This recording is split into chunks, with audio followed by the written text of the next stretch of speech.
Good morning. Good morning indeed. If that intro does not get you rev up, I don't know what will. Yeah. It's a beautiful way to start our stream. How is everyone doing at home? We have today I'm gonna be joining Dirk, who is usually opening the stream. But don't worry, we have triple the fun today because we have another host who will be joining us. I will keep that a surprise, but we will see in a bit. How are you doing, Dirk? Not too And bad. go ahead. Not too bad. I mean, the markets really are quite something to watch. I think we've seen some really interesting moves. Of course, I have to mention Bitcoin here, which briefly dropped below 100K yesterday. So for sure, we're going to talk a little bit about that later on here as well. But I think also, especially US dollar denominated moves were quite there, quite a lot of volatility in US dollar pairs, in my opinion. So I'm eager to hear, of course, also you as our expert for quasis on euro dollar and cable, if you found some interesting setups. We had a trade that I did on Monday, short in cable, which turned out to Okay. be really a good profitable one. So I'm we saw sure it that did. at around 131.27, if I'm not mistaken. That one I just closed. And yeah, looking for some cool setups maybe today, especially eyeing NASDAQ and gold there. So we're going to have a look at that later on and see if we maybe find some live trades that I can do on the show today. How about you? Monday, you mentioned cable short Monday. That would be somewhere around here, right? 37, where it broke down. Yeah, exactly. I saw that we on Monday there. Let me switch to my screen quickly. Bailey on basically on a daily level that we were trading around this. Well, it's a support, it's a resistance now. Obviously, that was tested a couple of times. And if I see something like this on daily charts, I always like to swing trade that actually, because you normally have a good reward, a risk reward setting. You can have a quite tight stop above that, and then trade a 2 or 3R to the downside in this case. And in this case, it worked out very well. The beauty of setups like this is, of course, if you are aiming on a 2 or better even 3 to 1 R, that you don't need to have a very high success rate. And still earn money, of course, that is. You're speaking my language. Totally speaking my language. I do not focus on having win high rates. Yeah. I don't want to say it's not important. Obviously, it's important because it's part of the equation of being profitable.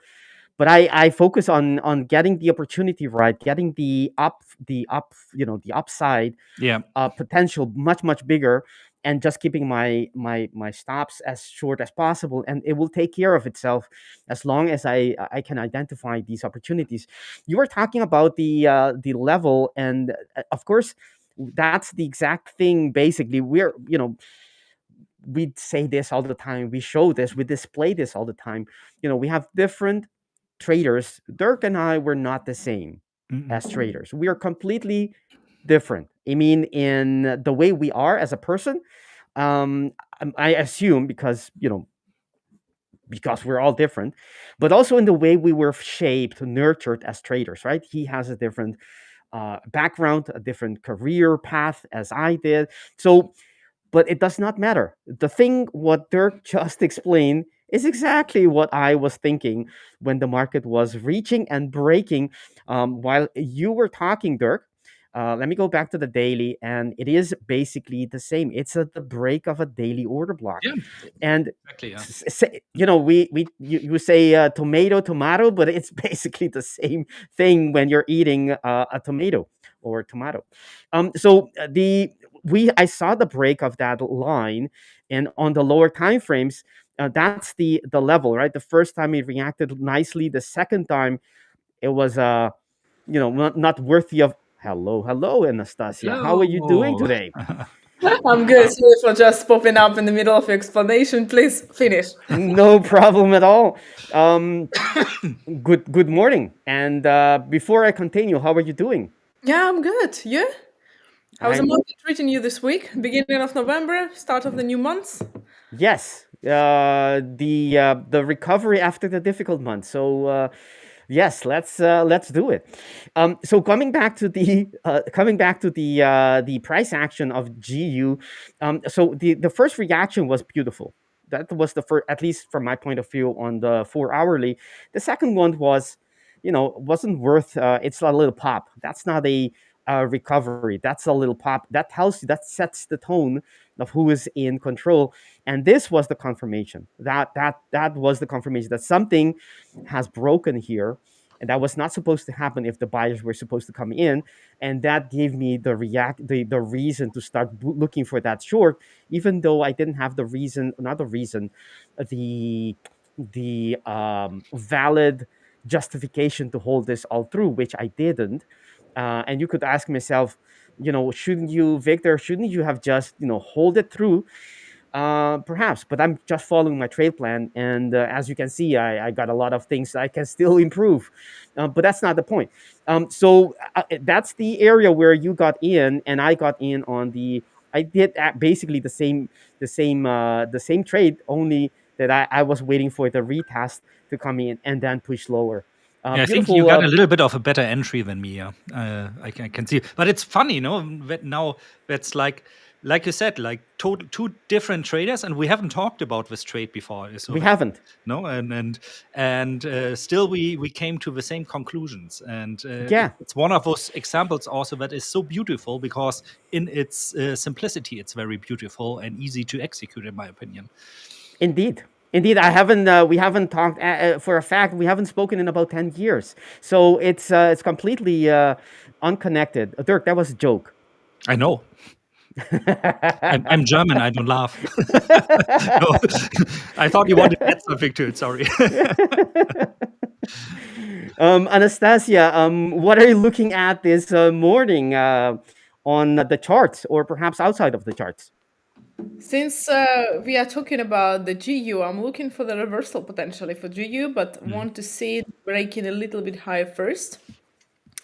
Where I'm gonna share my charts, and I'm gonna switch to Please do. GU. I'm looking at it on the other screen of mine, so let's just switch to this one quickly. So the reason I'm looking for the reversal is because on the higher time frame, if we look at the 4-hour time frame, the way I analyze the charts is that we reach the value area high from this range. So if I place my volume profile over this whole move to the upside, normally, which is not showing right now, but normally on the futures market, my value area is exactly where the price was rejecting before. So, second, let's try to fix it. Maybe it's going to be visible on this tool. Probably not going to be. But nonetheless, we have the high volume node here from the GU that I was waiting until the price will reach. And from this high volume node, we have value area high approximately in this area. So that's what I'm looking at. So the majority of the volume from this range here, the one that we are getting the rejection from right now.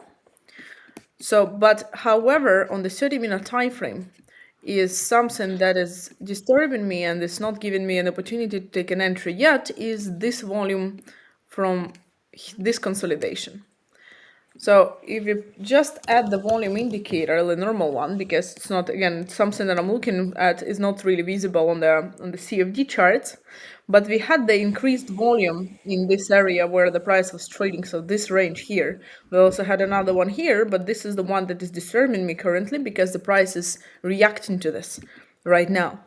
So what I'm looking at is I'm looking for the price to break this high volume node, close above it, and then I'm going to take a buy for the reversal for GU to the upside, at least perhaps towards this candle here, this one, and the previous point of control of the current week. So the point of control of the current week is 31 to 30. From my experience, it usually doesn't go there immediately after such a drop. So we're most likely going to reach the volume here. Once again, if I look at my futures chart, we did have some volume on this candle traded and positions added throughout the drop. So this level here and this level here is something that I'm looking for the price to reach for my buys. So if the price can break this previous high volume node close above, I'm going to be taking a buy for GU. That's A something. buy. Interesting. You're looking for a buy on GU. Dirk, what are your, what does your indicator or the way you approach the market? Are you looking to look for a buy as well or not? Are you on the sidelines? What are your thoughts? Well, at the moment, I'm on the sidelines. I'm not much of a contrarian trader at the moment when it comes to this, and I think buying would be against the break of structure we've seen on the daily chart. For me, looks like we are going, pardon me, from a sideways consolidation that basically we had since the beginning of May to a phase where the market trends down, and this is, I think. When we look at this, we should not only look at GU in this example. We are seeing kind of the same things happening, of course, in other US dollar currency pairs. So if you look at euro dollar, for example, you kind of can see the same pattern. Also, what we are seeing in the major indices, the NASDAQ, especially yesterday, matches this. But it seems that at least for now, euro dollar has been catching up a little bit as usual. Cable has been front running a little bit. It likes to do that sometimes, and so we are a bit in a risk offish sentiment at the moment. And I say that because we've seen, especially tech stocks, I think the last one was Palantir, beating the market expectations when it comes to earning, but yet being heavily sold off by 8%. Yesterday, and this is due to two things actually, that like let's say the mainstream Wall Street voices, which usually are the highest ranked investment managers at the investment banks or the CEOs, voiced out their concerns yesterday that especially AI or tech stocks in general have reached a valuation that is not sustainable at the moment anymore. And the way the market reacted on this, not only for the stocks itself, but also currency-wise, we saw yesterday money suddenly flooding into the US dollar again, the US dollar gaining strength. That's a typical risk-off move. Now, of course, it's always hard to say, is this now the long overdue correction that is going to bring us lower, especially in tech stocks, by like 10 or 20%, and that is going to lead to the US dollar appreciating more? If that is true, we're probably talking more about an exchange rate of 127 to 128 here in cable. But I mean, we've seen that many times in the past, and not so long ago this year. You remember between February and April, where we had this quite significant drop in tech stocks, and then this V-shaped recovery that nobody, including myself, really expected back then, to the recovery to be that fast.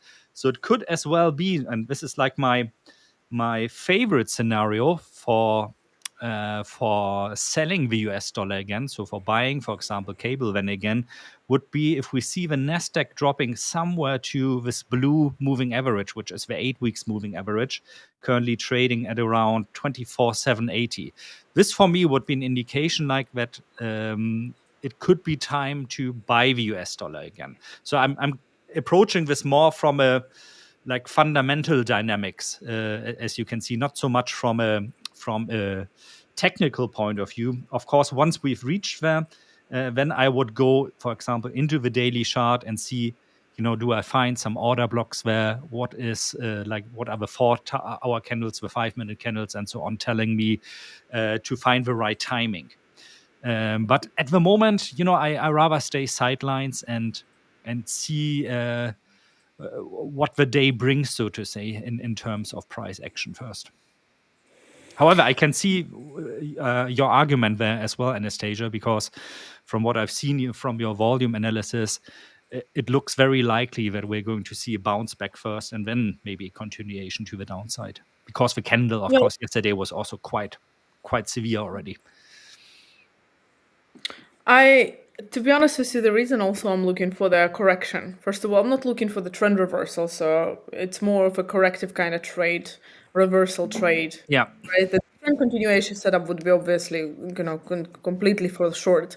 Now, the reason I'm looking for the correction is because the average size of such a drop for GU without almost any correction to the upside is approximately between 420 to 450 pips, which right now we are at 460 pips already from the highs to the lows right now. So normally after this type of move, we do get some kind of recovery to get more fuel, to get more money inflow back, and then the eventual continuation can still happen, right? Normally, even if you look at the opposite side, for example, if you look for the upper movement without any corrective movements, also, well, that's higher. That's higher. Forget about it. Let's not see this. No. But I also measured normally the average moves of the currency. How long, on average, can it continue without any sign of pullback before? And I think we already reached this point for GU. So I would be looking for buys on GU, really buys and trend reversal potentially around the area 29,500 to 28,900. So 29,500 to 28,900, somewhere right here. So that's in this area. If we reach this area lower, then I will be looking for the reversal already. Today, only if we close above the previous volumes, then I'm gonna start looking for some buys. If we don't go here and if we don't break this high volume node, I'm not gonna touch you today because I'm not feeling anymore too confident, to be honest with you, with continuation of the trend Yeah. at this moment, because we've been dropping for such a long time. I also didn't take the sells earlier during the week as well for the same exact reason.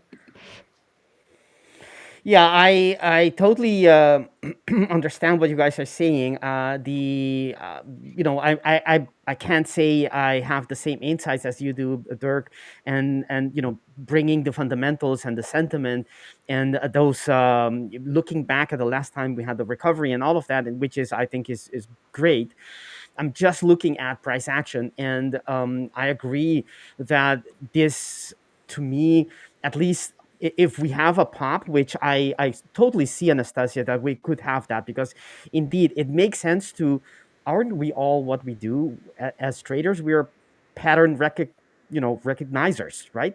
We recognize patterns, either that being how the recovery is done, Dirk, or you, Anastasiia, meaning what kind of leg are typically created and how they are pulled, how they are, how the pullback is usually done, the retrace of that leg. And that's what I do with the ATR, looking at the range of every day. And it's a pattern. And it's a pattern that we exploit on a day-to-day basis. So I totally see how that also, both of these idea complement each other. I too, Anastasiia, if I go to my screen and go to pound, I totally agree with the fact that if at least currently, if we are going to have some kind of a upwards movement towards the areas that I think you mentioned, we're up here, it's going to be just a retrace of the breakdown, right? We have that all the time in the market. The market seems to be showing what we what it wants to do. It wants to break down and open the door for lower levels perhaps in the future. But in the interim, a lot of the times after it makes that first up statement, so to speak, maybe I should go to a zoom out a little bit more, right? So it becomes clear. After we made the first statement, it's an sort of an analogy, but it's made its point. We are broken the levels to the left. Now it can retrace safely without changing, the statement, so to speak, and then continue lower, because that's what we have so far: weakness above weakness above weakness, right? Or on top of weakness. So I too, I'm looking for a possible long, but I understand from just looking at price action, not using anything outside of that, that we are, very weak. We have totally broken down the previous levels to the left, and we're likely to be going likely. I'm not predicting likely to. It's quite likely that we're going to be going lower levels in the future, but in the interim, we could definitely have a pop. I'm not sure how far that would be, but definitely a pop. And if that pop is going to come, I would be looking at, you see it on my screen already. I have that H4 order block. That's where the buyers came just now, 2 candles away back. And that's likely a place where they could be coming in again if such a thing is going to happen, if they are going to mount an actual pop more than what we have seen so far. It's too little to be high certainty, but it doesn't have to be high certainty, meaning a high probability trade, as long as you have the risk profile, the risk reward profile in your favor. Meaning, for such a low probability thing, right? I would not assume, I would be filtering for a high risk reward ratio, meaning I want to be going 1 to 4 at least, but if not much higher. And how do I do that? I go to the lower time frames and I try to find, using previous price action, to look for possible EURs. I don't have anything on the H2 within that H4 structure, and actually I don't have anything also neither on the H1. The only thing I have, which is it's a slither of an overlap. Actually, on EU, I have it much better. So I would be trading that on EU. I would look for this and actually trade the overlap. The overlap being very tiny, I know, but it will be where both time frames on the H4 and on the H1 are overlapping, and price needs to reach this and mount a reversal or a reaction in a time frame that makes sense before invalidating this little overlap. As long as it breaks down before that level, I'm not interested, because you only have the one time frame telling you that is a good demand zone. But now, as long as we have an H1 as well, which is valid and fresh, then I want to be getting into the market if and when we get, and you guessed it already, we get another quasi perhaps. It can squeeze. It doesn't have to be precise, but not invalidate the level. And then I would be looking for that long. And it has to be touching that level first, and then possibly for that pop. Same as you, Anastasiia. Otherwise, although I think you're looking for a long, a little bit higher, if I'm not mistaken. But basically, we're looking for roughly the same thing. So that's what I'm looking for on the pound. And what do you guys think of gold?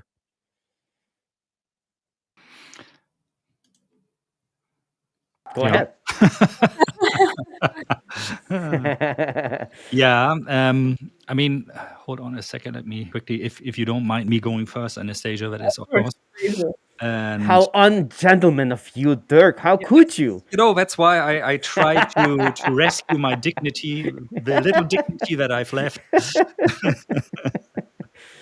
No, just kidding, of course. So, I mean, I've been on the Monday streams. I remember like 2 weeks ago, LJ and I were talking about gold when we were still up here. We basically were said for a swing long position at the moment, we would wait.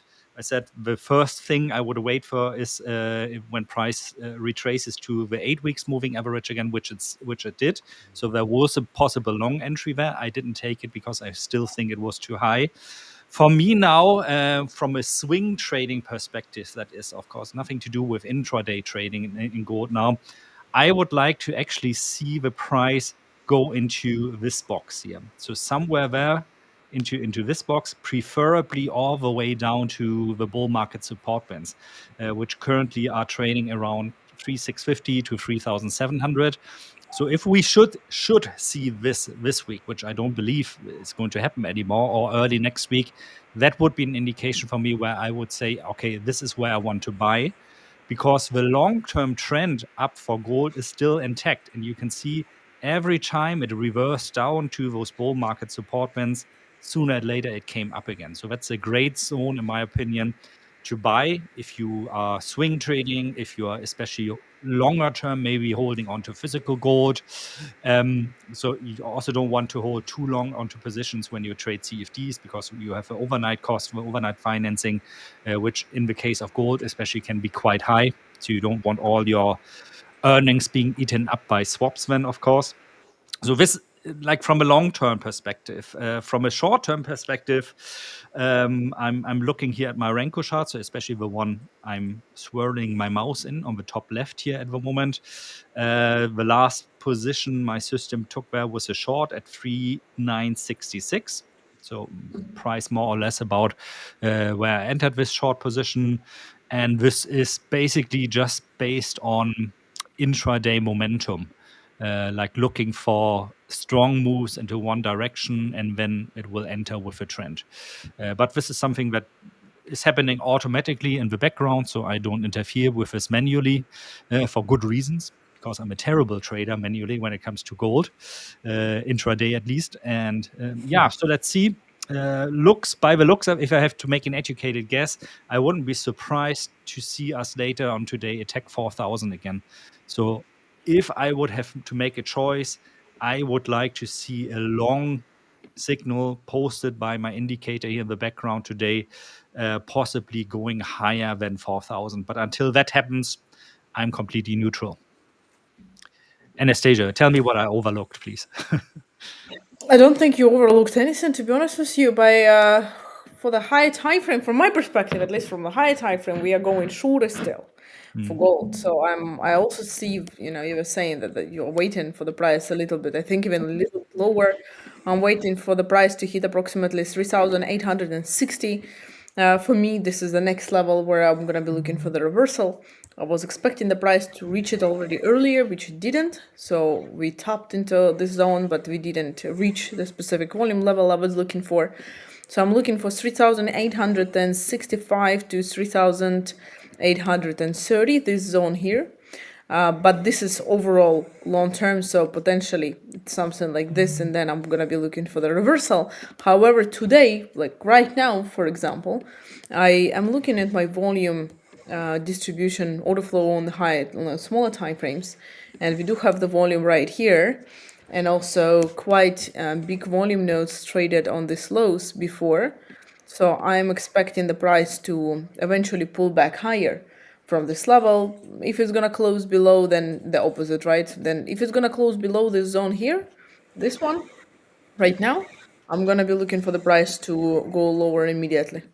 So if it breaks here, I'm gonna be looking for the price to go lower here already during the day. And if we hold, then I'm gonna be expecting the opposite. I'm gonna be expecting the push to approximately 4,000, maybe 4,010, and then from here already looking for more shortest towards 3,865, 3,830 somewhere. This is my view on gold for today. Good, good. I like that. I'm going to hop off the streams and leave you to entertaining and delighting the audience with your views. But before I do so, I will switch to my screen. Yeah, I was just about to say, you're gonna leave without showing. Yeah. Taking the words out of my mouth, Anastasiia. Really. So yes, on EU, we didn't talk. I didn't show. I was showing cable just a little while ago, but I did allude to it that EU has sort of a better area, at least defined by how the way that I look at the charts, and that's exactly what I wanted to be showing. Right, it shows. Not surprisingly, it's showing the same breakout that GU is also showing or showed already, and it's weakness on top of weakness. So you want to know this and be selling the pullbacks that we get. We didn't really get a lot of pullbacks yet. It's very, very weak. So I'm waiting for that possible pop, and then for the next leg down to be shorting. I'm not going to be shorting it right here. I'm not a breakout trader, but this is what I see. So we had that break. That's the same line on EU that we indicated on GU as well, breaking structures. And that's how I got the short, right? After the breakout, I'm looking for the short. It's I just said I'm not a breakout trader, but I'm on the lower time frame. I'm waiting for price to come back to that level, that broken level, to then it's sort of like a break and retest, if you will, on a different way to looking at it. So what we do have is we also have an H4 order block, which is still fresh, which is being retested currently. on EU. And if I go to the lower time frames, we can spot right here how there is a much wider area that makes sense in terms of order blocks, and there is no quasis. So I was going to say quasi, but there's no quasi there, at least not for me. And if I go to the lower time frames, the one that I use for entrance, this is what I'm looking for. This is actually what I'm going to be trading. The second, actually, right now I have my terminal as always open in the background, and I'm getting ready to get into this trade if I get the proper sign or signal. Right, this is the area that I'm interested in. I want price to be um, hinting us, indicating us, cueing, signaling, doing whatever it wants, giving me smoke signs if it wants to. But as long as I get the picture, I get the signal that it is attempting to reverse. And what I'm looking for is this 5-minute entry order block on the quasi. I said it was no quasi, but that was on the hourlies. On the lower time frame, you're likely to find a quasi because it's just the way market tends to react to if it wants to reverse. So we have that. This would be the left shoulder.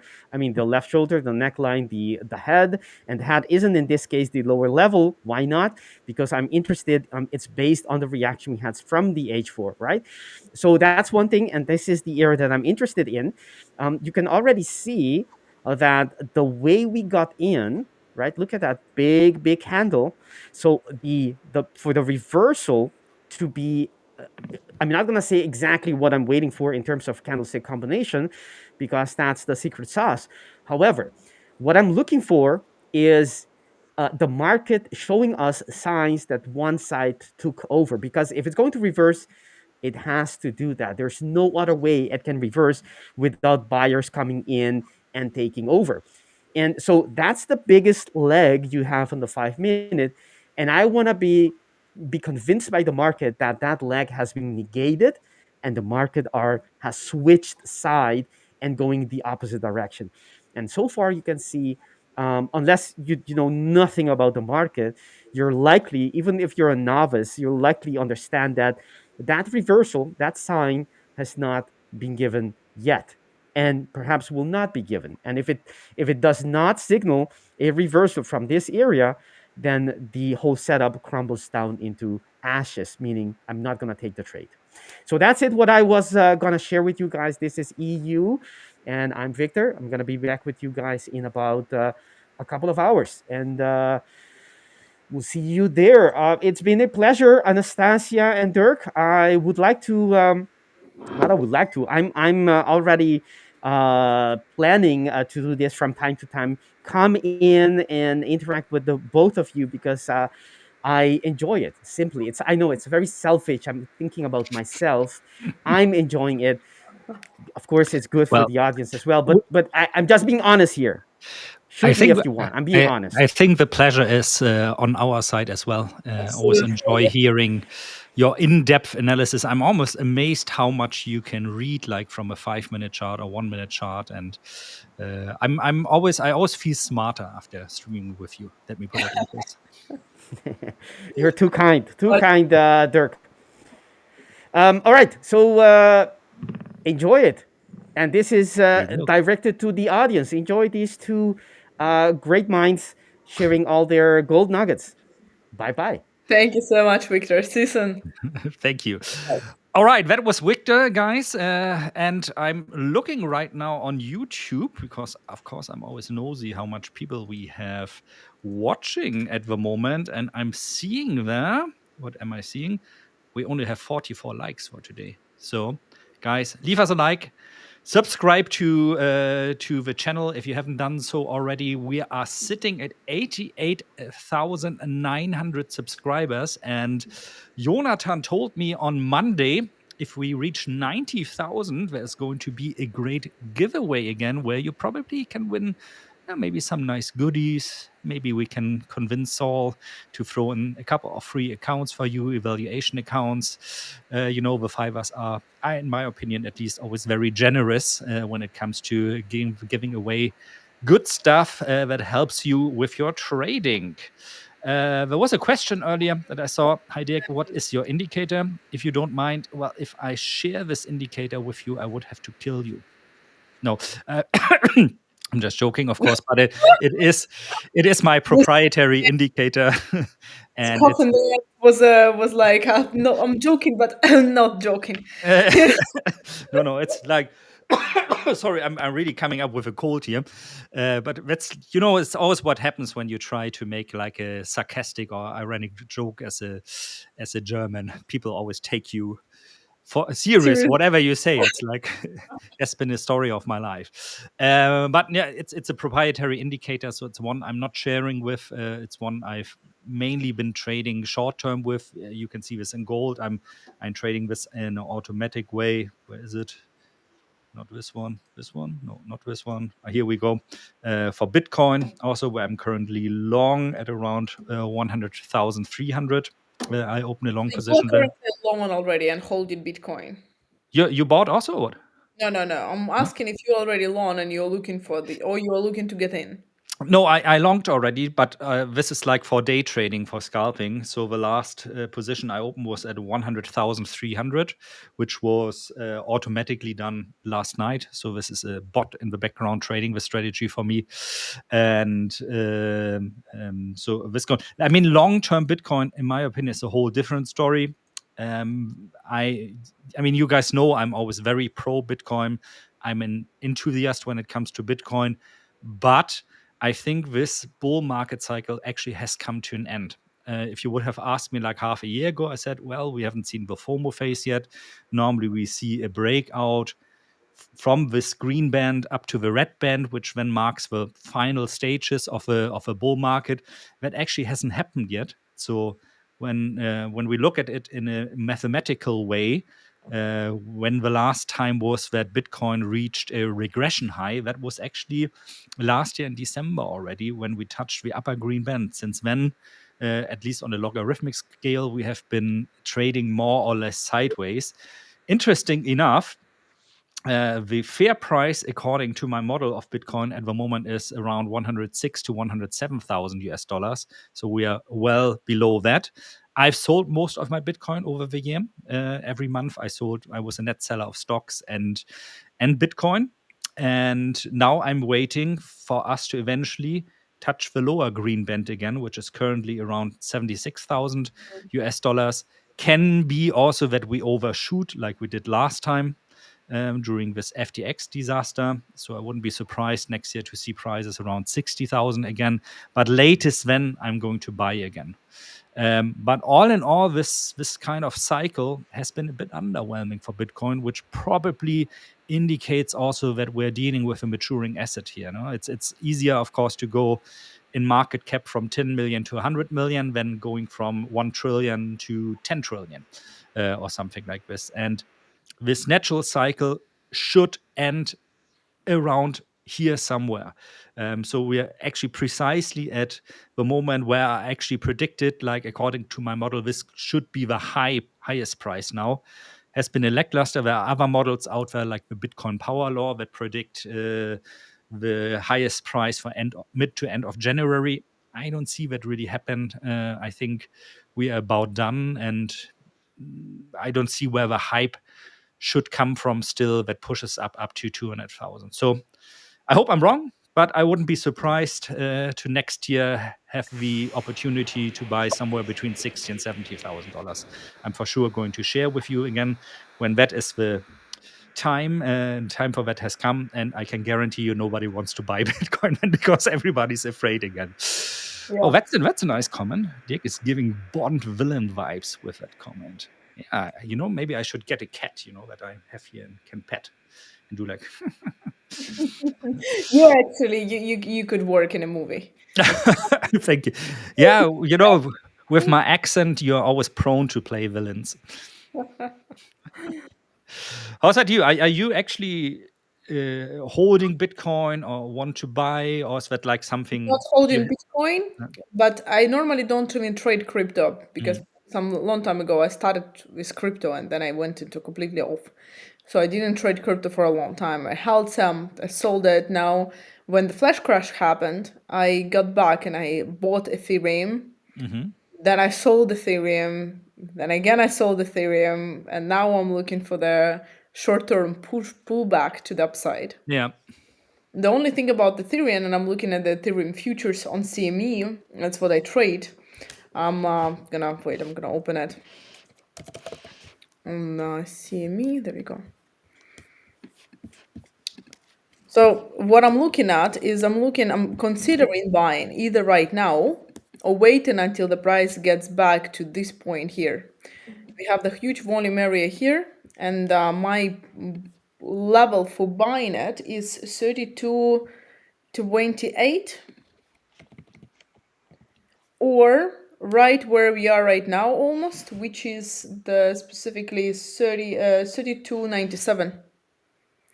Now it's a little delayed here for the data because I didn't purchase it on the trading view for this for the futures on Ethereum, but 32.97 is a level where I would like to buy, or there below. So now I'm considering during the intraday either to buy it right now or to wait until we go a little bit lower to 32.38 before I'm buying it.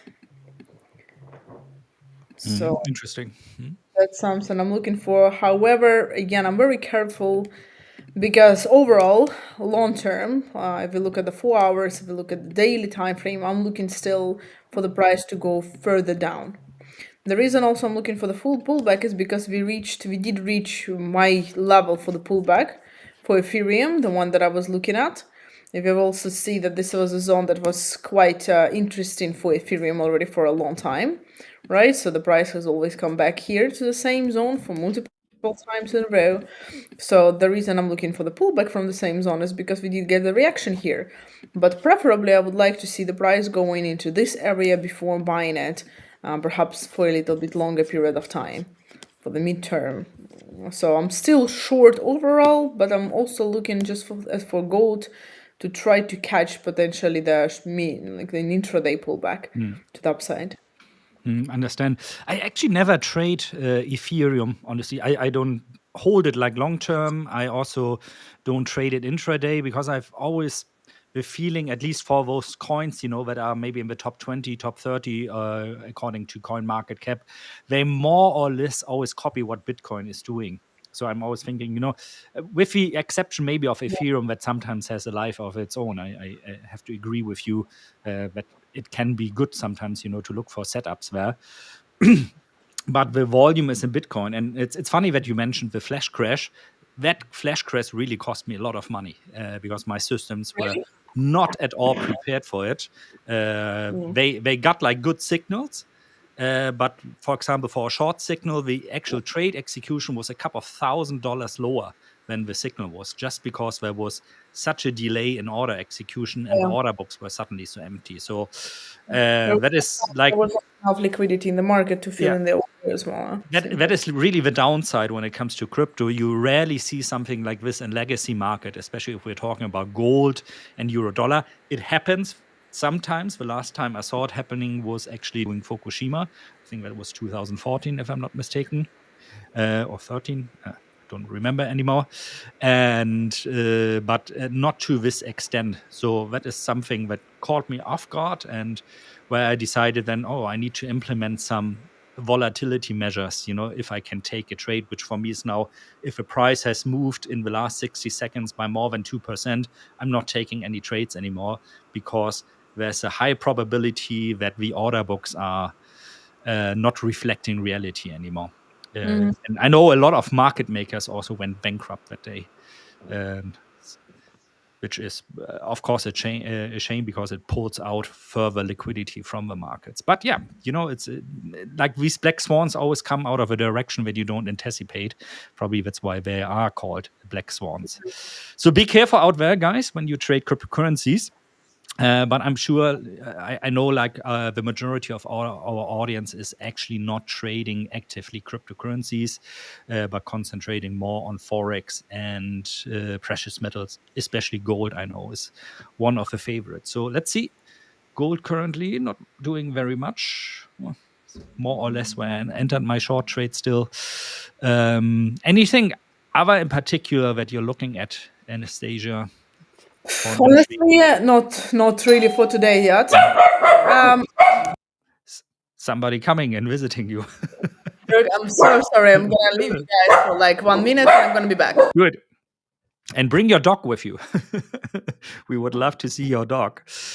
So yeah, guys, as I said earlier on gold, really waiting still in this short trade from earlier this morning at about, what was it, about 8 o'clock. I entered this. Price is more or less when where I entered the trade, so not much happening. I was actually anticipating that we would see some better moves. I saw somebody earlier asking about dollar yen. I'm not sure if I can find that question.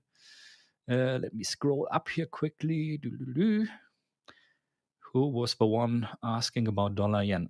Here we go. Hello, Victor. Possible shorts on dollar yen with bearish outside bars on forward to our 1 hour currently retesting. So maybe let's have a look at that because dollar yen is an attractive pair. Oh, look, this is a trend line I was talking about on Monday when I was streaming with LJ. Of a possibility of being rejected there. But let's go to the 4 hour bar first, maybe.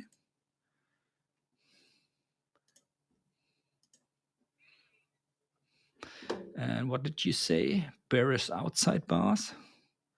On the 4 hour, a bearish outside bar? I cannot see that, sorry. That would need, and 2 hours? 1 hour? Not really. Maybe I'm overseeing something here. As you can tell, I'm not really great when it comes to setups. Now, what I like is if we would close around this area, this would actually be an indication that we could go higher. But my preferred trade here at the moment, just by looking at the dollar yen chart at the moment, actually would be too short to kind of speculate on that price is still going to respect this declining area of resistance and that we might return somewhere into the area of 150.25 or something. So a good, what is that, 50 pips of profit. I can see you brought your dog. Nice. Hey, little one. What's his name? Her name? His name? It's him, and you're not gonna believe the name. He's called Amore. Amore. Nice. That's a nice name. I thought you would give him like a trading related name, maybe. No, look at this dog. He's maximum for the trading. He's a mental support. You know, Yeah. like it's when you are stressed, you can just do this, and it's calm. Nice. I used to have a golden retriever when I was young. They're so sweet. Super gentle, yeah. Basically, they just want to be petted all the time. Yeah, that's just like this. But you know, it's like when you start streaming, everyone is trying to comment, sell you the insurance, sell you their something else, and you know, everyone starts calling the door. Normally, no one comes when you are not on the stream, and the moment you get home and in live trading somewhere, this is when everyone needs you. Yeah, absolutely. And it seems like people are really, really loving this Bond comments. Anastasiia, you're the Bond girl, and you're dealing with me being the villain in a video call. But seriously, you have the, you know, you have the face and the actor kind of energy around you and the voice that you could play in a movie, Dirk. Think about it. Maybe if my trading career doesn't work anymore, I'll switch to One applying for playing the evil German who wants to take over the world. One doesn't cancel another, you know? It can be the hobby. That would for sure make an interesting business card. Trading and acting. I see that my pound went lower. It did, yeah? And didn't. Yeah, it still didn't close higher than I wanted to, so I'm still waiting. But at the current level where it is right now, it actually is one of the levels where I normally would also take a buy. The reason I'm not taking a buy here, although we have the volume, is because technically, after such a big drop, I'm not yet convinced. I need a stronger confirmation of the reversal because we definitely have the bearish momentum, right? It's pretty open.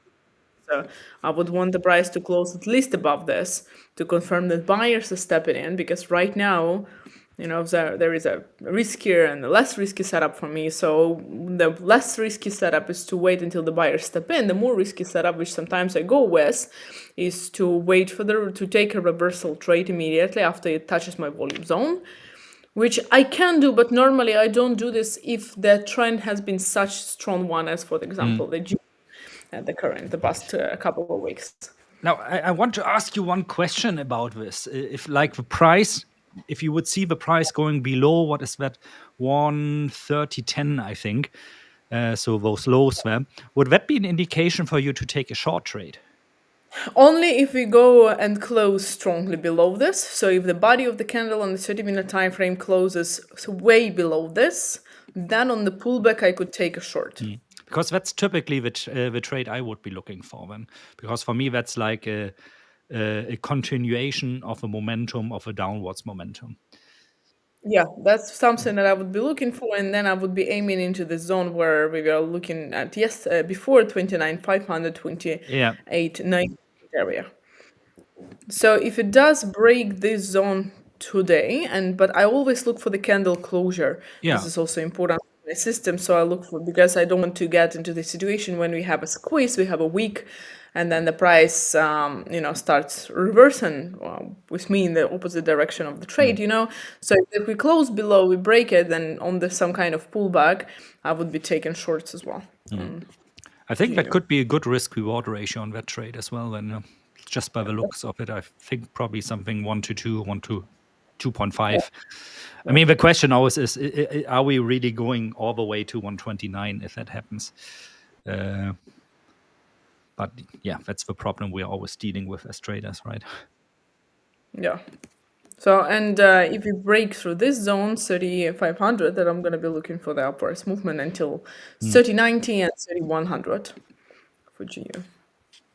Hello to my fellow German friend out there, Tim. Nice to see you. Guten Tag. We see some comments here. Euro dollar, good for a buy. So the audience pretty divided this morning. Normally we see, at least that is true on a Monday, we see always a lot of people being bullish for gold, usually being bullish for the US dollar. I can tell today it's a bit divided. People like ourselves right now, we're not so sure what to make out of a situation, which is completely okay as a trader, to wait on the sidelines and really wait until you see a clear signal. Just like Anastasiia illustrated right now, there are two possibilities. Either we see a break to the upside, then the pullback, and then the trade entry, or the same vice versa to the downside. But this is really important, guys. If you are new to trading, don't trade just for the sake of trading. I know it's like very tempting to have this clickety-click action. I mean, in a sense, a lot of brokers, a lot of exchanges out there also motivate you to trade a lot by giving you bonuses, by making you feel good if you press the red or green button. But don't fall for it, because you always have to pay the spreads, you always have to pay the commissions, and especially if you very short term are scalping the markets, let's say with like 20 or 30 or 100 trades a day, the commission, the spreads really will have a deep impact on your profitability, on if you're profit or not. English is such an unphonetic language sometimes. Horrible. And so, yeah, be a bit wary. Wait really until you see a clear picture. Once you say like, okay, the possibility of this breaking further down now is high. I can set a good stop. Good stop, I mean, in a sense of that my take profit, my profit probability is higher than what I'm risking there. And yeah, sometimes, I don't know about you, but for me, it's after all this time, it still frustrates me when I'm sitting here in the evening and thinking, I didn't take any trade today. I didn't find anything. Why did I waste my time sitting here? But it's it's a part of the work of traders sometimes. Yeah. I think it's one of the hardest parts, right? Because we get used to, especially if we come from normal work, 9 to 5, we get used to that we are paid for our time spent on the certain activity, on like working actually. And here in the market, sometimes we can spend day or weeks and be in the negative. And this is for the brain and for our what we are used to. It's for the behavior pattern is extremely difficult to change. Yeah. And I think this is also why a lot of people lose money, because patience doesn't come only from being just patient or impatient, but the previous behaviors and patterns that we are used to. So it's difficult to understand that I spend time and I lose money, or I get back into zero and I didn't earn anything, and I need to sit on my hands until the good opportunity comes. Yeah. So that took me a lot, to be honest with you. That took me really a lot. It still does up to this day. When I had a bad month, like for example, August was not a good month for me trading wise. It's always, it's always frustrating. And I mean, over the years, I've learned kind of how to deal with that. But you very quickly have in the back of your mind, oh, I need to take more risk now. I need to catch up again, which is, of course, the most horrible thing you can do. You never should do that. You should stick always to your trading plan, whatever your trading plan is. And it can be very simple. I have a friend who is only looking for pin bars. So for actually something like we are seeing right now, but to the upside in this case, like this last candle, we are seeing dollar yen right now. That it's not a textbook pin bar, but looks kind of this direction. And he's only looking for those. And when he takes the trades when they break, in this case, over the highest price of that candle, so the wick to the upside. Stop loss here, and then he just moves his stop loss like trailing by 2 or 3 candles. And he's insanely profitable with this. Horrible success rate, well below 40%. Many trades that eventually get stopped out at break even or with small losses or small wins. But then he has like this 5, 6, 8, 10 trades every year where really he catches a trend early and rides it all the way up to the top or the bottom if it's a short trade. And for me, that's always very fascinating because it mirrors also my own trading experience. You have small losses, hopefully small wins. Everything kind of evens itself out. So you may be net zero or a little bit in profit, a little bit in loss.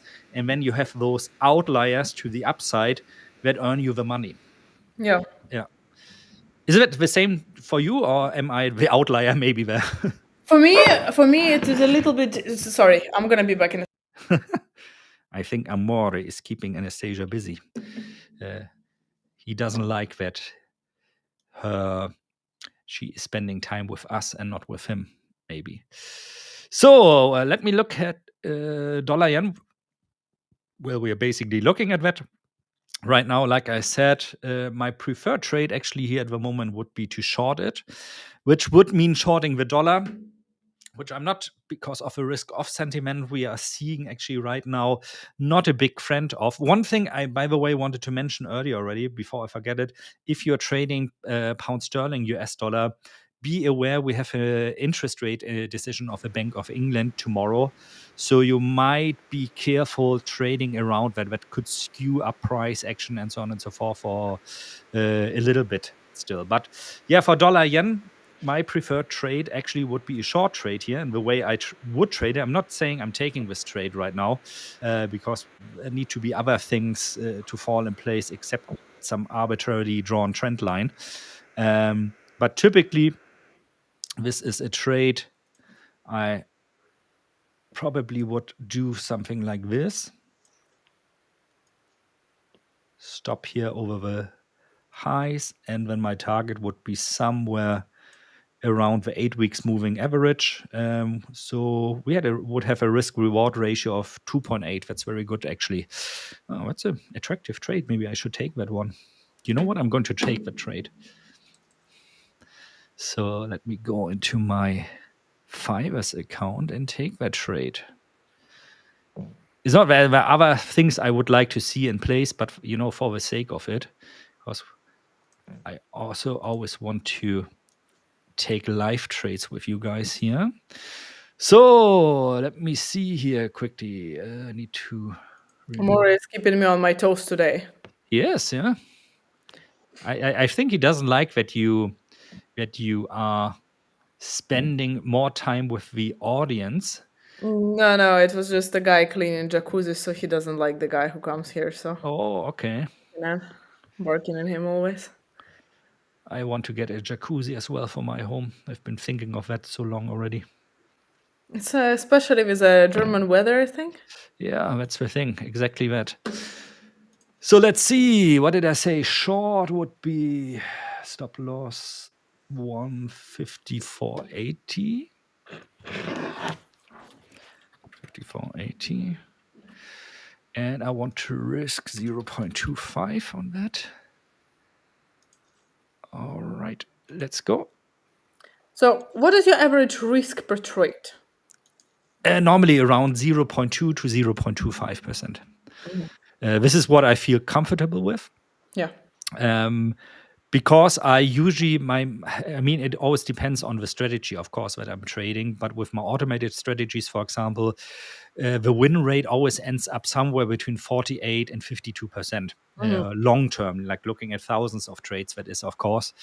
And I don't feel very comfortable if I risk like 1%, for example. I will sooner or later have a stretch where I lose like 8 or 10 or 12 times in a row. Yeah. And when risking 1%, it's already quite a drawdown you're looking at then, which like takes a mental toll on me personally. I don't like to see something like, oh my God, I'm 20,000 down on this account. How am I supposed to recover this because I took 1%? Yeah. For me, it's more slowly and steady. I know I'm missing out on a lot of positive skew and a lot of compounding effect, but this is kind of my comfort zone. I mean, if we're talking about like small accounts, like if I want to gamble something, of course, that could be higher as well. But long term, for your serious trading strategy, 0.2 to 0.25%, that's like where I feel comfortable, because it gives you a lot of leeway if you're in a losing streak until you really are into trouble. Yeah, 100%. I agree. You are around the same there? Or Around 0.5, I would say. 0.5. Yeah. Oh, yeah. You're still younger, so you're willing to take more risk. Yeah, and also I rarely have a streak where I have 10, 15 trades in a row losing. Yeah. They break even, but losing not.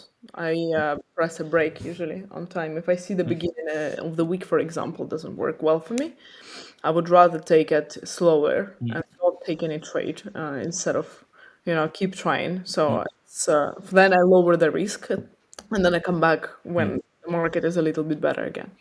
But that comes probably also from that you are trading, like your system is not totally automatic. There's a lot of Completely not automatic. This is also the reference. So, yeah. I mean, the trade I just now took, of course, is not an automatic. This is just like, oh, this looks pretty good. What the hell? Let's jump into it. If I look at like this trading strategy, for example, here for Bitcoin, that is totally automatic. And for that one, it's in the nature, because the trade's quite active, that you will have these losing streaks in there. yes. And even with just 0.25%, there sometimes are phases where the strategy goes into drawdown by 10 to 15%. So far, it always recovered. But yeah, I guess everybody has kind of the same comfort zone, no? And when we talk about trading and comfort zone, that's not always a good thing, because very often you need to get out of your comfort zone in order to become a good trader. Well, probably that's actually true for everything in life, that in order to grow, we need to do things we are not completely comfortable with doing. But when it comes to risk management, like everyone's risk appetite is different. For me, it's the 0.25%. For you, it's the 0.5%. I know we have others here that stream with us regularly who are comfortable with 1%. But when it comes to profitability, I rarely see somebody like north of 2% per trade long-term being really profitable. Because the problem is, if you are like down by 30 or 50%, it's really, really hard to recover from that as well. That's what a lot of people do not see. If you lose 50%, you need 100% performance just to be at your starting line again. It's extremely difficult. Yeah. It's extremely difficult, and people don't a lot of the times assume this, especially, they don't feel it with a small account, but then the account gets a little bit bigger, they don't realize how difficult it will be to get it back. That first of all, and also the trade size will will make you question yourself. If you're trading with $500 or $1,000 and you risk 1%, well, then you risk like $5 or $10. If you have $1 million on your account and you risk 1%, we're talking about $10,000 already. It's a whole different story, especially if you were not born with a golden spoon in your mouth and maybe you worked your way up there. Losing $10,000 has a whole different feeling and a whole different tricks and things that it plays onto your mind than losing $5 or $10. 100%. Yeah. But I like to see people actually that are successful trading with $500. Not saying like trading that up to like 10 or 100,000, but that can show like that even with small accounts like this, they are consistently profitable. This is always the kind of trader actually I'm looking for to invest in then also. Because that takes a lot of discipline as well, no? Like, a lot of discipline. Yeah. A lot of discipline, a lot of patience. There's people who can sustain it. It's really admirable, to be honest with you. I completely agree. So if you're one of those people, guys, and you can show me a nice track record for a small account like this of maybe 1.5 or 2 years, approach me and you could find an investor into your trading strategy, into your person. Don't know if I'm allowed to say that on a 5ers live stream. The better option is, of course, to get an evaluation account and build up your own fortune by being funded by the 5ers. I always withdraw $100. Well, it depends, no? If you have $200 on your trading account and you withdraw $100, maybe that's not such a good idea. But goes. Sorry, please. To be honest with you, in the beginning, I think it's important. You withdraw, you risk free, and then you can trade with the rest of your account. That's a beautiful stage to reach. I absolutely agree. It's also nice. So this is what I personally do sometimes. That if I have a profitable month, I take out half of my profits, for me to personally live from or spend or whatever, do something nice, and half of the profits I leave in the account because I want to grow the account, of course, to have a compounding effect over time. So that can be nice as well. If you have a month where you're in the red numbers, like my August month, for example, well, then I, of course, need to wait first again until I reach this last high water mark. I need to make up the profits. Until then, I cannot take anything out of my account. Yeah, makes sense. But yeah, everybody's different. Okay, guys, what do you want us to look at? I want to definitely hear some more on volume analysis from Anastasiia, because it's something I'm completely unfamiliar with. And I always love to hear stuff I don't know yet. This is why I also love to always stream with Victor, because I always feel like, hey, I gained a new view on the markets, how to look on markets. I would love to share my other screen, but for some reason my other screen where I use all the volume and order flow analysis is not working with a microphone. There is a boss. There's our favorite Swede is there, Jonatan. Oh, yes. I was hoping to say my favorite person, but yeah. How many Swedish people do you know? Like one? One. No, actually, that's not true. I think I know two. Okay. And I like you better than the other guy. Nice. Oh, thank you. Thank you, Dirk. Well, you are third best German person I know. The third best. Okay, that's okay. No, Out I'm of kidding. a country of 80 million, I can live with that. All right, guys, I want you all to go to the website, the5ers.com, and then go in there. Okay, I'm gonna add it to the comments right now. Go into the5ers.com and then let me know what you think. Let me know what you think. There's gonna be something, a little bit of a surprise for you guys on there. Let me see if I can get my screen on. I want to give it a few seconds, right? I want you guys to first go in. Okay, now screens are shifted, but doesn't matter. Look at this. Look at this. Turning your passion into a trading career. I didn't even get that right, but this, guys, this is a new website. Looks absolutely amazing. And you know what's even more amazing? If you go to, so there's a tab here where it says Meet the Fivers, and then there's a tab called Community. You can click that one, and then you scroll down. Look at that. Look at that. That's Wow. me right there on the website. Wow. Looking very good. We also have Abe, and I must say, this picture of Abe is probably one of the coolest picture I've ever seen. Photos of a head of community. I love that picture because Abe He's- sent me a DM and said, "Oh my god, that is so cringe." It is not. That is beautiful. May I say, it's quite a sexy photo. So Abe, Wow. very good looking. Check this out though. Up here, we got something that says soon.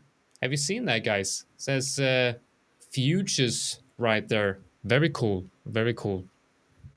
But yeah, stuff's happening at the Wow. Fivers. Very happy to see. So we're able to trade futures soon as well. That's really, Well, it really, looks really like it. nice. Yeah. Looks like it. I'm not I going to would. officially announce anything, No, but I. I have a I would. feeling that it might be the case. I would like to trade the SQ and NQ minis. That would be awesome. Yeah.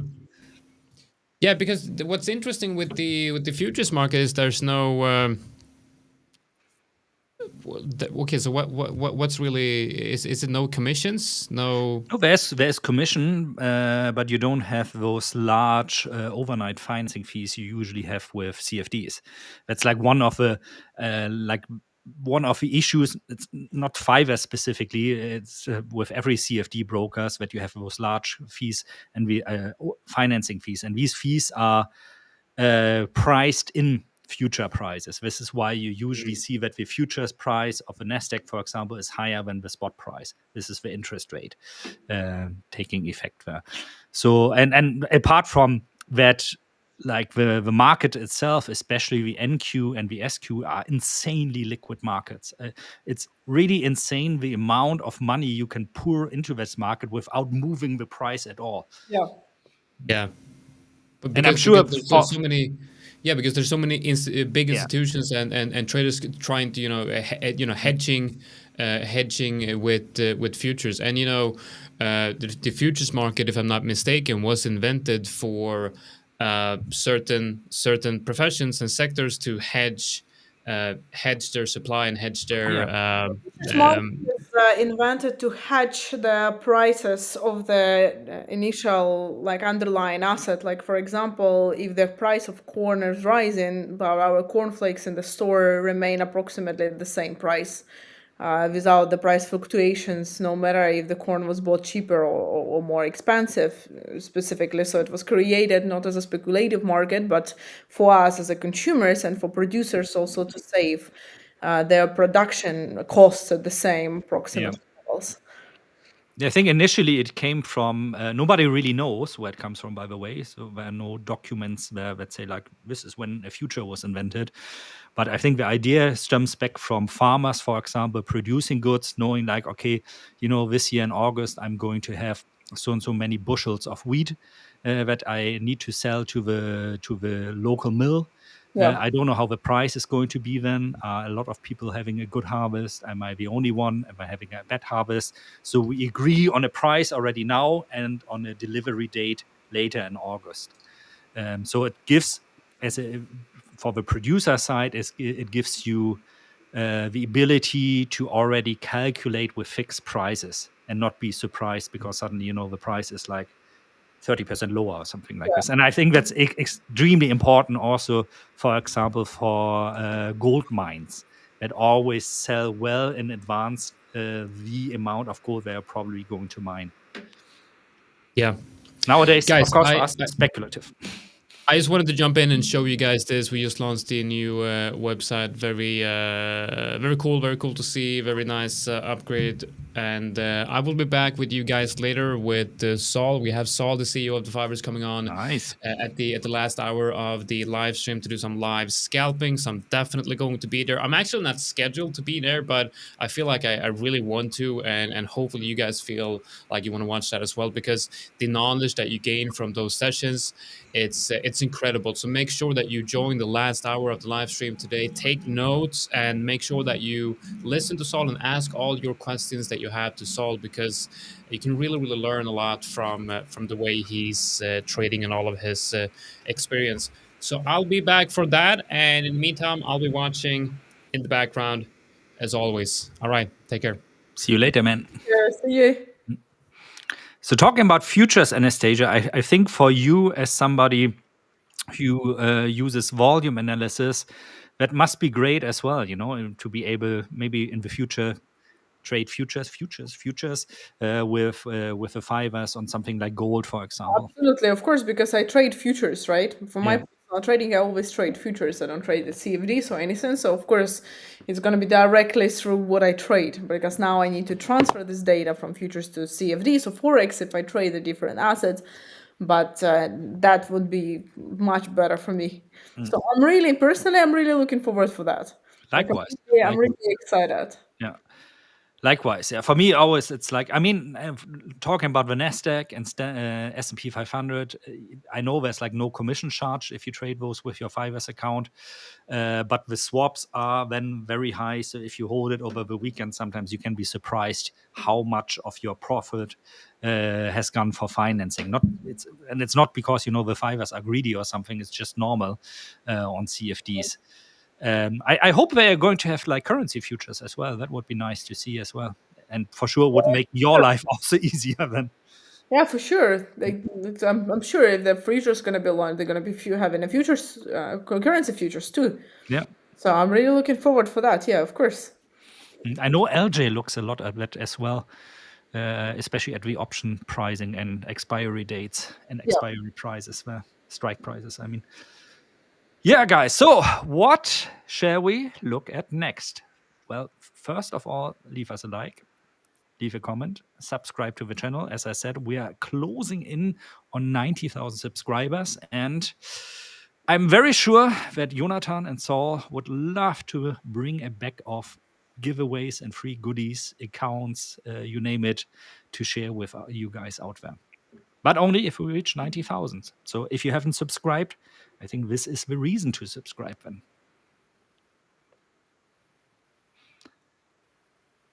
So how is your trade going? Well, more or less where I started it. I sold at 53.69.5, so more or less where it started. But it's one I'm going to hold on for a little bit longer.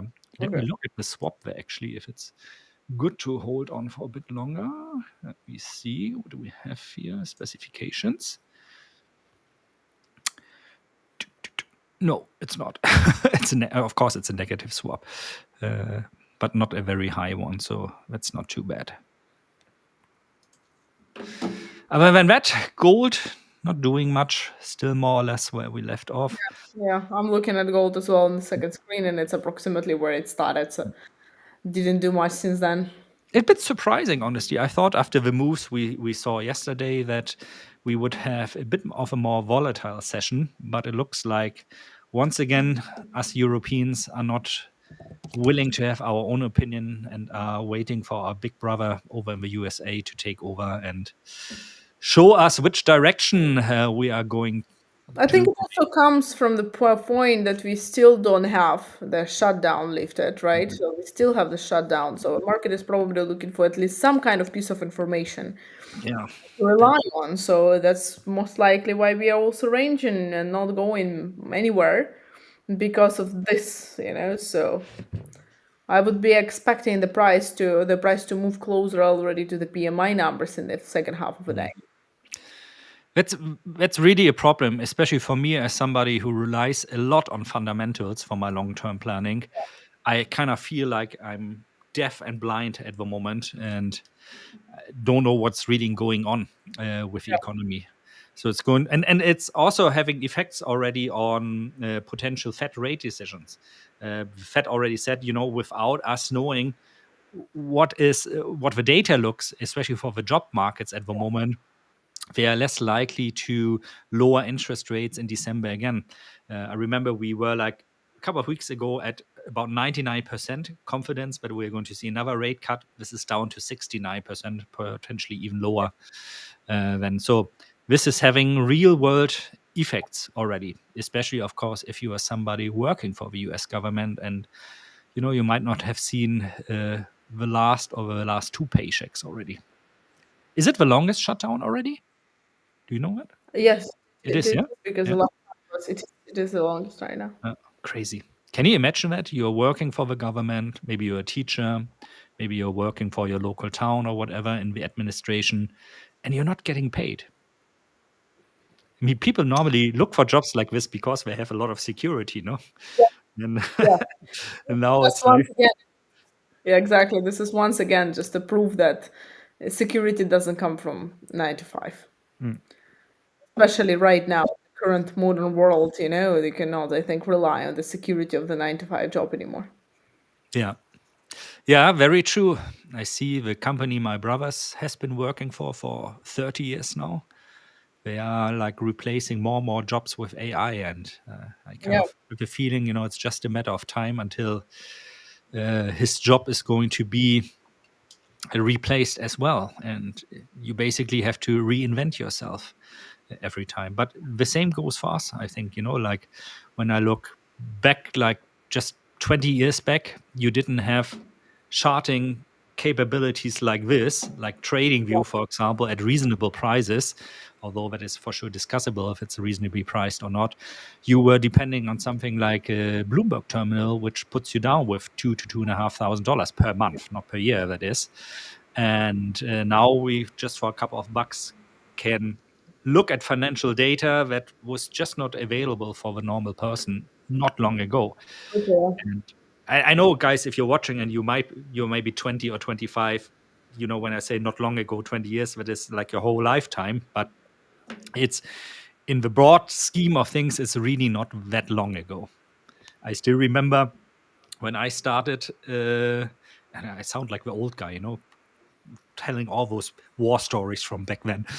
But we had like something called Hoppenstedt charts, which was a printout of all the stocks in the DAX, and that was sent to us physically once a week. And then you could do your chart analysis and whatever on there, just because we didn't have access to charting yet, online charting.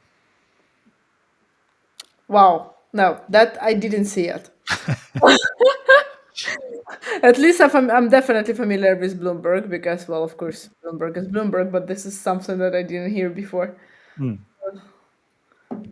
Yeah, Bloomberg is amazing. I mean, if you can afford a terminal like this, if you want, let me maybe say, if you want to afford a terminal like this, it's crazy. You can find out any information that you basically can think of, any statistics, any data points that you can think of are in there. Like if you want to see where are certain ships right now, where's a cluster of certain ships with what they are carrying trade-wise, coal or whatever, it's insane, really. It's really, really insane. For sure, like having this kind of insight in the data that usually was available only for highly professional traders is incredible. What we can do from home now, It's like insane. Yeah. information Are, that are we get. you using AI, like something like ChatGPT or something for I'm your using, daily I'm using business? AI. I think I'm underusing the possibilities of AI, of course, depending on what, considering what it can be. Definitely, I'm underusing it, but I'm using it for my own kind of Yeah. personal more. Yeah, I mean, it's always, of course, also dangerous to too much rely on it because those, especially those language models, sometimes they will lie to you. So you need to still fact check things and not turn off your brain completely. But for example, the trading system I was talking about here for Bitcoin, the bot that is trading that, or it's actually a whole platform now on Kubernetes for my clients also. I completely coded this with the help of AI. So Wow. I know how to code. I'm proficient in Python, for example, but I'm not so proficient in JavaScript, for example, or Node. And I normally would have had to hire a team for certain aspects of a platform to code it for me, which probably would have put me down. I mean, this is a 6 months project for me alone, probably with 100K or something like this. And I didn't need to do that because for those sections I didn't know about, or the problems, coding problems I didn't know about, I, for example, use Claude Code. I still send it like to somebody knowledgeable after this to make sure everything is secure. But it's insane. I sometimes I felt, I don't know if you've ever watched Star Trek, like Captain Picard, who mentioning him because he looks a little bit like me. I know it, but I didn't watch it. And they always talk to the computer. They're saying something like, "Computer, analyze this and that." And it, like, sometimes using ChatGPT, or in my case Claude, feels a bit like doing something like this, actually talking to your computer and telling it, "Hey, you need to do this and this and that for me." And it makes life so much easier. But you have to be careful. I also encountered, like, I like to use it also for backtesting some of my trading system. And Yeah. there specifically, you have to be very careful because sometimes it likes to take shortcuts, especially if it's dealing with a lot of data. That's true. That's true. Even to be honest with you, I'm using the basic things of AI, very basic approach to this. Mm. But even considering this, I can see the difference between the first release and now. Sorry. In my personal experience, I started to do much more mistakes also compared to the how it was before.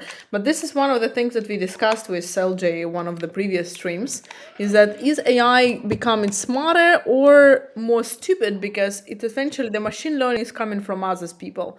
So the more wrong information and the more like information that is less quality we give it, that the easier it is to give the wrong answers back to us. Yeah, I think the problem there is that it's like what is going on in the background, let me put it like this, is a company like OpenAI or Anthropic for Claude, for example, they are sitting on heavy losses. So they are like losing several hundred millions of dollars a year right now. So the $200 I pay them for the best and biggest plan for using Claude Code is like nothing. It's like a drop evaporating on a hot stone or hot pan. And so they are interested in you as a user, like cutting off some of the information so that you don't overuse it, because the computational power behind that is so expensive. And you're right, the data it's trained on, it's basically all the available data that is there around the world right now. I mean, look at something like Meta. You know, they have been sued for using copyright books to train their AI models.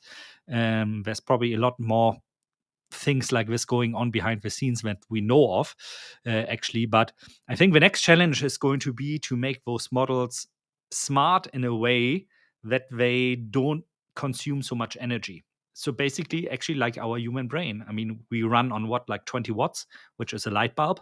This is the amount of energy our brain consumes. And we are still able, we are not the best when it comes to long-term memory, but we are able to process things like, you know, throwing a ball at you and judging where is the ball going to meet my hand in the air, which is insanely difficult for computational models to do something like this. So probably in the future, it's going to be mixed somewhere. Maybe we're going to merge with AI, who knows, or going to become cyborgs. But this is like the thing also that feeds into the bubble at the moment. This is why I think AI is a bit of a bubble, not only because of companies like NVIDIA being more worth than the German GDP for a year, 5 trillion, and but also because it's not sustainable at these levels anymore. Dirk, I'm gonna have to leave you for one more minute and come back. Sorry for that. How's it with you guys being here in the stream? Are you using AI for your daily life? Are you using AI or language models for trading decisions, maybe to design systems, to backtest systems? Or do you think like, oh, this is all, you know, eventually going to fade away again? Or maybe you are somebody whose job already got replaced with AI. Share your thoughts on that with me. I'm really, really nosy to hear that. Yeah, like Samshar is saying here, access to information, pardon me, data has grown exponentially over the last decade, but the human ability to process that data has not. Absolutely, there's actually research on our ability or our attention span, for example, that says that over the last 20 years, the average attention span of human beings has dropped by 2 seconds from, I think it used to be like 10 seconds to now on average 8 seconds. Probably because of doom scrolling on Instagram, on social media, on TikTok. Ironically enough, a gold spender has a higher attention span than the average human being. I'm including myself in there, by the way. But that definitely shows, in my opinion, what you were just, Samshar, saying, that our ability to process data has not grown in sync with the data being available. AI is like that one kid who's a genius in math but tries to microwave a fork. Yeah, reminds me of one of my professors who really was a math genius, but he wasn't able to to gas up his own car. Just wasn't able to do that. He didn't know how to do that. Yeah, that's a common one, I think, as well. Using AI to improve your CV and maybe your cover letter when you apply somewhere. But I think also you need to be careful there, because otherwise it all kind of looks the same and you're not standing out really anymore if everybody's using. We have somebody here, the Gibran, I hope I'm pronouncing it correctly, not using AI at all at the moment. That's okay too. Do not let it do all the heavy lifting. Yeah, I think that's really the point that I tried to point out earlier. Do not just believe everything AI tells you. So for me, for example, I like to do, like in the morning, I like to use Claude's Opus model, for example, to give me a summary of the things that happened on the financial markets while I was sleeping. And even then, I have to be very careful, because it very often mixes up and suddenly shows me news from 1 year ago or a couple of months ago, because it doesn't get that we have the beginning of November. It somehow thinks, for whatever reason, it's January or something like this. So it's easy to accumulate information, but you still need to process that information and to sort this information and to judge, is the information right or wrong by yourself. But saying that, backtesting trading strategies actually is very, very good to do that with AI. That really saves you a lot of time. I'm having a strategy on TradingView with 90% win rate and 2 profit factor made by AI. Well, if that is true, then the first thing you should do is to open an evaluation account with the 5ers and trade your AI-generated strategy there. Be successful, and then you come here on our show. And not going to say share your strategy with us, but share your trading journey with us.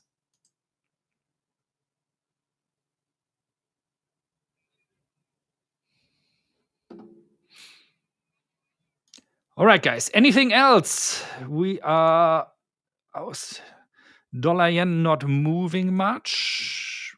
Pretty much where we entered it before. 153.69 my entry. Now we're at 6.8. I think the real move probably going to come later. There, so gotta be patient. Gotta wait for a little bit. NASDAQ. Oh, NASDAQ just opened a short position. That's interesting. We can take that trade actually also. So I'm going to take a short trade on NASDAQ on my 5ers account. Stop loss probably should be somewhere 25,550. 25,550. No, 550. Is that correct here? Yeah. Short trade 0.25%. Let's go. Here we go. So I'm short dollar yen now. I'm short the NASDAQ due to that trade. Normally with his trading strategy, I'm holding onto trades until I get a signal to the opposite side. So last time, for example, this short trade was then flipped into a long trade at this price. Same goes here for the current trade. So the long position I had there at 25,250 was flipped at 25,350 into a short trade. So let's see how that one plays out. I'm quite happy we see any trading setups at the moment. I don't feel overly comfortable with them just because the liquidity, the volatility is very, very low this morning. But I'm sure later on when the USA joins us, we are going to see more price actions. What about euro versus pound? What USD and yen on long? Let me have a look on these ones. Euro, pound, sterling. Yeah. I mean, I can see already just by looking at the daily chart the attractiveness of that. Looks like we are ranging higher, meaning the pound is getting more and more weak. Yeah, why not? Had a nice breakout there without the pullback much. This was our breakout. Ideally, we would have seen a pullback all the way to 87.50 around that price area and then go to the north. But I can see the attractiveness. So if you would put a gun on my breast right now and say, Dirk, you have to choose whether you buy or sell euro pound, I would be on the buying side as well. Euro US dollar, we talked about that earlier already. So preferring still trades that favor a strong US dollar, be it pound sterling. Same goes for euro dollar. As you guys can see already, I'm more of a trader who likes to trade with a trend there, and not somebody who pretty much picks out where are zones where we could see a reversal. And we can see also here pound sterling trending a bit lower again. So for me, it looks more like a continuation. However, the zone, this one is for sure going to be attractive. Let me maybe draw this differently.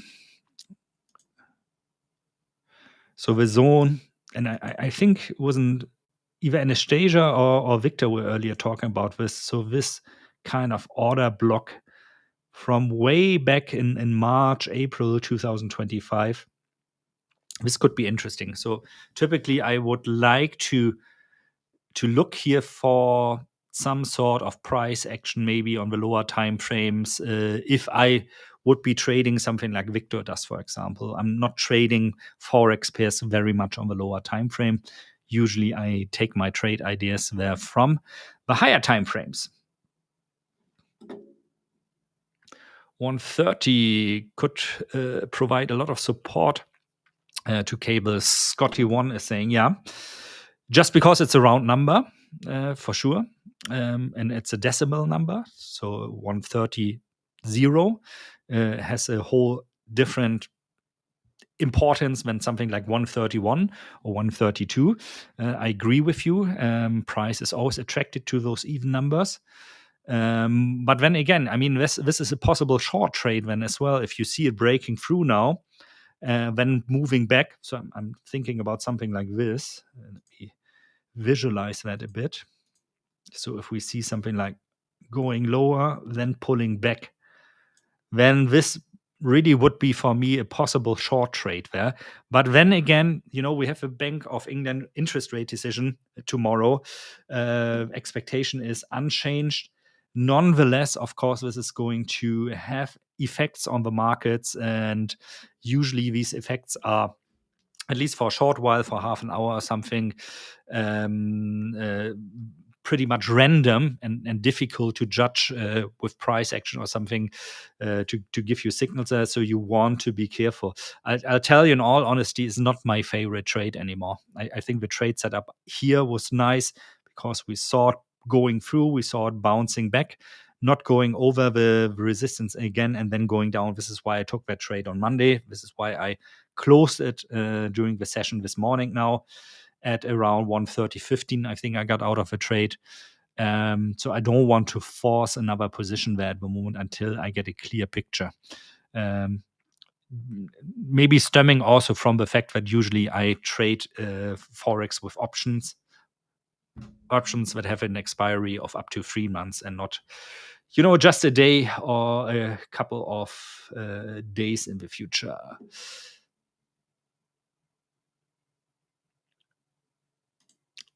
Why are you entering a short when there's a big fair value gap in NQ? Well, we all look at different things. I'm just following my system there, and over the course of 1,000 trades, it doesn't really matter if there's a value gap or not. first of all, you don't know, of course, what all goes into that system data-wise. Maybe it's something in the background that I take into consideration as well. But I think looking at something like a value gap, is a very individual thing. It's great if it helps you, of course, personally, if it's part of your strategy. That's good, but it doesn't really mean it needs to be part of my strategy. And that's the thing always when it comes to technical analysis, right? It's more of an art. It's not a hard science. It's not like that you can say if you're low on vitamin C, you are getting, what is that name of that sickness that all the sailors used to get back then? Scurvy. Thank you. Richard is helping me out here in the background. So it's all a little bit part of art. So I would be careful, to say things like, "Oh, I see like this or that," and this has to be a universal truth. I know you didn't mean it like this, by the way. So I don't want to insult you with that. Dirk, have you ever used auto trading bots that trade your trading view strategy? Yes, I am. This is exactly what I'm doing with this Bitcoin. Where is it again? This Bitcoin trading strategy. This is auto traded, but not by a third party bot. This is a bot or a software, I should say, that I completely designed myself. Trading, auto trading, automatic trading is a huge part of nowadays my trading strategy. It didn't always used to be like this. And by the way, if you are looking into getting into trading bots or auto trading, you still should learn like on a fundamental level how markets work. So you still need to understand basic concepts like markets move in trends, what is a break of structure, how do certain indicators work, how does finding a price on an exchange work. It's not arbitrarily that the CEO decides like, oh, this is the price of Bitcoin or whatever you're trading right now. There's a method, of course, between supply and demand, how prices are determined. Richard, welcome. You are muted. Oh. Yes, Now I was muted. I said, Guten Tag, how are you? Yeah, I'm very good. How are you? I am not too shabby, hey, Nige. Not too shabby. Yes. I saw that Anastasiia needed to quickly dip out, and I decided, well, can't have Dirk be alone, now, can we? Dirk needs company. Who wants to listen to a German guy for 30 minutes plus? You're absolutely right. Well, to be dead honest, I would love to hear from the German man. Well, thank you very much. You can now say that you've had an opportunity to stream with Hans or Gunther. It's actually Gunther. Yeah, that is actually true. I can say that now. Very good. Very good. But you don't sound like Hans Gunther. No, I've not had enough to drink, to be dead honest with okay. you. I've had enough to drink more of our good breakfast beer. Yes, I like a nice Wiener sausage. I do like a currywurst. So currywurst. Yeah. Wurst. I would like to have that. We call it Wurst in Afrikaans. So it's the same. Wurst and Wurst. That's actually right. I think Afrikaans has a lot of similarities to German. Yeah. I mean, it's the same. It's also a West Germanic language, like you would have in the Netherlands, or you would have in Belgium. So it's all West Germanic languages, or at least derived from West Germanic languages. So yeah, pretty. There's a few words that are similar, but we're way more like the Dutch. Yeah, it's like, for me, it's the same when I listen to Dutch. It always feels like I should be able to understand this, but in reality, I cannot. Where the other way around, it's like the Dutch can much better understand German than the Germans Dutch. Yeah, if a Dutch person speaks slowly, then I can understand them. Let's say 95%.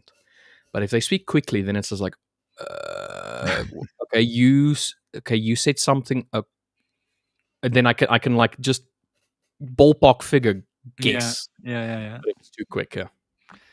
That's always true, no? When you learn a language and when you hear a native speaker and they I don't know, they talk at a speed like they just had a line of coke or whatever. Yes. It's like, oh, wow. Especially like the Spanish, for example, like it's like, oh, okay, I thought I could understand a little bit of Spanish, but well, turns out I'm wrong. So I have a Polish friend. One of my best friends is Polish. His name is Shimon, and when he speaks English, it's fine. But the moment he switches over to Polish, it's like a record going off. It's just and what? Wait, what word means what in that sentence? Like it sounded like one ramble that you've done, but it's because I don't understand Polish. So obviously, to me, it's too quick. It's just way too quick. My poor wife always tells me that as well. She has been learning German for such a long time. She says, like, I always think like that I'm getting along pretty well with my Germans, but then when you talk to your friends, it's like as if you speed up by a factor 3, and it always sounds like you're shouting at each other. When in reality, I might be telling some nice things like what I had to eat or something to my friend, but it always sounds like, that one famous Austrian German guy giving a speech. Like that one that we don't generally talk about.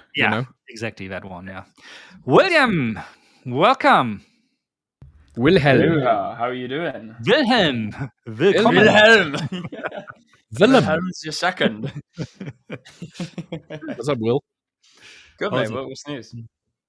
Yeah, we're jumping in a little bit early because poor Dirk was by his lonesome. I saw on the on the chat. I was going to try and jump in earlier, but I've managed to get my head back above water when it comes to everything that I needed doing. So add that to the long list that I have myself here of things that still need to be done today. My arm. Yeah, I know how you feel, Dirk. List is honestly as long as my arm, but I've managed to tick a lot of them off this morning, so I'm good. I didn't get to nap though, Rich, unfortunately. Yeah, nor did I. I had stuff to do, so I also did not get my nap. Oh, so annoying. Yeah, the two of us, Will and myself, Dirk, it seems as though the two of us did not get the best evening of sleep, and it showed in our morning stream.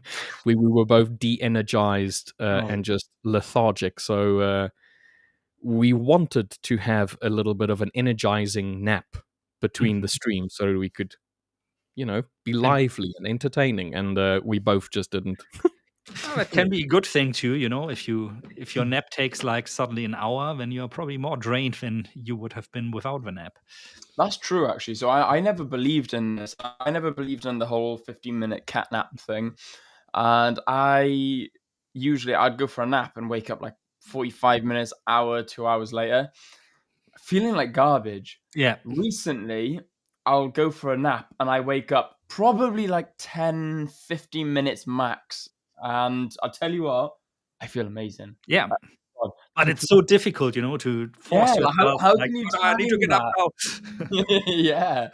But I'll tell you what, once I'm up, just those 15 minutes is almost like a hard reset. And it's like I've only managed to do it in the past probably week or two. Like I've been really drained. And I've literally fallen asleep on the couch by mistake. And I was literally just sitting there on my phone, sitting there on my computer, doing stuff. And boom, lights out, for about 15 minutes. I wake up, I'm like, oh my God, I fell asleep. So I like jump up and I'm right, I got to go do something productive to wake myself up. And I'm like, I actually feel more awake. Like I feel good. What is this sorcery that you're talking about? Like sitting on your phone and just falling asleep. Like what sorcery is this? I know. No, dude, like that's how tired I was. It was forced. Like my body said, oh, I'm done now. I can't sit and sleep, mate. I can't. Yeah. I used to not be able to do that as well, but I'm not joking. Just a couple of days ago, I was having like a late night coding session here in my office, and I fell asleep in my office chair. And suddenly I woke up because my mobile phone got off like at 10 p.m. because my wife was like worried. Hey, where are you? How come you haven't come home yet? It's like, oh my God, I fell asleep. My brother, when we were younger, we used to, we still play computer games, but like when we were younger, we used to have what is called LAN parties. So you would have a bunch of friends, everybody brings their PC to somebody's house. We would be LANing games throughout the night. And as the night goes on, people start like drifting off, this person goes to bed, that person. And one of those like LAN sessions that we had, my brother, the next morning, When we woke up, my brother was face down on the table, hand on the keyboard in the middle of a game. Man, Fast asleep. The game was Are you going. still joining or are you still there? Yeah, That- no, I think he was playing Need for Speed or something, and he was just in the overworld or whatever, just driving around, and he had crashed against a pillar or something, and was just his car was just stuck there, just. Was it Need for Speed or Need for Sleep? Yeah. Well, his Yeah. Need for Sleep overcame his Need for Speed at that point. Oh, So, I like that. I like that. That's good. Oh man, LAN partings. These were the things. Everybody was carrying the heavy monitors back then, you know, and then you spent like half of the evening not playing, but trying to get the TCP set up. just or trying to TCP get or the whatever. LAN network to work. Yeah, those were the days. Command and Conquer, I say. Yeah, Command and Conquer was definitely one of them, and then the OG Counter Strike. I never played Yeah, Counter Strike. I played a little bit of Counter Strike, but Command and Conquer was the game. Like that's the earliest game that I remember playing. I was probably like 5, 6, 7 years old max when I was playing that computer game, and it was my dad's on my dad's computer, on his work's computer, and I used to go in and I used to like fire up his game, and yeah, that's the earliest gaming that I remember doing. And dude, like that's years and years ago. Yeah. Yeah, this was probably like years or thing. 2004, 2005 ish, somewhere around there. That sounds about right. It was probably like 08 I played it. All right, guys. So to wrap things up for me, we didn't see very much action on the market. Surprisingly, I thought after what we saw yesterday that we would have a little bit of more volatility today, which is not the case. I took a short trade in dollar yen earlier, which is still sitting around where I entered it. I just took a short trade on the NASDAQ as well.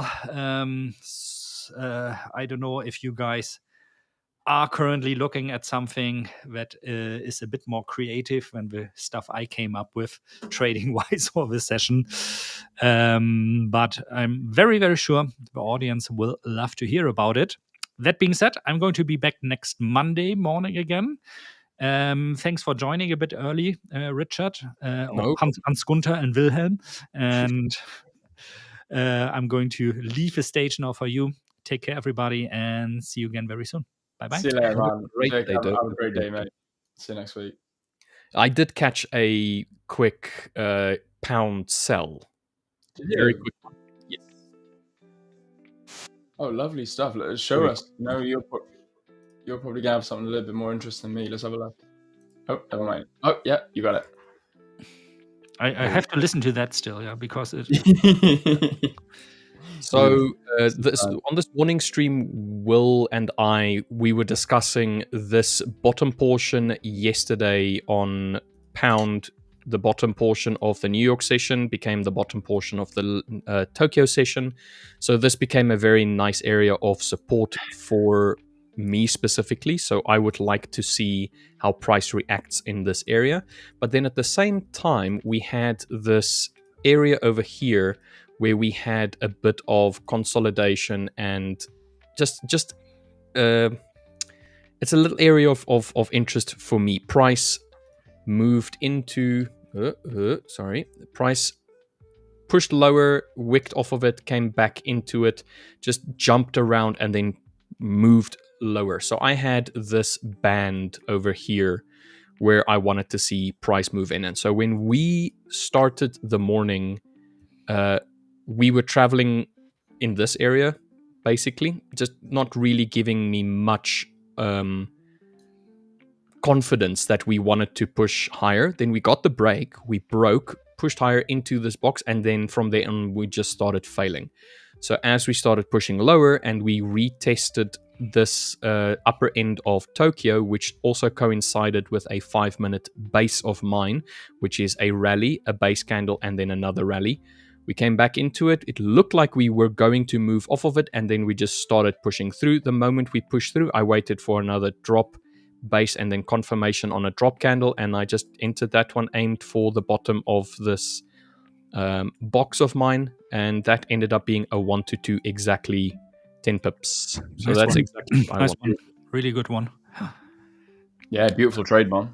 Really nice The trade. only reason was because we were so overwhelmingly bearish from yesterday. I was looking for an area where we could potentially start either pushing higher from or push lower towards. So this what made the most sense to aim for, because it was establishment, one touch, and then just like drifting away from it. So it made sense. And this area over here made sense because it was the most, if I go over to the 15-minute, it was the area that had the most reaction and struggled to push through until it actually pushed through with vigor. And as it pushed through with vigor, these 2 points made the most sense for it to come and test. This is too consolidative for me. I can't trade this at all. I need breakouts and then for a trend to be established. I'm like you, Dirk. I trade trends. I don't do well in consolidation. Would you typically now wait until price maybe reverses into the upper yellow box there, or are you considering already going with the flow a short in this red area? Price needs to push lower than the support band down here. You want to see a lower low first. I want to see it break, and then if it breaks convincingly and then retests and then continues, or at least shows that it wants to continue pushing lower, then I'll consider a sell. Yeah, that's exactly what Anastasiia earlier also said. This is what she's waiting for, either on the downside or, I mean, if it's a reversal later on the upside, it could be possible, of course, as well. Yeah, but this area right now is like in no man's land where you don't really need to do anything. Yeah, it's the same with gold as well. Gold yesterday, London session, New York session, Tokyo session is just one continuous low point. There's just nothing over here that I'm interested in. So I need to see this get taken if I wanted to push lower and then continue lower and maybe enter a trade somewhere over there. And then the inverse is the same. We have this area up here which had quite a bit of interest. Price wicked off of it. Even if I go back further, there's like price where it struggles. The same idea. So you have this whole section here basically that is in contention. So price needs to break above this, retest it, and then continue higher before we reach yet another zone which had interest. So, oopsie. When it comes to me making a decision, I want to see a reaction off of an area that has been established. So an established area being something like a high that had multiple reactions off of, as an example. So if I pulled this back, I would look for areas where price acted like support or a resistance, and then I want to see how it reacts in that area. So this was a break technically of this very short little termed resistance area. It pushed through it, but then it immediately failed the retest. So the retest was not supposed to push lower, it was supposed to rebound off of this and push higher. So I wasn't interested in taking gold, but the idea is still the same. I want a reaction off of an established area, and then I want a trend to formulate. And then once a trend is formulated, I look for small areas that I refer to as bases. I know that people refer to them differently, but to me, basically what a base is, if I just go down to the 5-minute for yesterday, a base is an area where once we've established a bit of a trend, so we had consolidation and then we had an attempt at a breakout, basically a retest into the consolidation and then a drop. So this is the establishment of a new downward trend, very intraday, very short-term trend. Short little trend, and then the areas where the opposite player tries to break the trend. And in this case, this is where buyers attempted to break this downward trend and then they fail. By failing, it is the point where this doesn't push higher, doesn't create a new high, and we have a follow-up bearish candle, another bearish candle, and I can enter anywhere over here. This to me is confirmation of the trend continuing lower. And then I start looking for a trade there. I did get a lovely gold sell, 51,660. I got a very nice sell here for, it was a 1 to 2, but it only got triggered over there. Exactly the same principle, the same area where we had the base we basically had this is now an established area. We have a reaction. It starts pushing lower. It attempts to push higher. It fails, and it starts dropping lower. And then I have little areas that I mark that I want to see price push lower than. So it's just generally small little swing points during a trend. Pushed lower, made a base candle, and then another continuation to the drop. I entered there. It didn't close here. It closed over here due to spread, but the same concept. Wait for a trend to be formulated. Wait for a little bit of a base, and then enter. Isn't it amazing how simple it can be sometimes? The thing is, I've been working for months and months. It's probably a year, if not more, to take this idea to the point where it is now. It's the simplification, and I believe in the fact, or in the idea, that trading is complicated enough. If whatever you can do to simplify trading, the actual taking the trade, whatever you can do to simplify that, do it. Yeah. It takes away the anxiety of a trade. It helps take away the FOMO. It helps you to just believe in your process. And then at the end of the day, when you take your trade, you don't feel the need to try and micromanage it. You don't feel the need to, I should be getting out because it's not going my direction. Which you just proved, by the way, also by saying like, my take profit didn't trigger because of a spread earlier, so it triggered on the second try, if I understood you correctly.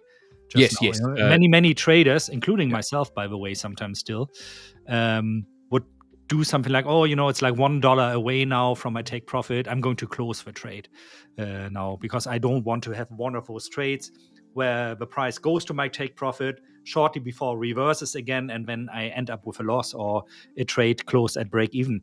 And the interesting thing is I actually ran simulations on this on data that this has a very heavy effect long term on your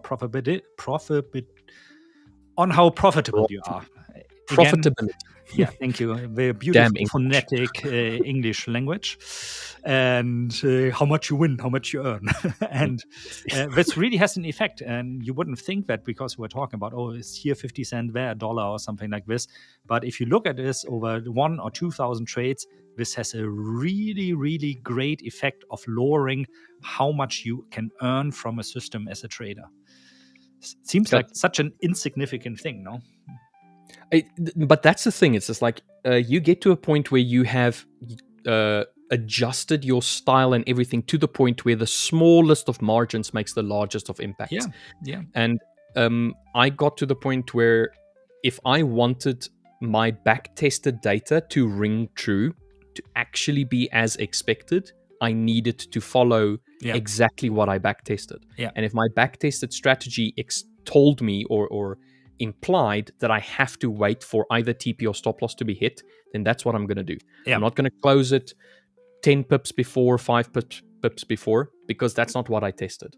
And that's what this was all about. Like, even if it's trigger here, it's one of those things. If it goes against me, then so be it. Yeah, absolutely. Thanks for sharing that. But now I really have to leave you and get to my next appointment. So take care, everybody, and see you again very soon. Bye-bye. Goodbye, Dirk. It is 0-1 at the moment.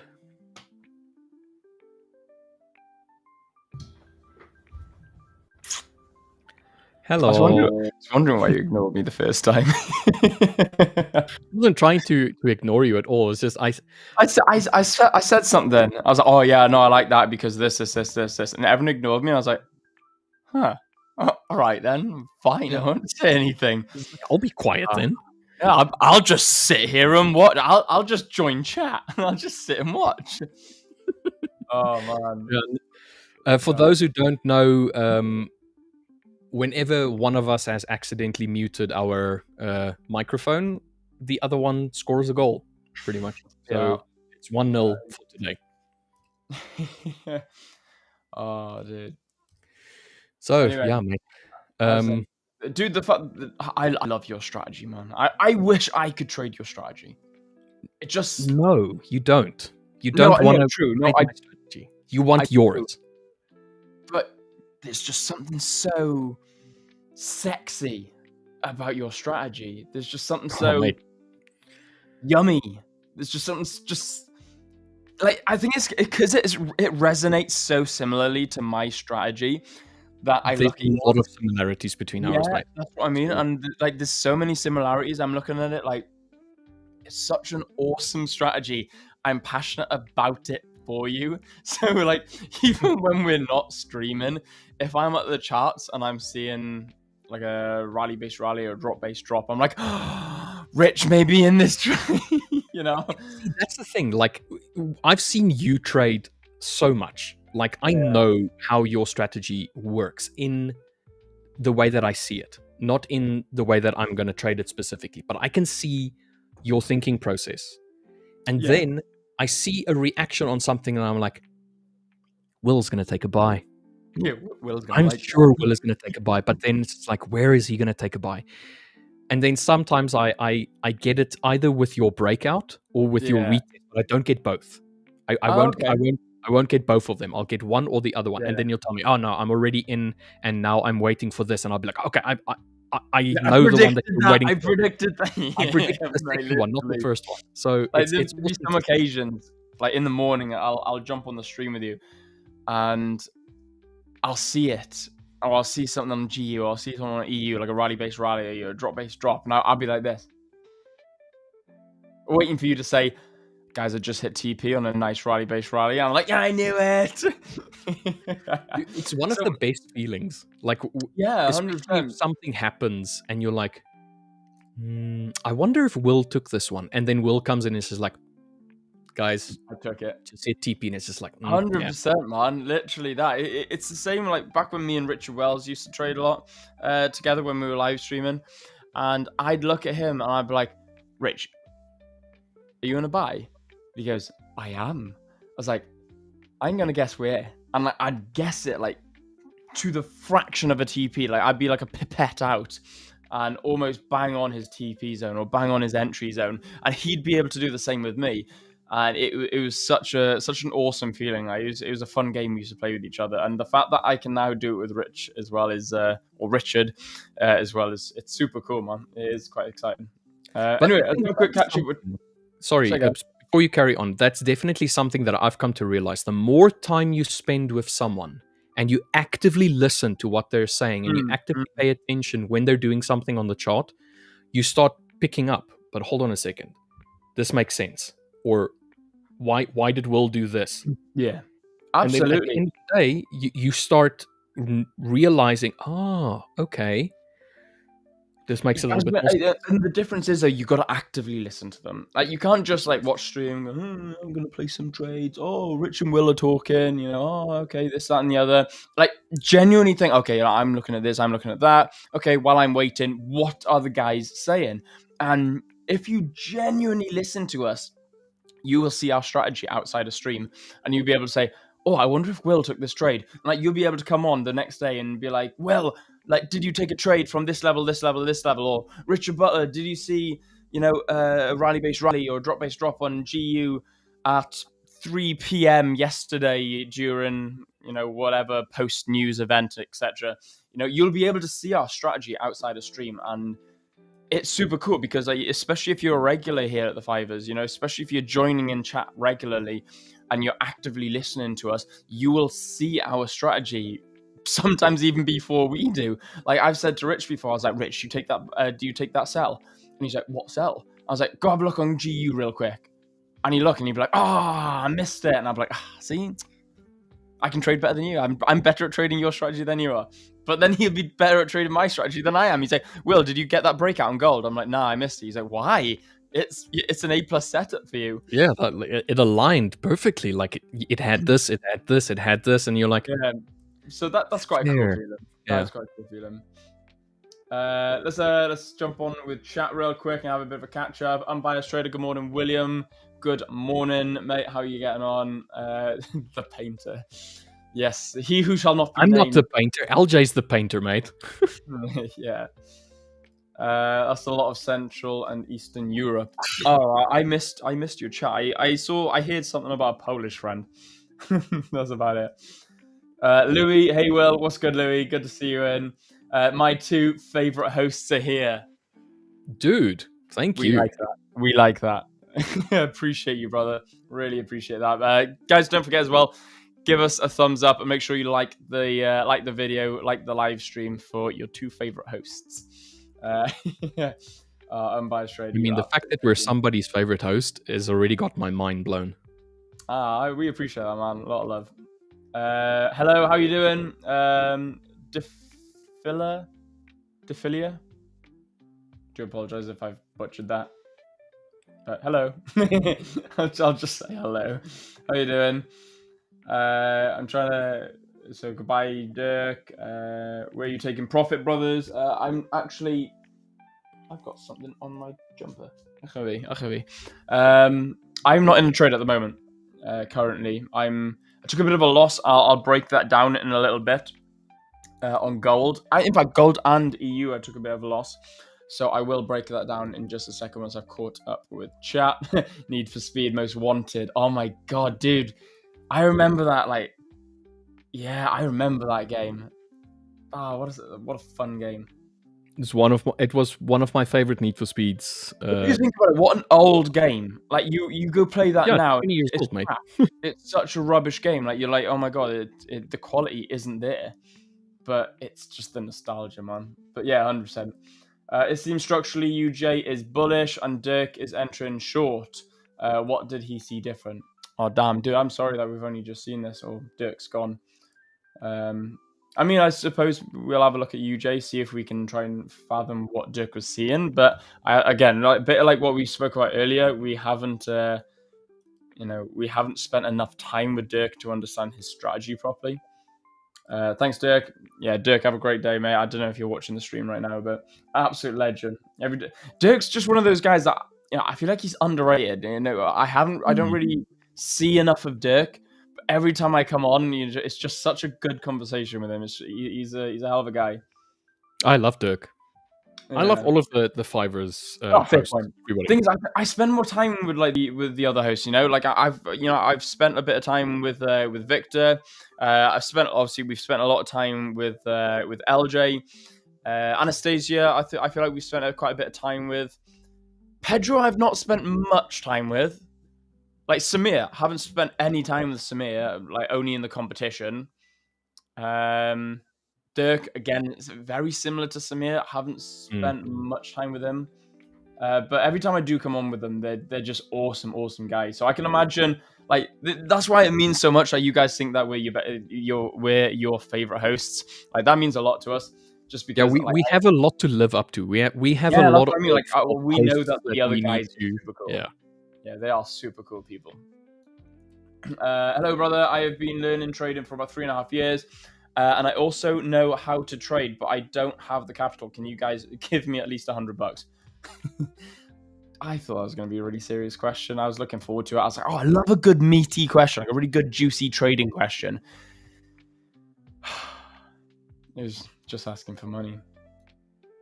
Tell you what, if you come wash my car for a month, I'll give you $100. But it's got to be spotless, inside and out, engine bay the lot. Then I will. And if you refuel it, then I will give you $100. Dude, it probably cost you $100 to refuel. Losing all over $50 to $100 is not worth it. When I start seeing something off close to my TP, I'm out. This is an interesting one. Really interesting one, because I do something similar. Now, yes and no. Because if you think about it, if you're closing too close to your TP, once you paid for commissions, depending on obviously what asset you're trading, once you pay commissions, once you've taken a little bit less than your actual TP, and the fact that you've closed early, is that due to a psychological thing? Like, are you closing early due to psychology being affected? There's a couple of things at play here. However, if price is a little bit slow moving and it's heading up to your TP, and you're $10-20 away from your TP, screw it, just close it. you know, if it's coming up to an area of potential point of reversal, and which I've gone into some depth with you guys now, of my sort of areas and why I like to get out, where I'm targeting, why I'm targeting that area. So if you're coming to an area that you want to target because that's where you think price is going to come to and could potentially reverse after, then yeah, dude, if you're starting to slow down heading towards your TP, take it, cut the trade. You know, it's better to take $20 short of TP than to come $20 short of TP and then take a full loss. So I mean, there's a lot of debate around it. However, you know, I'm sure Richard would I'm going to go back to calling you Rich now because we're not talking about Richard Wells.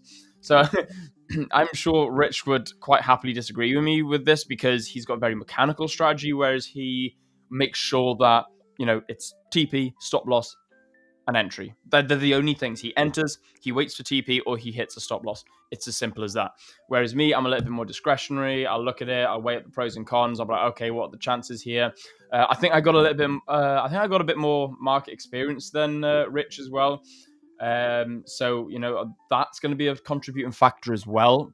And not only that, I'm just a different person in general. So I'm a different person with my own thought process and my own brain. I've got a little bit more market experience, so I've watched the markets for a little bit longer. So as in theory, I'm able to take my experience and think, okay, more times than not, this happens. And yeah, so, you know, and again, you know, I've got a mechanical entry strategy, but a discretionary exit strategy. So again, different strategies. So it depends on what works for you guys. But I do see why you'd come up with that theory. I personally agree with it. However, I'm sure Rich could disagree with it. I mean, I don't see a problem with someone trading discretion. I don't see a problem with someone having. You got a problem with me? No, not at all. No, you should have said, no, I got a problem with you, just not your strategy. Yeah, maybe something like that. I think the idea is generally that do create something, let's rather say, create something and follow something that feels natural to yourself. So that you're not going like against the grain when you're trying to create a strategy. Because you're not supposed to fight the strategy. The strategy is supposed to be an extension of who you are and how you're participating in the markets. So in my case, like, I strictly follow my rules because I'm a rule-based person. I like rules. I like setting myself guidelines. I like setting myself objectives that I know if I've tested this objective or at least the method to that objective, I know I can get results. So, yeah. Sorry, Will. I only just saw your message. Oh, I see. Yeah. No, that's fine. No, you don't have to read it now. No. I'm going to reply to you immediately because it's important. Okay, fair. I'll tell you what, then I'll take over. Bingo, Richard. Strictly follow rules of the strategy you have created and wait for returns. Only refine if returns to drop. Yeah, and 100%. I took. Wow, that's like perfect timing. I read that just before it dropped. Yeah, no, absolutely. You know, and that works. It's simplistic trading. You know, why unless you have the confidence with taken away, why would you actually go outside of your rules? The thing is, if your rules have proved something, what's the point in going against them? Okay, fair. So, I'll drop a message now. Sorry, mate, carry on. Intrusive thoughts just took over my body then. No, don't message me now. No, I'm not. I'm talking to. You beat me to it then. I was gonna message you now. Yeah, no. So yes, stick to your plan, stick to your strategy, stick to your rules, and be a profitable trader. Dude, it's literally that simple, man. Took a look at ND. Oh, New Zealand dollar, I'm assuming. Take a look at New Zealand dollar, please. What do you want against the New Zealand dollar, or the New Zealand dollar against what? Hello, brother. I have been into. There's just the. Yo, what's there good, we guys? go. Oh, Aaron, what's good, man? How you doing? Good, man. How are you guys? Yeah, good, mate. Not too bad. Thanks for having me, people. That's right, man. What's news? How's the trading going? Yeah, good. Very slow for me this month, actually. I haven't really taken much trades. It's been just sitting on my hands, really, the last month, especially. I've taken like 2 trades. So yeah. If you guys don't mind, I kind of want to show a trade that I've taken 100%. Yeah. Yeah, and explain it and see what you guys think. You've shared Yeah. it, correct? Yeah, my screen share is on. Yeah. Yeah, get that up. Let's see what you got for us. Yeah. So there we go. Perfect. Thank you, Remy. Okay. So this is a trade on GBP JPY. Now, I took this about a week and a half ago, and this passed one of my phase 1 accounts. So we have a breaker zone here, which is something I used to enter. The way to find it is by looking for a sweep of a swing high by another swing high, and then look for a break of a low. Okay, so this is for sells. Then I'll mark out the zone.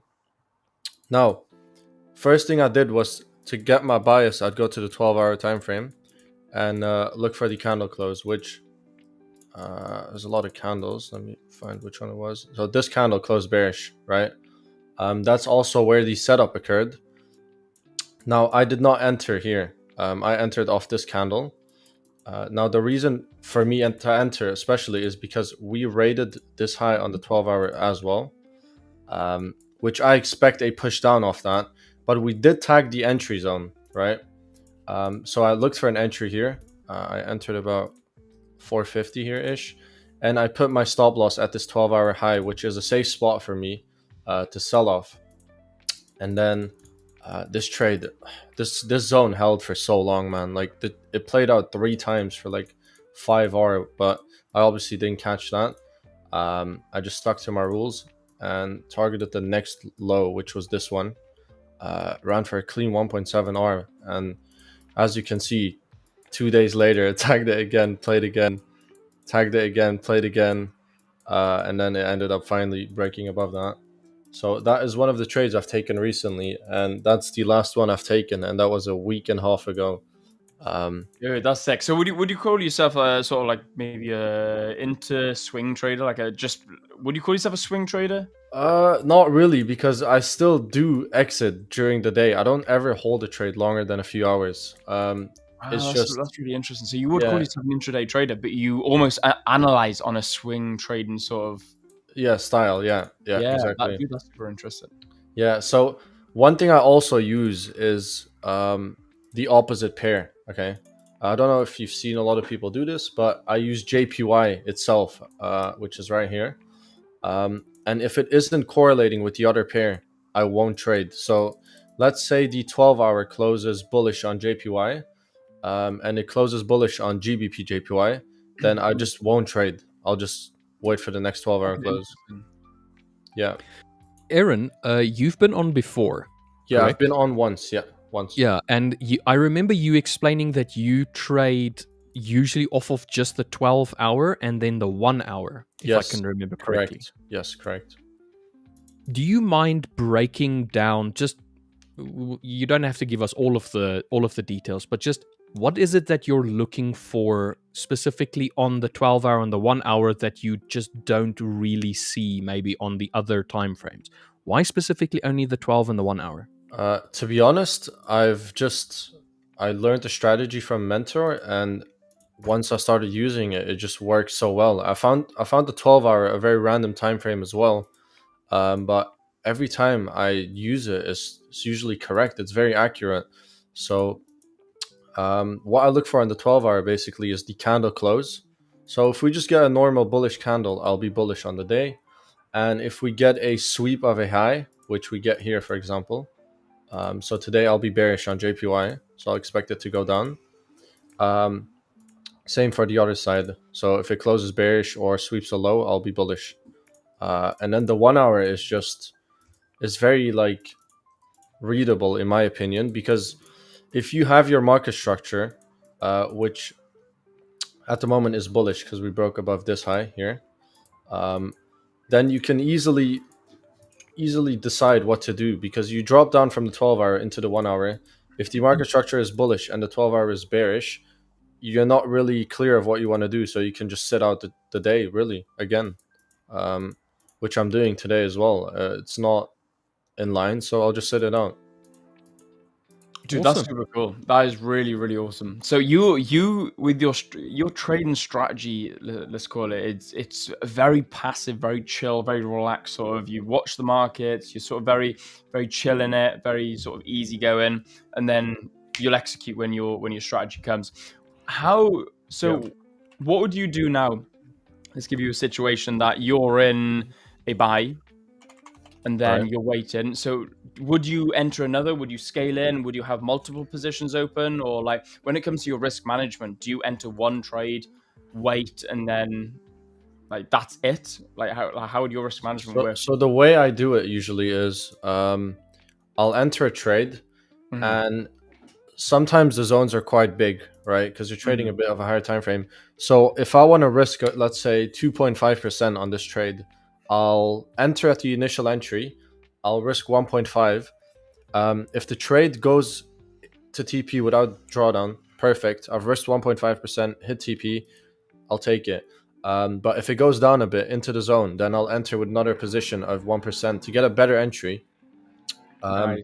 And then if it goes into my direction, I'll make more than 2.5% because I target a 1-to-1 usually. Okay, that's interesting. But that second position will be more than a 1-to-1. So it adds up and then you get more profit. So that's what I've been doing recently, actually.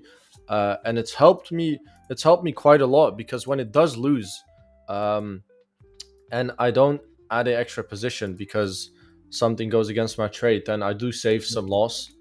So that's kind of how I manage position entries, but I do go break even at a 1-to-1 and hold sometimes.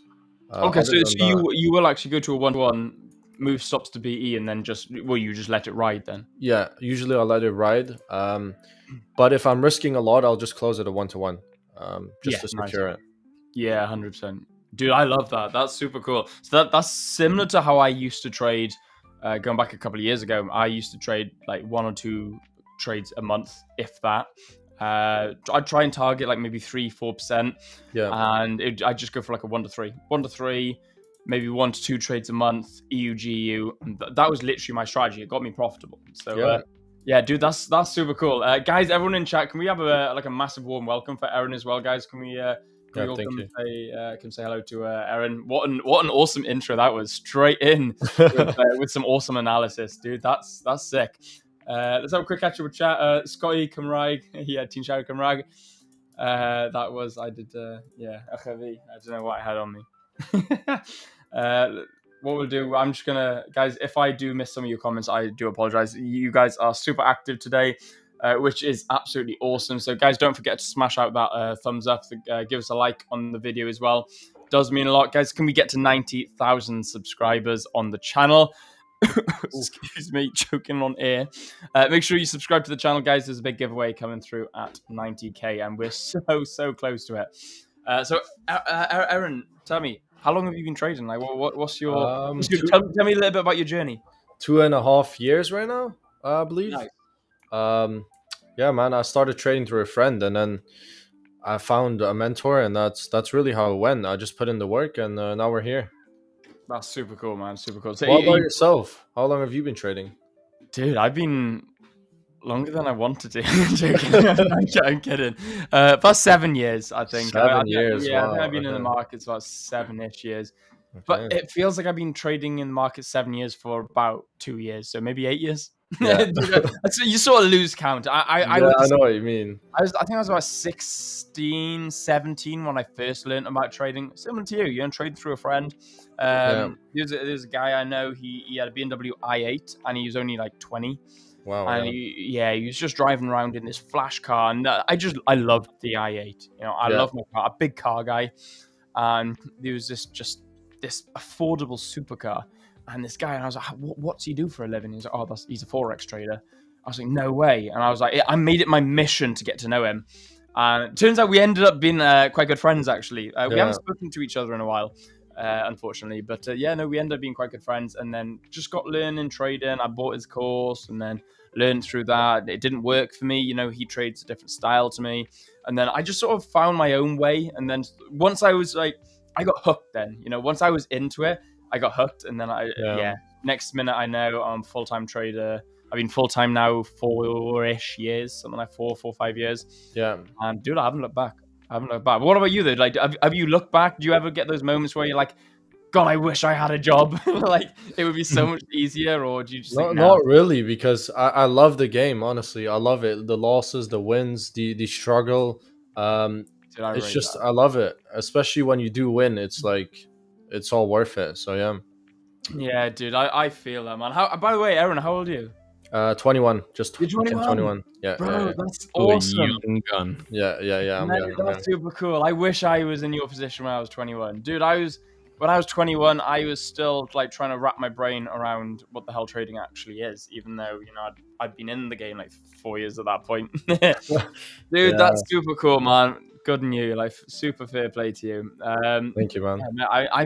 I'm 24 now, and only the past 2 years, even though I've been full-time 4 years, the past 2 years have been the real game changers for me. Yeah.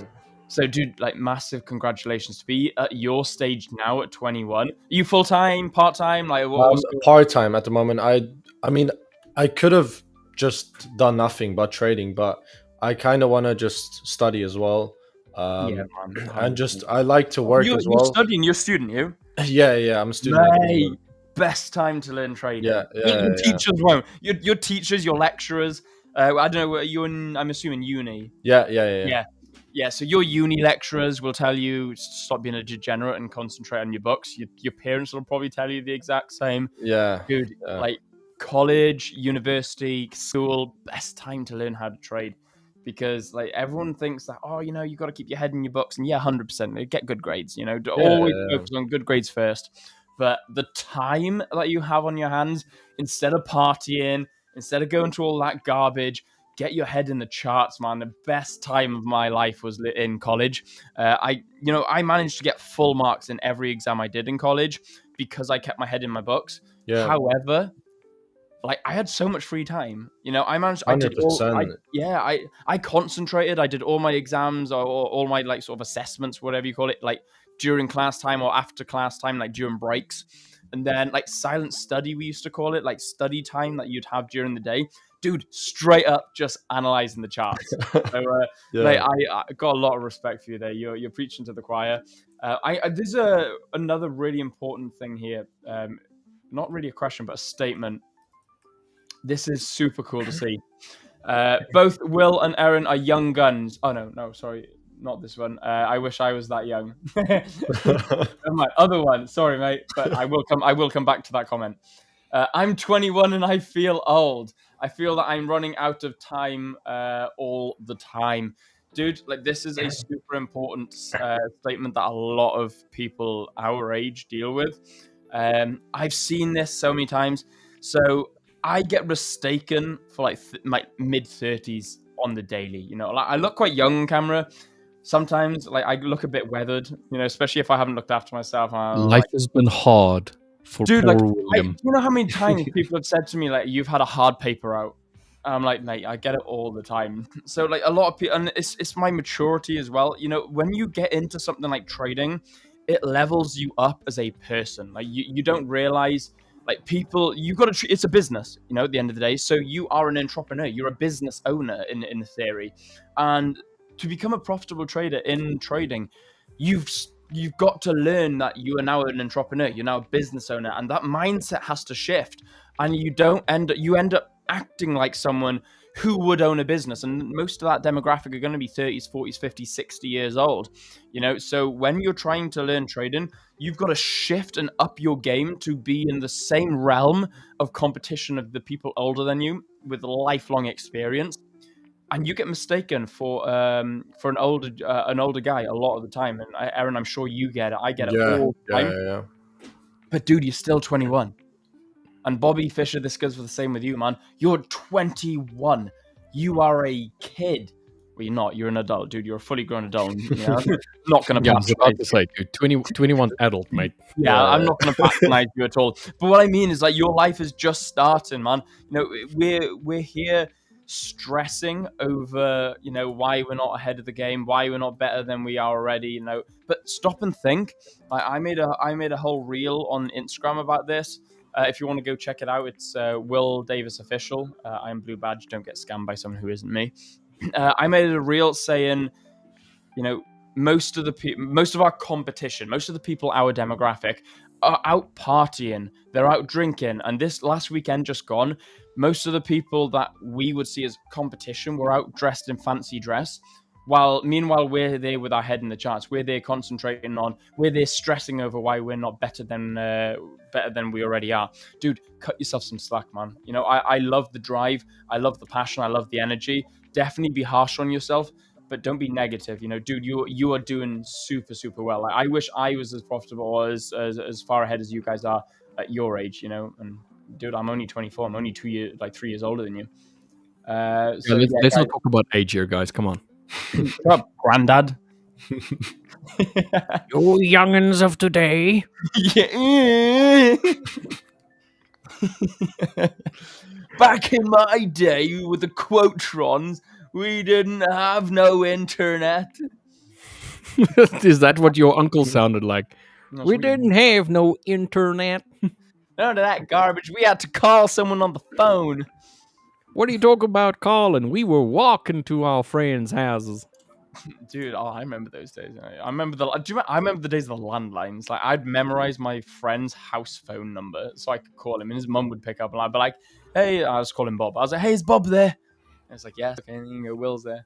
So anyway, and moving on from nostalgia, another loss just got triggered. 2 out of 4 stop loss hit, 2 running. Dude, that's absolutely fine.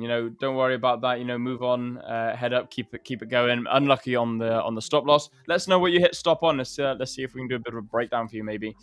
Not only that, dude, 4 open trades. Make sure you're sticking to your risk management. Make sure that it is part of your plan, and make sure you journal each and every loss. No, sorry, Mom. Now we'll get to this comment. Both Will and Aaron are young guns. Wish I started trading that young. Yeah, no, 100%, man. Sometimes I'll regret it. Like, I'll see people out partying and drinking and going clubbing and going on holidays and having large groups of friends. And I'll be looking at it, I'm like, that actually looks quite fun. And then I'll look at my brother, and he's there sitting in his V8 Mustang. And I'm sitting in there in my convertible M4. And I'm like, nope. I'm so glad I started when I started, because it took so much hard work and dedication, and I lost friends. I lost the ability to go on these holidays, lost the ability to go on parties, lost the ability to go clubbing. However, I'm sitting there completely full time in 2 fantastic cars with my best friend, with my brother. So guys, doesn't matter when you start, but the only thing I will say, when you do start, make sure that you're willing to sacrifice absolutely anything other than family time. Analyze XAU. We shall jump straight on gold. I'll show you my loss that I took on gold just now. Good afternoon, VI Legacy. Good afternoon. How are you getting on? How are you doing? I'll tell you what I'm gonna do. We have caught up with chat, which is super cool. Vincent saying, I'm 45 but still at the beginning. Dude, I know 70-year-olds that are still at the beginning. It doesn't matter when you start, man. It matters that you do start. So it may take you 2 years, it may take you 12 years. As long as you stick at it, and as long as you stick to the plan, and you listen to the good people, not the bad people. So if you join us in chat, make sure you subscribe to the channel. Like I said, join the 5ers. We all give out so much free knowledge. Then just make sure you jump in, ask a question, and we'll answer it as best as we can. And dude, I can promise you that you will come on leaps and bounds, providing you keep in to the good practices, because that's what we promote here: good vibes and good practices. There we go. I'll tell you what, guys, I'm going to jump straight on my gold chart now. Otherwise, you guys are chatting a lot, which is awesome, but I'm going to spend most of the hour here talking to you guys. So let's have a quick look at the markets, and then we'll see if we're seeing anything. Rich, let me know if you're seeing anything in the markets, and the same goes with you, Aaron. Let me know if you got anything in the markets, mate. So gold, let's have a quick look at this. So this was this morning. Guys, look at that. Talk about buying at the high. That's just tragic. So we had this gold position here, and then we had this high zone, which we tested, wicked above, pulled back down. This worried me a little bit that we had all this area down here. So I'm going to mark this up and show you that this was an area that in my mind I was keeping an eye on. I was a little bit worried about it, but nonetheless, we came under, we consolidated, and then we had this 3 big bullish candle push up, breaking and closing above this high on the 15-minute, which was better as well. Now, if we drop down to the 5-minute, look at this bull movement. I thought, yeah, buddy, let's go. We like the look of this. Again, pull back into this sort of imbalance area, consolidated. I would have liked a deeper pullback, so I marked out this area. So if I just delete this, go away. There we go. If I just delete this area here, there we go. So we got this consolidation. This is the pullback that I wanted to see initially, but I thought, okay, you know what? Price comes down, wicks it, moves back up, 2 big candle push up. I thought, okay, I think we're gonna go from here. You know, let's see if we can jump into some markets, to see if we can earn some money, and see if we can get closer to break even. However, guys, I bought at the high, and I thought, okay, you know, I'm buying at the high here. Let's see if I can scale into a better price at a pullback, and then maybe, you know, get out at break even again here. Got in on the pullback. Price just consolidated around a little bit, and I thought, okay, price is consolidating, and then we got wick. We got this big wick here and a close, a bear close, and then we got this candle where we pushed real deep, deeper than the whole morning, or the whole morning that I was wanting to trade from. So this area here. So we pushed deeper. We wicked, which okay, you know, we're wicking here, and then again we came up, pulled back down, showing this wick here. Now, we hadn't closed this candle. I thought, screw it. I thought, I'm done now. You know, this is cooked. And I took out. So I took out there for about $257 net loss after commissions. So, dude, you know, that sucked.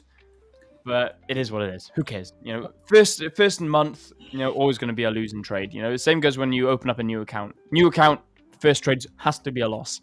Otherwise, you know that you know, to have a successful trading account, the first open trade has to be a loss. That dems the rules. It just seems that that's what happens. Yeah. So that's what happened today, guys. My first trade of the month is a losing trade on gold. I was also in a Euro USD trade. This was an A+ setup, guys. You know, this was just an A+ setup gone wrong. Unfortunately, these things happen. Now, overall bias was sort of a little bit choppy. EU one? Yeah. Okay. Yeah, so a little bit choppy, a little bit consolidating, but overall higher time frame bias. If we look at like the 1 hour or like the 30-minute up, like 4 hour, hella bearish, 1 hour, hella bearish, 30-minute starts flattening off but still looking bearish, 15 minutes started like really flattening and showing that we're failing to push lower, which was cool. So, you know, I thought, there we go, I quite like this. Let's see if we can have a look, see what's going on. And then marked out this high. This was my target zone. Marked out this low. This was my stop loss area. And then I thought, okay, cool, consolidation. Big bull candle up on the 15-minute. Bullish engulfing, broke and closed above this internal high. And I thought, sweet, let's drop down to the 5-minute. This looks really, really nice. And then what happened on the 5-minute? I thought, sweet, okay, there we go. You know, consolidation on the 15, push up, pull back, consolidation, or rally-based rally if you're Richard Butler.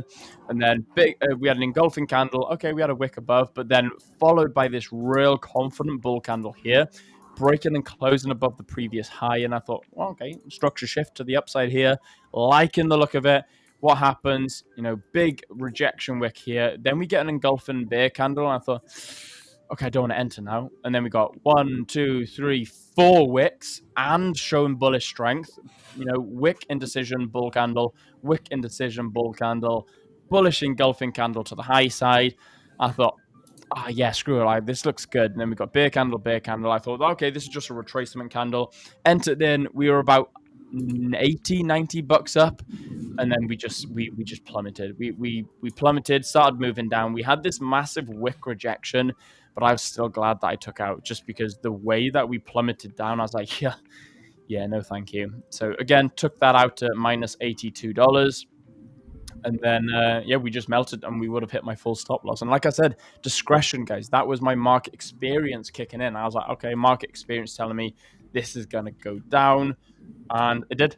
It did, and I took out. So overall losing day of $347.75 for the month. So the month has just opened. First trade of the month, first day trading of the month. As yesterday, I wasn't trading due to the fact that I think I was on my laptop. No, it wasn't. There just wasn't any trades yesterday. It was the day before that I was on my laptop. So yeah, just one of those days, guys. Some issues with your internet on Monday, and then yesterday you had gotten back to the markets, but then just nothing. No opportunities really. Yeah, so there we go, guys. You know, that a bit of a losing day for me. Minus $350, let's call it. So it is what it is. Will, I have a question for you. How do you manage your live account exactly? Do you risk high and just put more funds in, or do you stick to low risk? Dude, that's a great question, man. Really good question. So it depends. My max risk on a live account will be a one full risk. So what I call one full risk is 1%. So 1% will be usually 1%. You know, sometimes I may like accidentally go slightly over my risk to reward, or maybe it'll be like 1.2%. I'm like, gotta dial that back a little bit. You know, gotta make sure that I don't like to go over 1% when I'm risking on a live funded account. However, when I'm on my standard accounts, you know, I'll risk 2-3%. Like if I'm P2, I will risk more. Whereas on my live account, my max risk. So I think today on gold, I was risking. My stop loss was down here. This had a $500 stop loss. This had a $500 stop loss. Maybe 510. So I think I risked overall like 1.5%, so like $1,050, $1,100 on this overall trade. But I knew that I wasn't going to let it get to that because I had a discretionary stop loss, right? Whereas I had an emergency at 1%. So I will risk 1%, but I like to risk, if I can, 0.25 to 0.5% per trade. That's how I like to risk on a live funded account. So I will minimize it a lot. Yeah. Okay. Yeah, I'm the same. When it comes to risk, obviously for the personal accounts, 1% is not the best because you don't have the, let's say, the capital leverage that you have with, for argument's sake, a funded account. Yeah. Because we don't all have like 100K personal accounts. No, 100%. Yeah, so there I do trade a little bit more than 1%, obviously. But when it comes to my funded accounts, I don't generally go higher than 0.5%. I am very comfortable doing a 0.25% risk. It is where I'm the most comfortable. It just gives me enough time to be wrong. Let's put it like that. Right. So I know there are a lot of people that want to pass their account in one trade. I know there are people that only risk 1% and above. I'm not one of those people. I view it as a marathon, not a sprint. So the longer time I can give myself to either build consistently or allow myself time to be wrong for an extended period of time. So 0.25% for me is just the perfect amount. And on top of that, I do take multiple trades a day. So if I take 3 trades a day, I've risked 0.75%. I'm happy with that amount of risk. And generally, I go for a 1 to 2 or a 1 to 3 R. So, I mean, I'm getting in excess of 1.5% if I have a good day, as an example. And that's more than enough. Like more than 100%, enough. Especially on a live funded account. But I am the opposite of what you guys are saying, especially on live accounts.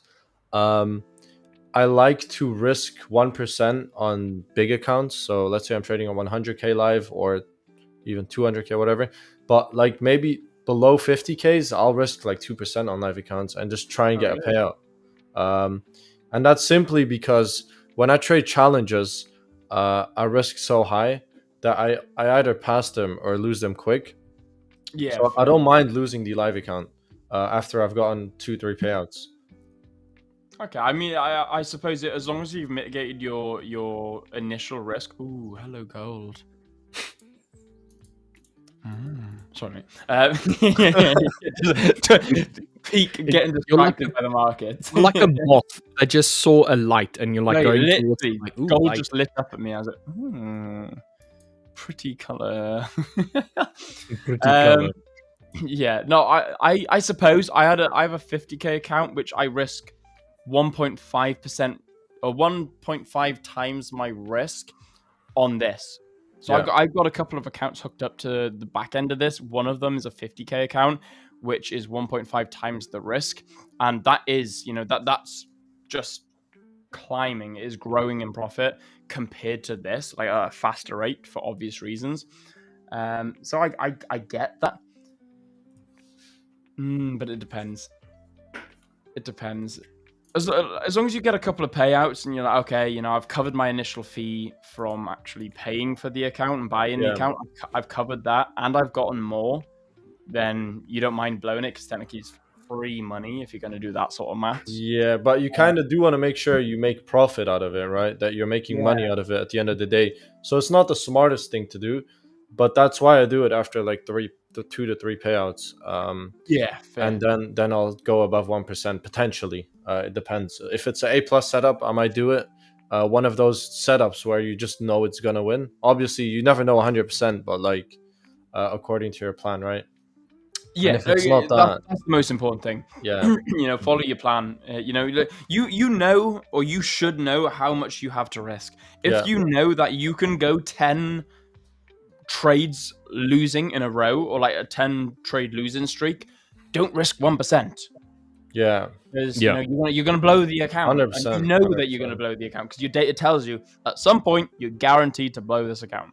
Yeah, because you know that your data is telling you that the probabilities of you hitting a 10 losing trade streak, it's very high. Yep. So if that's being said, then maybe divide it and risk 0.5%, because then what are the probabilities of you getting 20 losing trades? You're doubling the quantity of trades that you can take without actually losing the account. So as long as your risk management's there and as long as your data backs it, then 100% you can definitely work with that.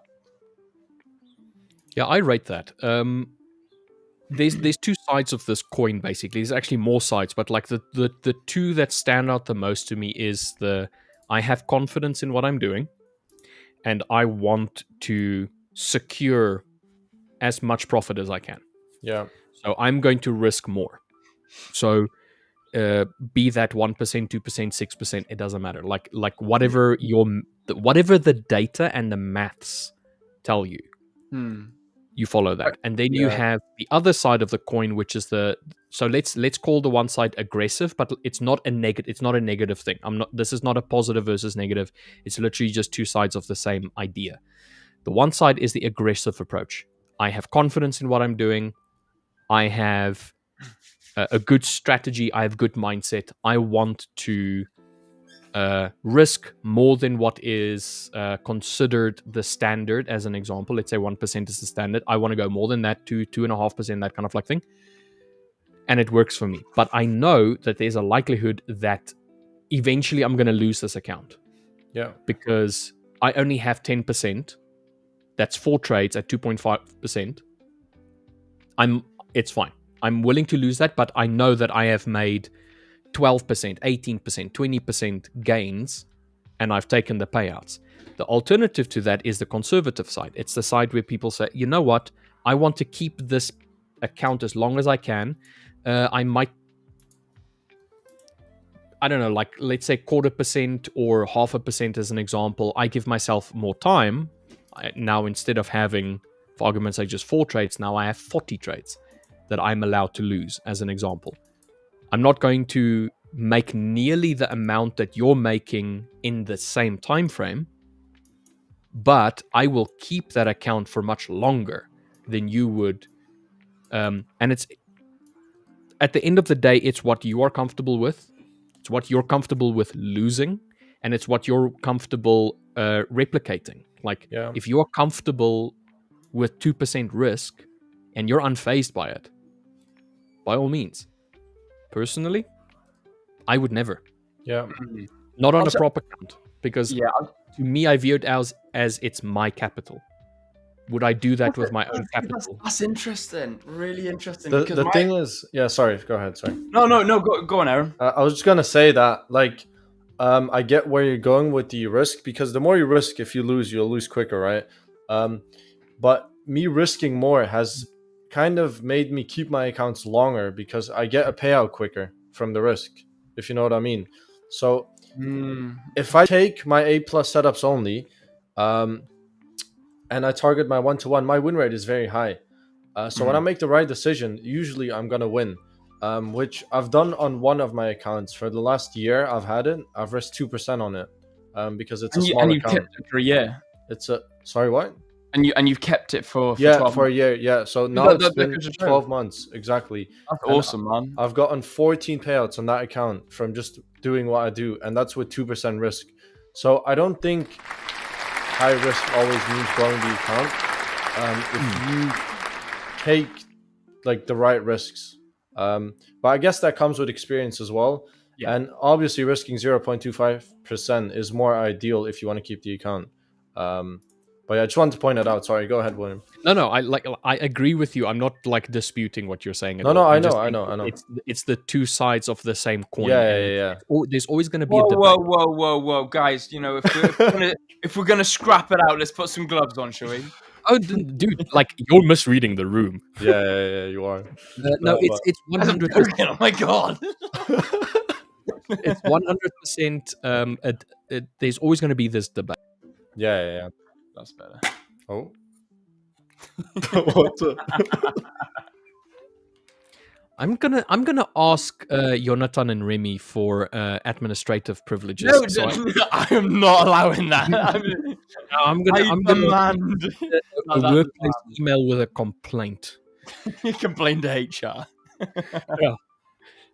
You will unfortunately always have this argument between what is considered the optimal risk for the asset that you're trading, or what is the optimal risk for a personal account, a funded account.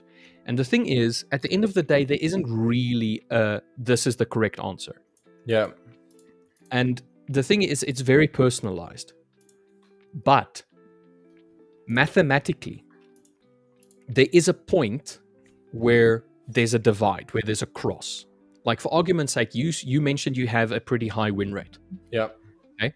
Now, win rate on its own means nothing. Yeah. Because win rate, along with risk, tells a story. But win rate on its own doesn't tell you much. I can have a 90% win rate, but if I'm doing negative risk to reward, where I'm risking 20 risk for one gain, obviously, this is a very extreme example, but you understand.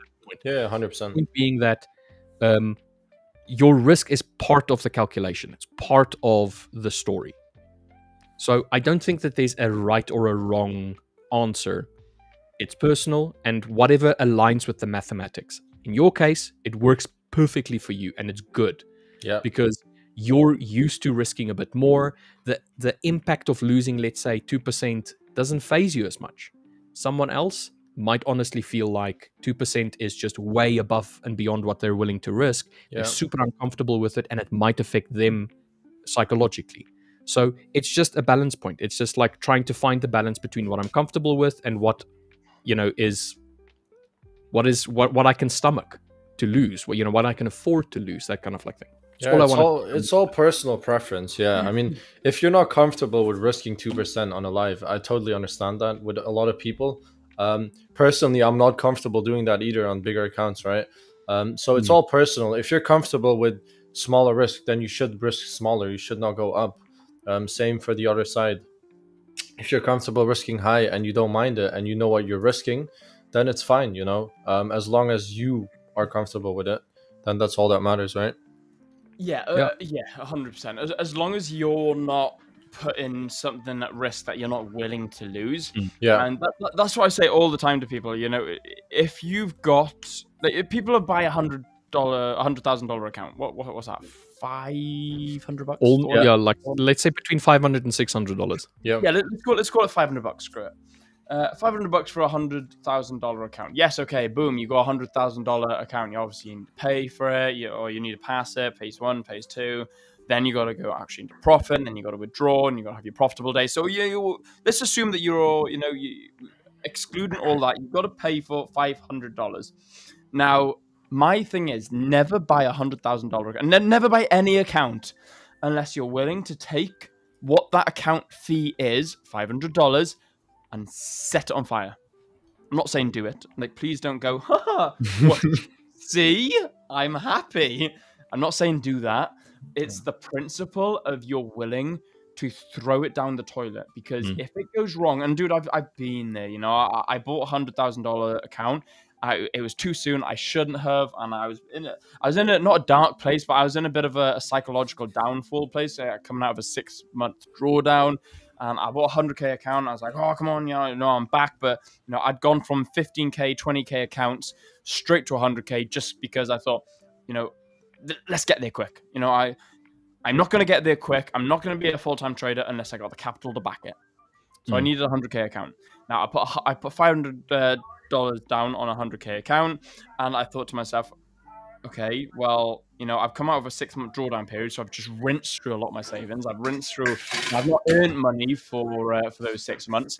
Now what I'm going to do is go and spend even more money that potentially I didn't want to straight into an account that I wasn't 100% sure if I was going to pass due to the fact that I was coming out of a drawdown stage. So it's like, well, okay, the logic isn't quite there. I blew the account and I felt I just felt absolutely gopping. I felt awful. I felt so negative. I felt like I just put my entire personality. I based that $100,000 account, $100,000 account on my as a personality trait, and it was super negative. It was a really bad downward spiral for me. And ever since then, I started realizing that you should never put into an account what you're not willing to lose. And with Percy accounts, it's the most valid saying. So many people say to me, like, oh, I'm going to go chuck £1,000 into a personal account. Okay, fine. But what happens? Like, how are you going to feel if you blow it? Like, oh, no one wants to lose $1,000. No one wants to lose £1,000 in a personal account. That always feels crap. But seriously, how are you going to feel? Like, are you going to be like, oh, okay, I feel absolute garbage. I feel like crap, but kind of makes sense. I don't care. It is what it is. I'm just going to regrow my capital and go again. If, however, that scares you enough to think I never want to put £1,000 into a personal account again, it's because you put too much money in at the start. You've got to have that respect for money. You got to have that respect for the capital. But at the same time, Richard's actually made a fantastic point of this: is you've got to have a disassociation with it. Yeah. That's 100%. If you are too attached to it as well, if you're too scared of losing the account and you're too hung up on it, you're definitely going to end up blowing it. And if you don't, then good for you. But if you do blow it, you're going to be frustrated for a good month at least. Yeah, 100%. You got to remember, so a little trick that I had after blowing $100,000 last year, I think it was. I had a live account, blew it, and I thought, crap. I hit my daily loss limit, actually, because there was a trade that I thought was 110% setup. It was like A++++++. I was like, this is guaranteed to go up. I just got cocky. We all, even now as full-time traders, even now as profitable traders, we still have days where emotion gets the better of us. Sometimes personality can take over a little bit, and we're not the best versions of ourselves. And I thought, I got cocky. I was like, 100%, this is going up. And then I put 2.5% risk on, and it hit a loss. It lost. And because I was so sure it was going to go up, I revenge traded and I scaled in 2 more times at a 1% risk, or 1.25 or 1.5% risk. And hit daily loss. I blew the account, and just because I was an idiot, just for being an absolute muppet in the market. But that's what I mean. It happens to us all. And then what happened after that is I actually questioned myself and my psychology. I was like, right, okay, understand how to journal, etc. Deep dive into why I've done that. But more importantly, it was how much, how long is this going to bother me for? Is this going to bother me for a week? Is it going to bother me for a month? Is it going to bother me for a year? How long I think that this is going to bother me for will depend on how much respect that I give it. So if you've got $100,000 in personal capital, maybe inheritance, for example, or you've sold a house or investment, and you've got $100,000 in personal capital, and you blow the 100% of it, you blow $100,000 worth of that capital, it's all gone. How badly is that going to affect you? Like how much that's going to help decide on how much you respect and how much time you must give to the recovery of the psychology behind that loss. However, if you get a $300,000 account and it's gone, it's live straight away, and I don't know, maybe you're the luckiest guy in the world, I don't know.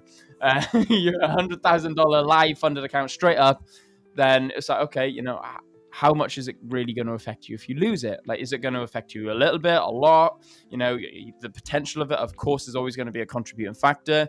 But, if it's or a £100 account, for example, you chuck £100 into a personal account and you blow it the next day, you're not going to go crying and sulking and let the psychology affect you for a month's time, because it's like, dude, it's £100. If you weren't prepared to lose £100, then, trading game isn't quite for you yet, or like maybe chucking a personal money into an account isn't quite ready for you yet. So maybe give it a week or two, maybe give it a day or two. Let yourself recover mentally before you open yourself up financially into the markets. It can make wonders happen, or it's wonderful what can happen. Let me rather rephrase that. It's wonderful that what can happen if you just give it a day, or just take a little bit of time before you make a decision. The strange thing is, like, I've lost accounts before as well. And it wasn't necessarily due to over-risking, but it was rather the idea that I didn't respect either the account or my own discipline. I didn't give my own discipline that respect that was required. Yeah. Now, I don't know if this is making sense, but it's the idea that, and it's one of the reasons why I treat my personal accounts the same way that I treat my funded accounts. If I am trading someone else's money on their behalf, I'm trading someone else's capital, which is basically what you're doing when you're doing a funded account. You're proving that you're a trader. Private equity trader, for example. Yeah, very much that. And you're saying to them, by having a complete disrespect for the account or complete disrespect for your own strategy, you're telling these people that you're trying to evaluate, trying to do an evaluation for, that you have no self-control. You have zero respect for the game. You have zero respect for trading. You have zero respect for the capital or the opportunity. Because what you're technically saying is that I'm gambling. I want to gamble. I want to gamble, but I don't want to gamble with my own money. I want to gamble with your money. And I think that's one of the reasons why I associate the two so much, the personal account with the funded account, that I'm trading my own money. I'm going to treat it as if I'm trading my own money. If I'm unwilling to put £1,000 up and lose that £1,000, why am I doing it with a funded account, as an example? Why am I willing to risk £10,000 of a funded account and say, don't worry, it's just, someone else's money. Who cares about it? But when I focus on it as if it was my own money, I kind of put myself in the shoes of this person that has all of this money that they're letting me trade after I've proven that I can trade. And then I just decide, screw it. I'm gonna willy-nilly this thing and carry on and not follow my. So it's like that psychology that I feel like has helped me the most, because the accounts I have lost. Sorry. If that's the case, then in theory, you would, if I gave you $100,000 of capital now, you would trade your funded account no different to how you would trade your personal account. Exactly. Yeah. I trade it no differently. All right. Well, Aaron, what about you, man? To be honest, I do the same. Like Richard said, I'll treat them both the same. Sorry for interrupting again. Richard, go ahead. Oh, no problem. The only thing that I know is that with a 100K account with a prop firm, technically you only have 10,000. Yeah. You're trading the equity. You're trading your drawdown. You're trading the drawdown. So I've got a 10K account technically with 100K. Yeah. That's fine. But with a personal account, you have margin calling. And margin calling is obviously going to be dependent on the broker, but it can be 30%, 70% of the account equity, that kind of like thing. But the point still stands that the amount that you can lose is all of it. So if I'm going to risk 1%, it's going to be 1% on all of it, instead of, for argument's sake, 1% of 10%. I like that. So in theory, you so what you're trying to say there is you could put £20,000, dollars, yen, whatever. You can put 20K into an account, into a personal account, providing it's a good broker and it's a regulated broker and you understand the, what's going on behind it. You could trade a $20,000 account no different to a 200K account. Yes. You heard it here first, people. Who knows? But the way that I approach it is going to be exactly the same. Yeah, and that's what I mean. Like through the trade and the drawdown, through like your potential. So that's what I mean. You need to make sure, in theory, then you're trading hyper profitably, and you are 110% sure that you are not going to blow that account. Because in theory, that's why prop firms are so good. Because if you blow $20,000 account because you're trading it like a $200,000 account, you are then risking $20,000. Whereas if you scale up under the 5ers to a $200,000 account, or let's keep it $100,000, you have a 10K account, you're risking $10,000. If you can trade that profitably, why wouldn't you go for a prop firm? Because the 5ers you can buy. You know what? I'm gonna go on the 5ers website. It's really bad that I can't remember how much 100K account. You can tell that I've had this account over a year now. I think their prices have recently been adjusted, but I can't remember in which direction. By the way, think guys, it's have you seen the slightly new less than $500. the but new correct website? Let's go on Tuesday hypergrowth. Right, let's have a look. 100K.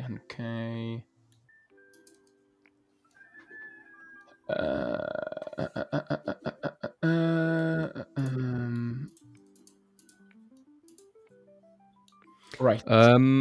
A Fries 1986. Why is the title Live Scalping should be called Live Small Talk?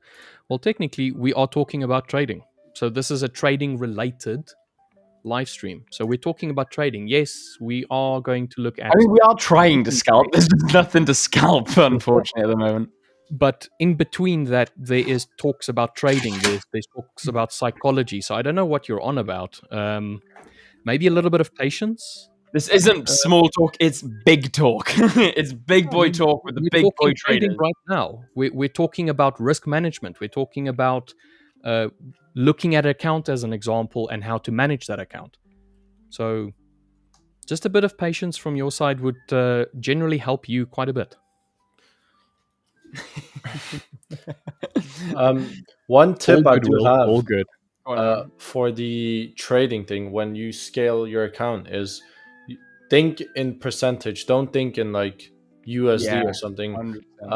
That's how you can easily transfer from like a 10K account to a 100K without it really affecting you if you treat it in percentage. You don't look at the numbers. Yeah, if you look at the percentage things, nothing changes, and that's what Rich is going to be proven.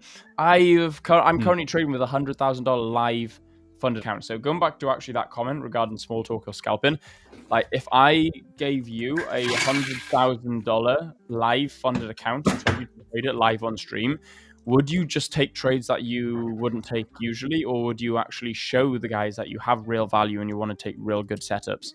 So ask yourself that question. These are live funded accounts. Like, guys, these aren't demo accounts that we're playing with.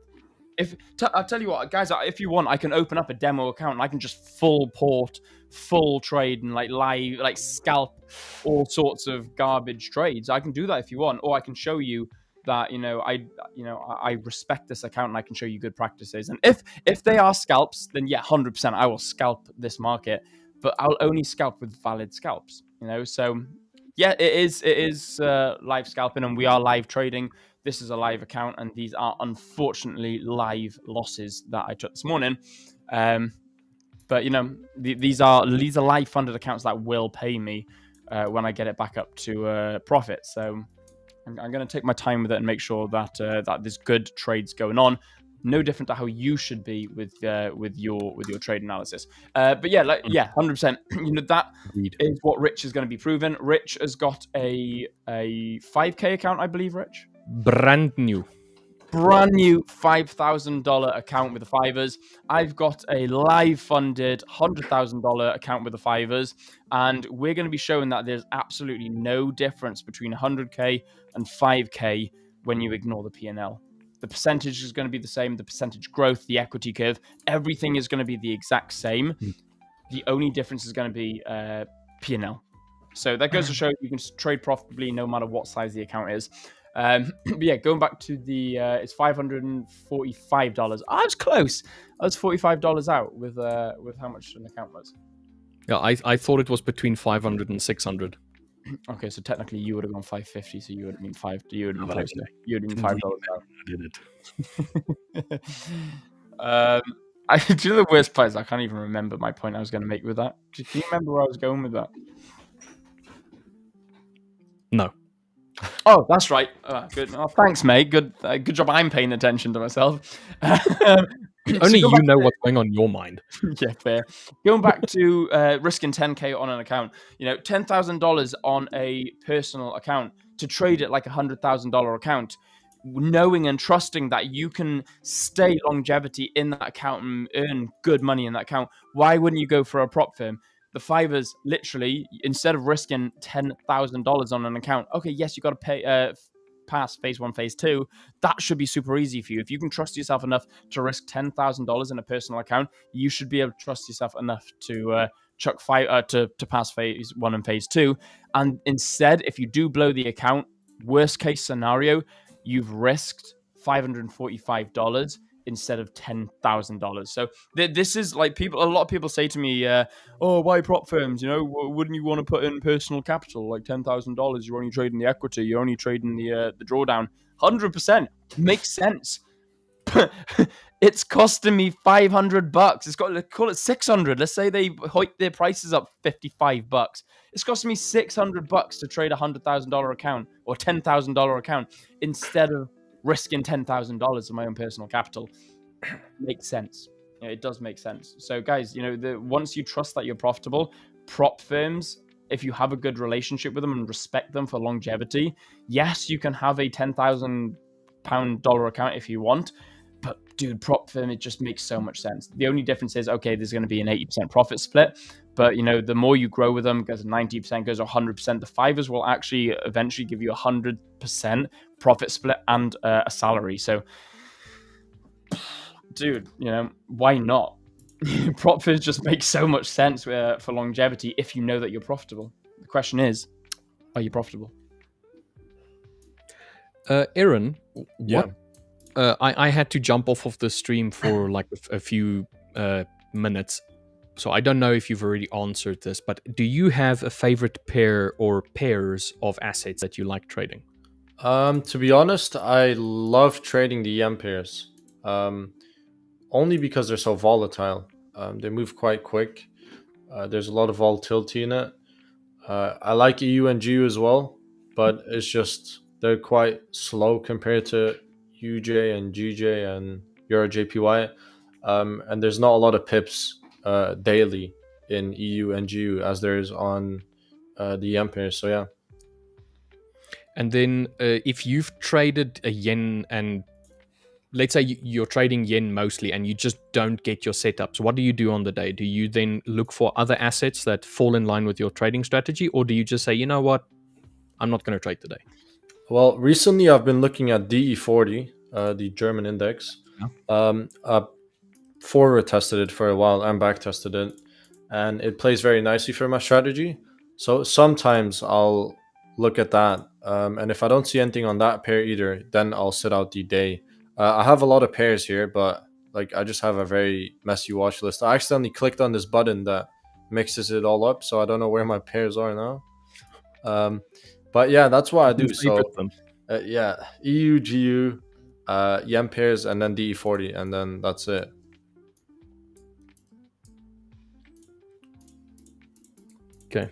No, I like that. What is your opinion on having many assets to choose from, or just specializing on, let's say, 1 to 4 assets, as an example? To be honest, I feel like 1 to 4 is probably better, because you can just focus on those pairs and master them. But the reason I try to get some more pairs in is because sometimes the opportunities are so little that, especially with the way I trade, I don't find 5 trades a day. I find 1 to 3 trades a week on a good week. So if I can find some more opportunities, especially for my challenges, because I like to trade my challenges with patience, but I don't want to be on the challenges for too long either. So that's why I would look for a different pair. So that's what I did with DE40 here. But it's definitely more ideal to sit on 1 to 4 pairs and just stick to that. I agree with that as well. I think from my personal experience, if you have too many focus points, you can get confused, or it can lead to you potentially forcing yourself to trade. Yeah, 100%. Instead of naturally allowing your trading setup to realize you're trying to force it by going all over the place. Right. And then it might also lead to you potentially missing one of your setups because you're jumping through 15, 16, 17 assets, as an example.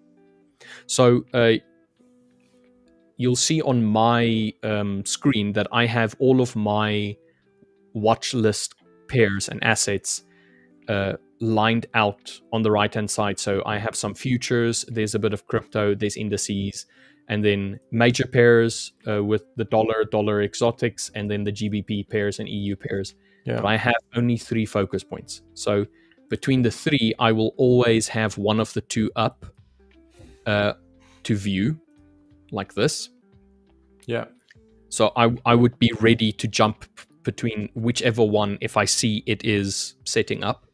And then I'll have just the 3rd one every now and then, just look and see, okay, cool.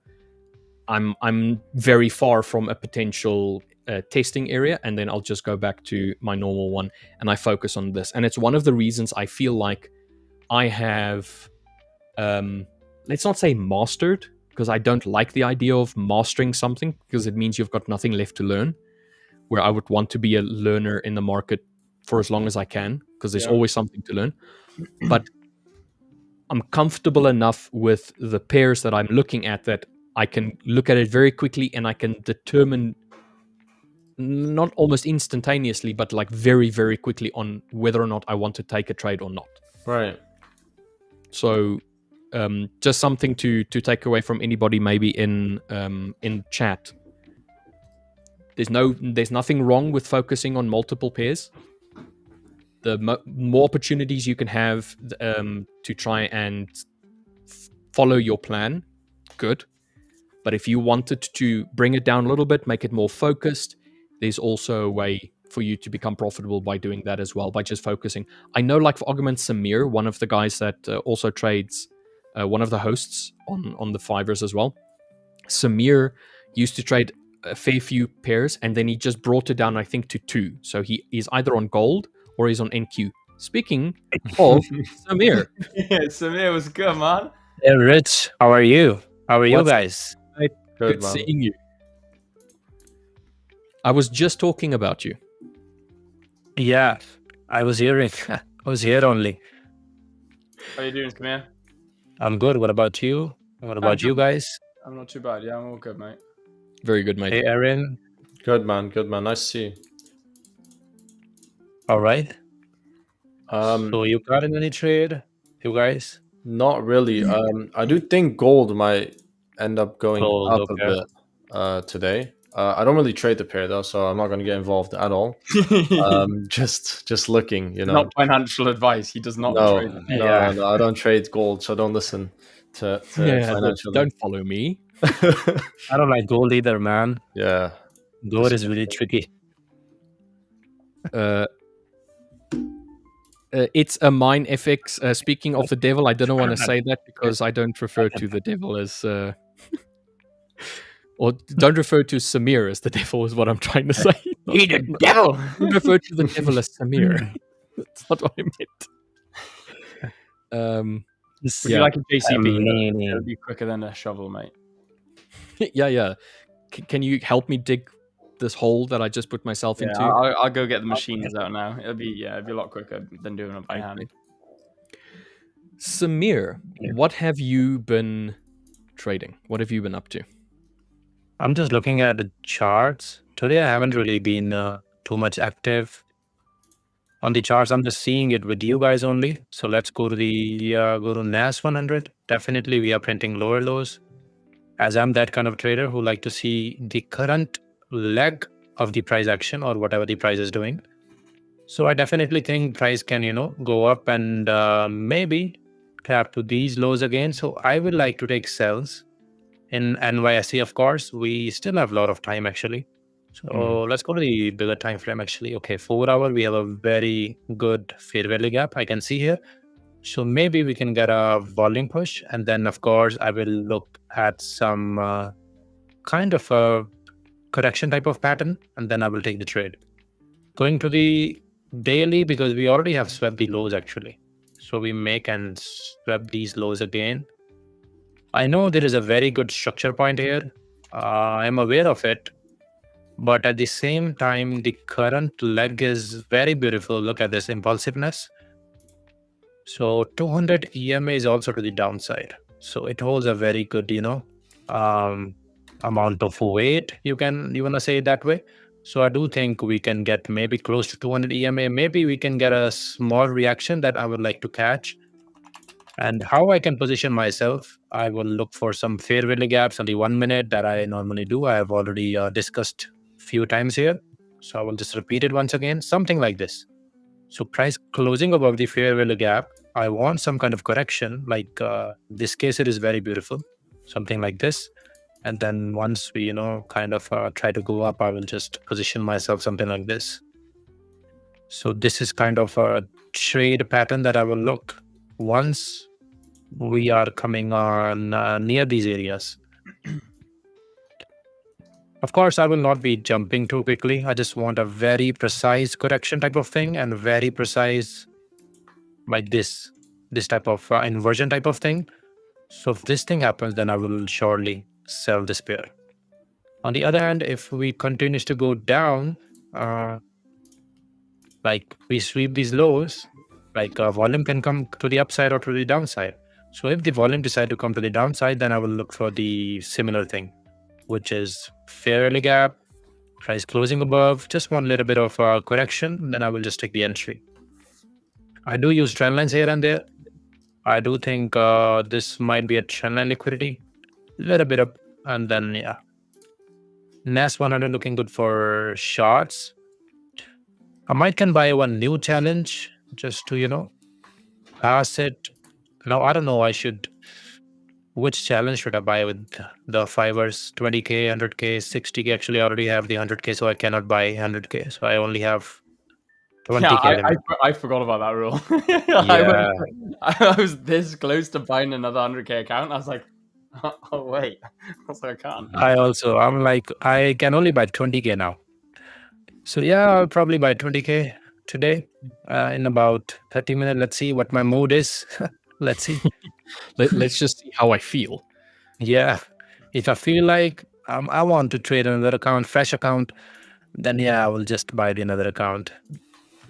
But I was not like this, guys. Like when I was in my year 1, year 2, year 3, maybe trading, like money was a big issue for me. Of course, now also I'm not making like millions. Of course, I'm on the path to, grow more, to earn more on every aspect of life. I want to be better. But I'm just saying to you guys, like nowadays, 20Ks, spending money on 20K challenge, it doesn't really affect me that much. But I'm sure you all will be at that point sooner than you think. Just follow the risk management and all our coaches guide you. So definitely. Yeah, yeah, wise words, man. That's super cool. Like most people that have entered into the trading industry, they're not entering into the trading industry because they're already rich. They're looking in for a better source of income, or being more financially free, being more available to go all over the world potentially. Yeah, Not exactly. necessarily always about getting rich. I mean, a lot of the time it is naturally so. We all want to get rich. Come on, right? Yeah.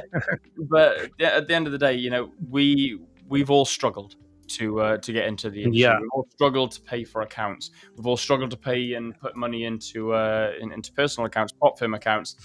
Whereas, like the majority of people, you know, rush into it, get put off, get scared, and then leave.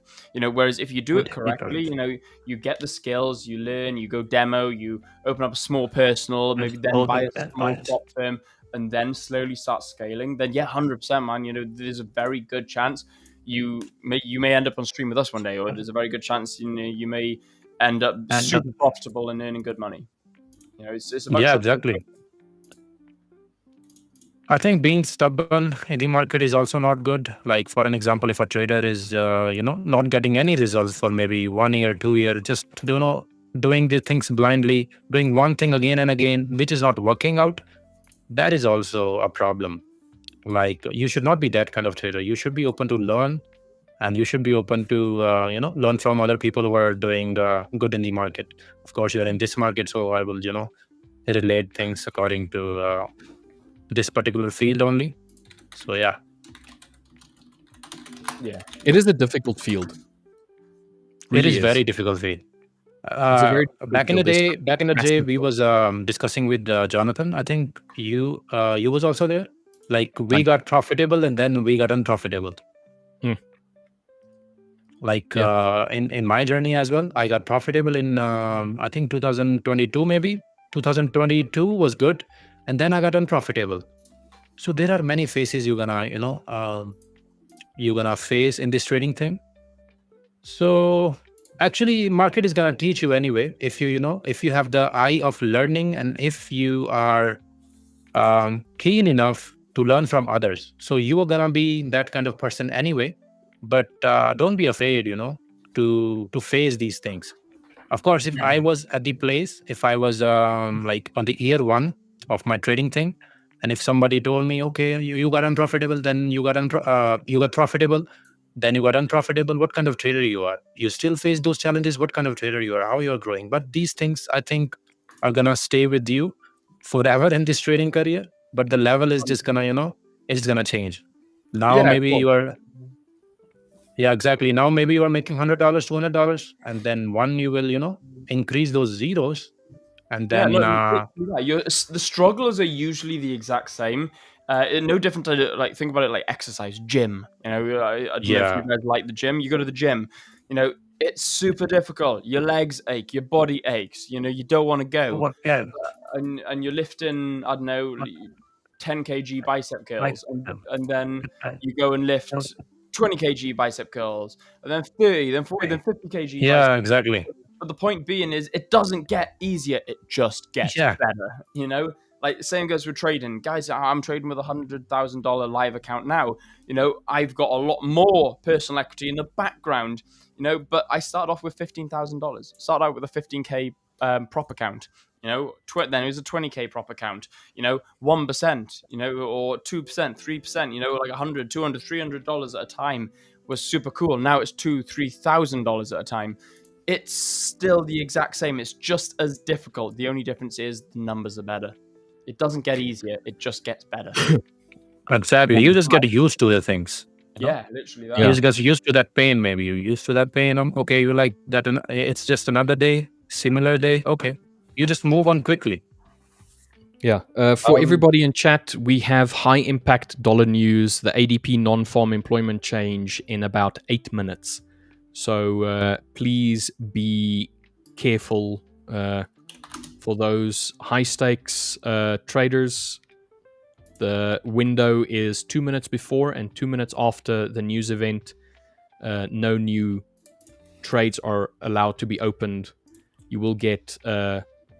what do they call it? Penalized.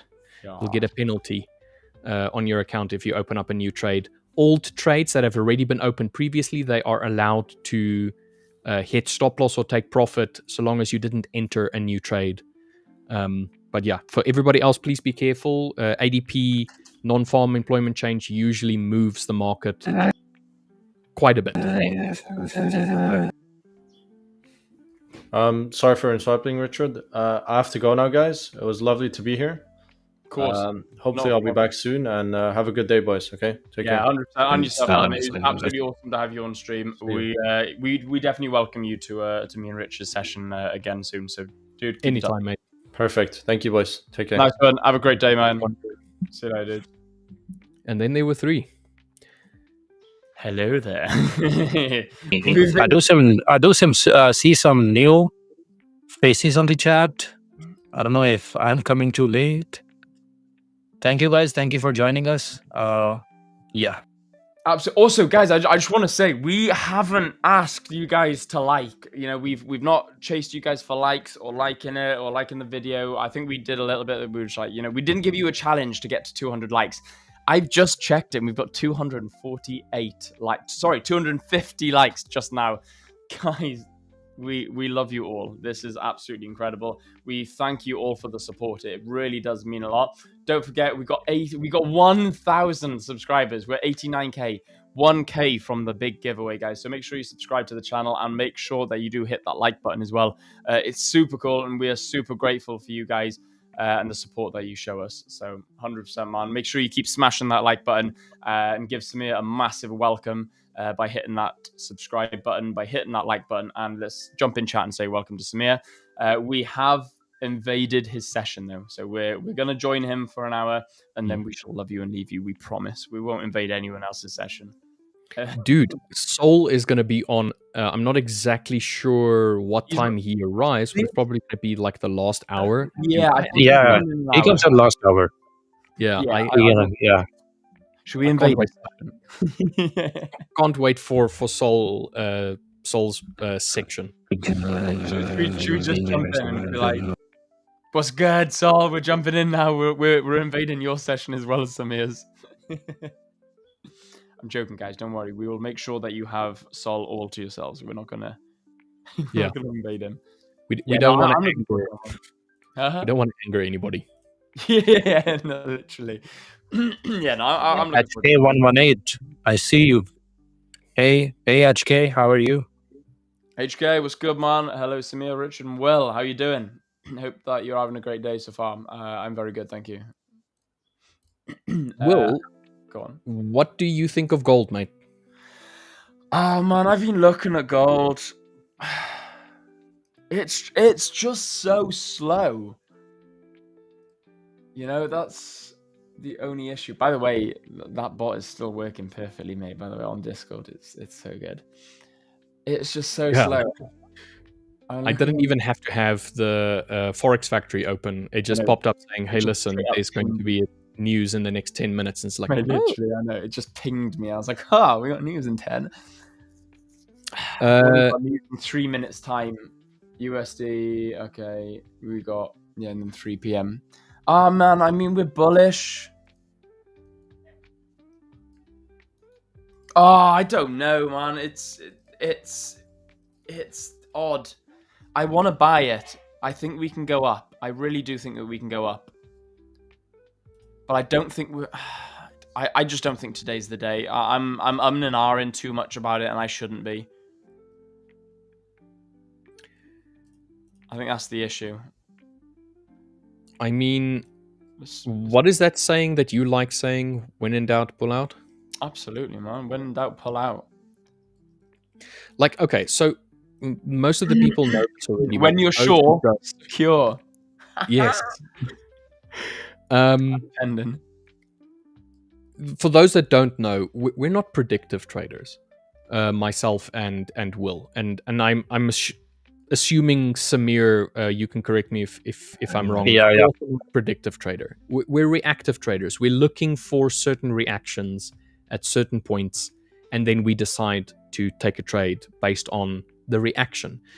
I think as technical traders or technically inclined traders, we don't really care all that much for news events or macroeconomics or geopolitical unrest and stuff like that. We can see the impact that it has in the market, but we trade that impact rather than trying to forerun it and say, I expect this to happen, and then I'm going to, this is the action that I'm going to take once the reaction or once the expectancy happens.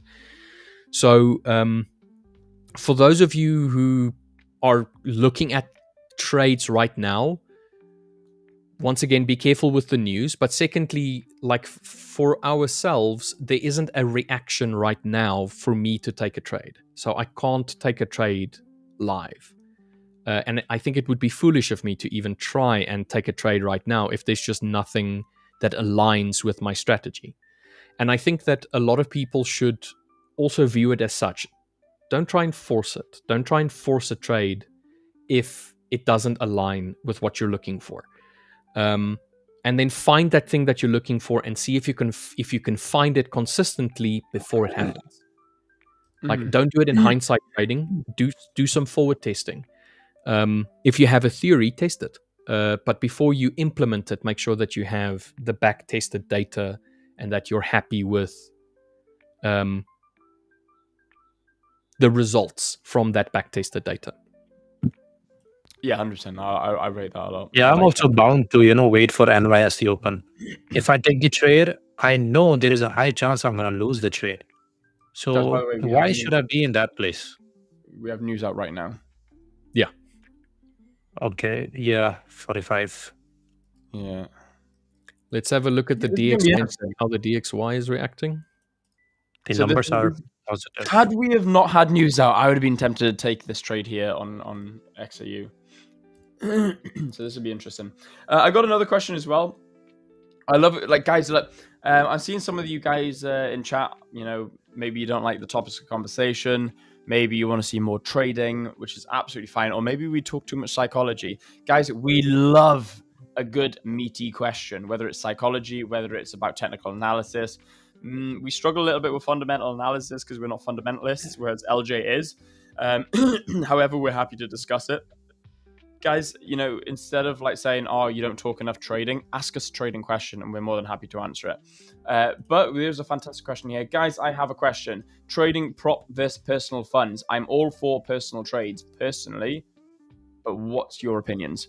Samir, I'm happy to give mine again, but I gave mine about 10, 20 minutes ago. Happy to give it again if you guys, if you didn't hear it, Alpha and yes. But Samir, what's your thoughts, man? Prop versus personal. Props versus personal. Okay. Before asking this question, I would like to say one thing that a trader should be having the skill to trade. He should be profitable. My point of view is that I think I was not having that much capital to trade back in the days. So I think prop firm is a very good risk to reward type of model. So in my opinion, I think the trader, whatever trader you are, beginner, experience, I think you should go with the prop firm. Why? Because I'm highly on this thing, risk to reward. Plus, if you're a beginner trader, then you are bound to follow the rules. If you will not follow the rules, which is, the daily drawdown and the overall drawdown limit, then your account is going to be gone. So you are bound to follow those rules. If you're a beginner trader, of course, you're going to build this habit. And if you're an experienced trader, you can follow the rules and you can make money. You can make even more money than your personal account. Like, you pay $550 and you get access to $100,000 account. Of course, you have $10,000 drawdown. Let's not go too much deep into it. But risk to reward wise, I do feel prop firm are good. Of course, you have a little bit of limitations, but I think if you're a good trader, you can manage those things, regardless of what the conditions are. Of course, like here we have, you cannot trade news. So, of course, on personal account, you can do whatever you want to do. But in my opinion, prop firms are really a blessing. In my case also, I would have gone with the prop firm anyway. If prop firm didn't existed, I would have quit my trading because of the capital issue. So prop firm is a big problem solver. Can be with the beginner traders. You can, get experienced with the rules.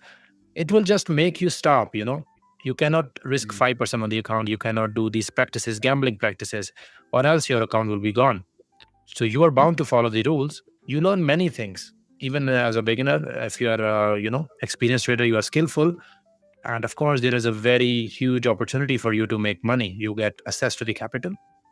In my opinion, prop firm is way better than personal account. Again, coming to the different point of view, if you have money laying around, if you are already, having, if you're a businessman, you already are having a good amount of capital here and there, in real estate, whatever you are doing, you are good in what you are doing, and you have money, then we can shift this perspective. Then I think personal account will be good, because you don't have to follow all these things. Then there is a different approach to it. But considering the thing, you are in the middle, you are trying to build the capital, you are learning something, you are experienced, you do have skills, but you don't have the capital, then I think Profirm is very good. But if you are you are having good businesses here and there, you have a lot of money here and there, then I think you should go with the personal account. But I think majority of you guys will be in the first place, which is trying to get that capital. And I was also on the same route, and still I want to get more capital, so still I'm trading with the Profirm because the risk to reward is really good. So Profirm is the way to go, in my opinion. Yeah, nice. I like that. Just very quickly, rate DW besides Forex Factory. What other websites is best for news releases? Well, Forex Factory is obviously where we check the news releases. There is because one that's really good. yeah, it's tied to the 5ers because their rules, the news trading rules, is from Forex Factory, which is free. And then there's FX Street. FX Street is also a free to use one as well. It also gives you the same information. I believe it's also free. I've checked it before. I haven't checked it recently.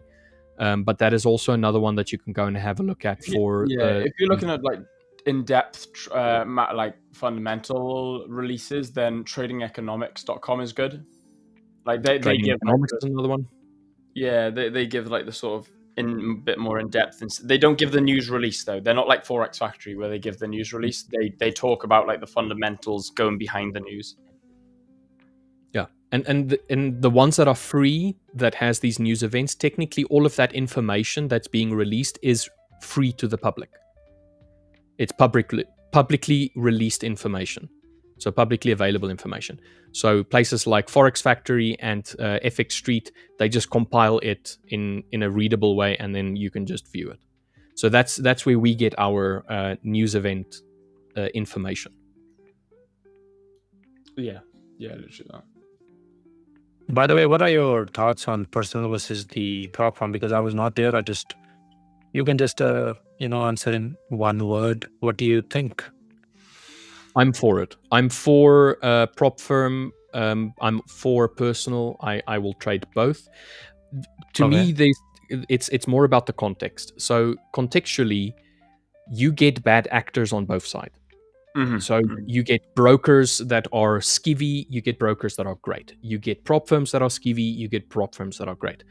I view them as a tool, as a way for me to potentially make money where I would not have been able to do it if I had a personal account. Just to give you an example, Will went to go and check how much 100k high stakes account costs with the 5ers to do an evaluation. Just shy of 600 and it's just shy of 600. So it's less than 600. It was like 500 and something. Okay.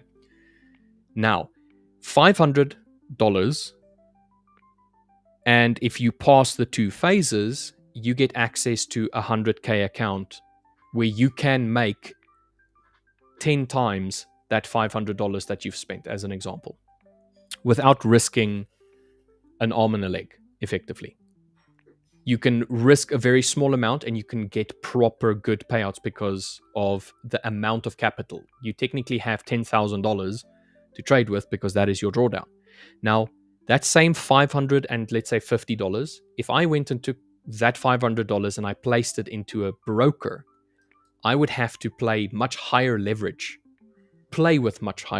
in order to get the equivalent risk and equivalent payout. So it might take me a lot longer to build that $530 in a personal account with proper, sensible risk management than it would for me to pay that $530 to gain potential access to a 10k account, as an example, or 10k in capital, and then try and build profits from that. Because it's all still relative. You're all still looking at 1%, 2%, that kind of like things. But 1% of $520 or $530 is only $53 versus 1% on a 100K account is $1,000. Now that's technically 10% of the 10K, but even if you reduce that down, that's $100, 1%, it's double. It just mathematically and financially makes more sense for me to have a prop account when I don't have a lot of capital and I'm trying to get access to a lot of capital at some point. When you get payouts from that prop firm account, you can use those payouts to start bolstering your personal account so that you can have more funds to trade with your personal account. Because who's going to drop $10,000 down and say, here's $10,000 out of my pocket, now I can trade one lot sizes and try and make $10 per pip without risking, an arm and a leg, and still want to risk $100 versus $530? Yes, literally that. So as long as you can trade profitably, I mean, prop firms are definitely better as far as financially. Personal accounts, providing you are 100% sure you are financially profitable, then personal account, of course, is always going to be better because you don't have news trading rules, you don't have like profit splits, you don't have stuff like that, and it's your own personal capital, of course. So look, personal capital will always be better, obviously. So, however, profitable traders would usually go and more on the side of prop firms due to the fact that, for the obvious reason, you can get the same investment size for a severe fraction of the price. And providing you're profitable, like I said before, providing you're profitable, you will still get paid and you can still earn a consistent income. Why wouldn't you? The only reason that you would maybe go to a personal account instead is due to the fact that, maybe you news trade and you like to trade during news, but 2 minutes before and 2 minutes after, that's absolutely fine. So, that's something that you can deal with. You're not going to enter on news during news. And if you do, I don't know, that's your strategy. But it just makes so much more sense to go into prop firm trading. It really does. But that's my opinion anyway. I mean, obviously, you want Harlmore has a really good question. Say again. Sorry, Samir. Yeah. What you were saying, Richard? I was say, obviously, it depends on which prop firm you're going for. Yeah, you want a reputable one that has not just good reviews, but has consistent proven payouts. You want to make sure that they're that they're regulation is always a problem when it comes to prop firms as well as brokerages, because the regulation is very specific and it's very specific countries that regulation actually means something. So you can have a country or a prop firm or a brokerage that is regulated, but it is not regulated at all. You're just gambling by putting your money in there. So you want to make sure that if you find a prop firm or you find a brokerage, that it's reputable. It's been in the industry a long time. It has multiple proven payouts. It has multiple... Since 2016, boy. Since 2016. That is the key. Not only that as well. Big reason why I'm with the 5ers. 100%. Yeah. And another big reason is, the CEO must be able to put their face to it. The founder must be able to put their face to it. You must be able to know exactly who's in charge of the company. And again, that's what the 5ers do. Go check out their website. Go meet the team. There's a section in saying meet the team. You don't need to and ah and dig deep and try and go on company's house to try and find out who owns what. You can literally find it on their website like that. It's super transparent. They've been in the industry the longest. Their trading conditions are the best. I don't know why you wouldn't go with the 5ers.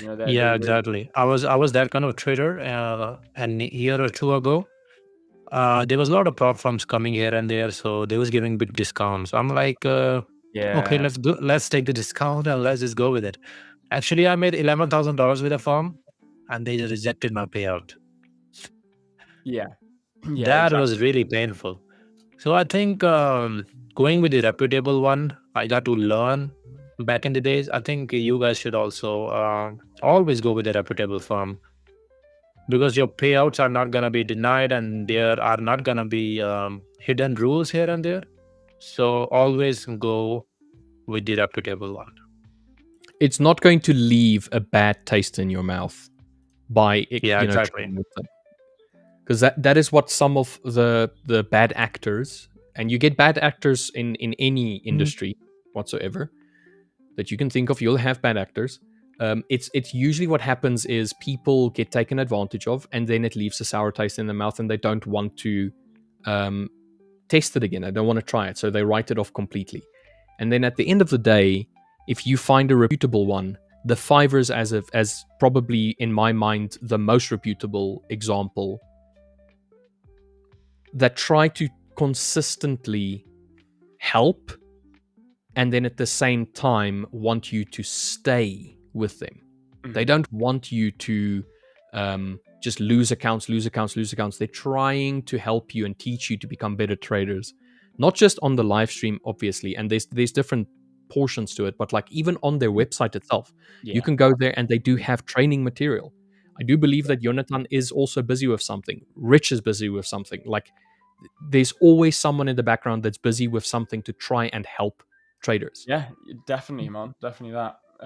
I'm seeing as well Elphonias saying, all right, you're making me rethink everything about prop accounts. I might even get a prop firm account for the discipline. That's actually a great way to build strict rule set for trading. Dude, that's what I do. I'll be completely honest with you. I probably wouldn't be a profitable trader if it wasn't for prop firms. Prop firms really taught me how to be disciplined. Prop firms taught me how to follow and stay strict to rules. Otherwise, I would have fabricated and made my own rules up, and potentially they may not have been the right rules. Think about it like this, especially if you're early in your journey. When you're experiencing, you know what you're doing. Then okay, maybe you can complain about prop rules and prop accounts, etc. But when you're new in your journey, prop firm rules are the best things in sliced bread, because you can't come up with laws, regulations, and rules for yourself that you don't know you need. It's just not possible. You don't know, you can't follow something you don't know exists, and you can't create something out of nowhere that you don't know you need. So prop firms are there and they're like, right, guys, look, here are rules, follow them, build a strategy around them. And, I did exactly that, and I became profitable so much quicker due to the fact that prop firms had rules. Okay, yes, like, Richard said, there are some bad eggs out there, but, there's also good eggs out there. That's why we're so transparent with what we do on the 5ers. So, guys, it does, even if you use them just to build capital, even if you use them to make yourself more disciplined as a trader, like Elphonias was saying, but they are super, super strong tools. But guys, I'm gonna have to pop to the loo quick because I've nearly finished an entire bottle of water, and it's like my second one today. So, guys, I'm just seeing as well 274 likes with half an hour to go with me and Richard. So, guys, let's see if we can get to 300 by the time I get back from the toilet. It's not going to be a long one, so guys, let's go. Smash it. 26 more likes by the time I get back from T-Bach. So I literally, what Elphonias was saying, sorry, I cannot bring your comment up. I don't have access to do that. But that's what I do.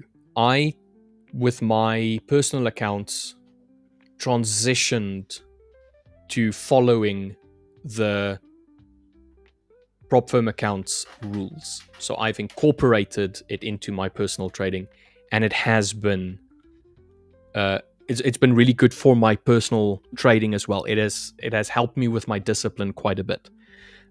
Sorry, there was a question that was popped up now. How does being on one's own help more than being on a particular strategy? Not entirely sure what you mean between the two. Generally, when you're on your own as a trader, you tend to only focus on your own ideas and only on what you see. And generally, you don't have somebody that can kind of question or challenge your viewpoint. Whereas if you trade it along with a community, or you trade it along with people that have been in the industry for a while, it's that idea of surrounding yourself with people that are smarter than you. It's the fact that you are going to be opened up to other influences, but also maybe potentially better influences. So let's say I have a very specific idea of how my strategy is supposed to work, and I'm completely closed off to everybody else's strategy. There might be something on someone else's strategy that I can incorporate in my own that I didn't know about. So I don't know if that answers your question, Earn More. The idea is just that get yourself a community, become part of a community, and play into that community. Be open to learn, be open to listen to what the people have to say. But at the same time, remember your strategy. Remember what it is about your strategy that has brought you to the point where you are now. But also, don't try and emulate someone else's strategy. Try and build your own with your own ideas and your own understanding of the market. But if you have to take influence, take it from people that have been in the industry for a long time, like the 5ers. I feel at the end, a trader is gonna build his own strategy. Not gonna, it's not like that. You're gonna do 100% of the thing on your own, like invent something new. I'm not saying that. Maybe learning few pieces from here and there from trader A, trader B, trader C, then you're gonna see it differently. You're gonna see the charts differently. Then you are gonna, mold it in that way. I think every profitable traders has his own kind of style, not 100% same to the one they learn from, or they, I think it is gonna be adapting in the market. You always gonna be that kind of trader, in my opinion.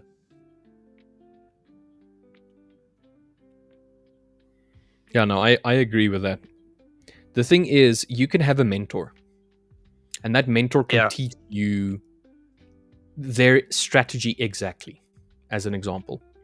But if you don't really know what that strategy is based on, because you don't really, have an understanding of the market, or you don't have that person's understanding of the market specifically, should that strategy start going wrong or stop working, as an example, you won't know what to change and what to fix. It's like it's parroting. It's I tell you something and you just repeat it back to me.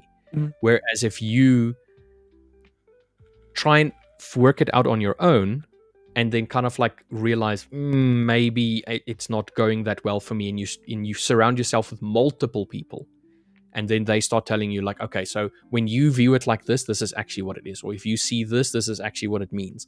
And then in that way you can steal information that you can then add to your arsenal to build your strategy. Earn More, well, that was helpful indeed, but I meant being discretionary trading versus strategy based. Okay. Will is a discretionary trader. I am a strategic trader. So, Will, what is your opinion on this? Earn More asked a question: how does being on your own help more than being on a particular strategy? Meaning, in this case, being more of a discretionary trader, and I hope that it's not going to be 2-0, and that I'm more strategy based. Caught on, did you? Mate, it would have been 2-0. It would have been 2-0 had you have not said that. You should have left it, man. You'd have been 2-0 up. That's a really good question. It just teaches you experience. Following someone else's strategy, following a particular strategy, even mechanical based, will teach you a lot. As long as you're doing it yourself and plotting it yourself, because you'll start understanding. Maybe eventually you can copy a strategy and give yourself a year or two with that strategy, and you'll find that it's nothing like the strategy you started out with, because what will happen is you'll start to find ways that you like to read the market, and certain ways that you see the strategy, and you're like, okay, I like this strategy, it's good, it works, but I feel like I can make it a little bit better, because I struggle when I'm looking at this particular tool. I struggle a little bit when I'm looking at that particular asset, for example, or I'm not, maybe the person who gave you that strategy lives in I don't know, Hong Kong or Australia, where the time zones, it's Australian time or it's Asian time, so it works a little bit differently for them than it does for me being in the UK. So I'm in the UK right now, the strategy is going to be slightly different because it's like, well, I'm not waking up at like 3 o'clock in the morning just to trade this strategy. So, but it doesn't work on the current asset that they're trading, but during London or New York. So now you've got to adapt it and change it a little bit so it works for you. Maybe you explore different assets, maybe different time zones, different time frames, so you're able to actually make it work for you. And that's why I say, when it comes to discretion, only comes in the with experience. Do not think that you're a discretionary trader if you've only been trading a couple of months or a year. It's not. You're not a discretionary trader. You just don't have a clue what's going on in the market yet, which is completely okay. That's fine. But give yourself more time in the market. I always recommend someone's a mechanical trader until they've seen it 1,000,001 times before. That's what discretion is. Discretion is experience. So when you're looking at the market, let's say, for example, gold. Let's bring my gold trade up. So this is my gold trade this morning. And then, mechanical strategy says that I should have waited for it to hit stop loss, which is down here. Whereas my discretion looked at it and said, well, hang on a minute. This has happened 101 times before, 101 million, 1,000 billion times before, where, I'm looking at this, the candlestick characteristics, the market's saying, actually, well, this isn't going your way. My experience in the market says, well, you've been here before too many times. You know what's going to happen. So I took out. Boom, it then happened. Sometimes discretion can be wrong. Discretion, it's discretion for a reason. It's because you're using instead of mechanical, you're using what's inside your intuition, your gut feeling, or what your brain is telling you. You're using that to assume what could potentially happen in the markets due to a reaction, what's currently happening. Now, mechanical based is more data driven, whereas experience in the market or, discretion in the market is more experience-based and more emotionally driven. So when it comes to emotion, as a newer trader, you're not a discretionary trader, you're just an emotional trader. Whereas a little bit later on with experience, you can narrow down and, sort of understand what that emotion is telling you. It's like, okay, am I being emotional in this trade, or is my gut just telling me due to experience? So you have the ability to differentiate that a little bit more. No different for like motorbike racing, car racing. You're able to look at a corner and maybe be nervous coming into that corner, thinking, oh, I don't like the way that this corner's coming at me. I'm coming at this corner. I don't like the way that the ground is wet. Maybe I don't like the way that the guy that I'm trying to overtake is handling the corner. Experience tells you that. Whereas a brand new F1 driver, a brand new race car driver would come at a corner at 120 mile an hour and just shit themselves because they're coming at a corner at 120 mile an hour. There's different reasons why you get nervous for that trade. Experience will help you understand, am I coming at the corner nervous because I'm new, or am I coming at the corner nervous because of other contributing factors? That is what that is basically a definition of discretion in trading. It's the ability to understand, am I being emotional because maybe I'm risking $1,000 at this, or am I being emotional because my intuition is saying, look, this, that, and the other, the market conditions, maybe news is flattening out the markets until later on, maybe that the candlestick characteristics aren't going your way, there's other contributing factors. So be careful when saying that I'm a discretionary trader, or be careful when saying, should I be a discretionary trader? No, you shouldn't. Always be a mechanical trader until discretion approaches you. And I was very much like that. I was a mechanical trader until I got approached by discretion. And what I mean by that is I started looking at the market thinking, my brain is seeing patterns that maybe my mechanical strategy isn't, due to my amount of time spent in the market. So I hope that helps. I know that probably feels like a bit of a political answer. It's a bit of like an on the fence answer. But that's the issue with being a discretionary trader. Like a lot of people, it's hard to respect a discretionary trader. And that's why I show my terminal. That's why I live trade in front of you. Because if I hadn't live traded in front of you and I told you I was a discretionary trader, you'd be like, oh, come on. We can all say that. Are you really a profitable trader though? So it's like, no, look, dude, like I'm right here in front of you, showing you how and why I'm a discretionary trader, and I'm proving that it works. and I'm showing you why it works is because of the experience. So when someone comes at me saying that they're discretionary, usually it's because they're newer and they want to be discretionary, but they haven't got the experience. So I hope that helped. Yeah, exactly. I think with time also you will come to know what not to do. Every strategy or everyone will tell you this is the strategy. Point A meets, point B meets, point C meets, take the entry, buy, sell, whatever. I think with experience, you will come to know what not to do. Like maybe, like as you mentioned, like this candle closed and you was not feeling good. You saw it in the past and you close the trade. I think with time you will get this kind of behavior, and with time you will know what not to do. Everyone will tell you this is the strategy, this is what you need to do. But I think by seeing the live market every day, by taking the trades, taking live trades, taking stop losses, taking targets, you will come to know what not to do, and that is the most important thing in trading, in my opinion.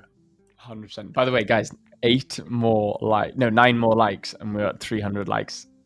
Like that's new all-time highs for me and Rich. So Yeah. we haven't seen 300. Let's run up the likes. number, guys. 9 more likes. Let's go. Guys, smash that like button. Bobby Fishers just asked, Rich, do you think market makers hunt for retail stops, or it just happens to be that our stop loss is placed in the wrong place level? Okay, so I'm gonna drop some premium octane. I hope your think tank is open. I like that. That's cool. I like that. Retail traders make up roughly less than 10% of all active trading in terms of capital. I think it's closer to 7% of all trading that takes place is retail traders. Now, if you assumed that all 7% of traders had their stop losses at exactly the same place,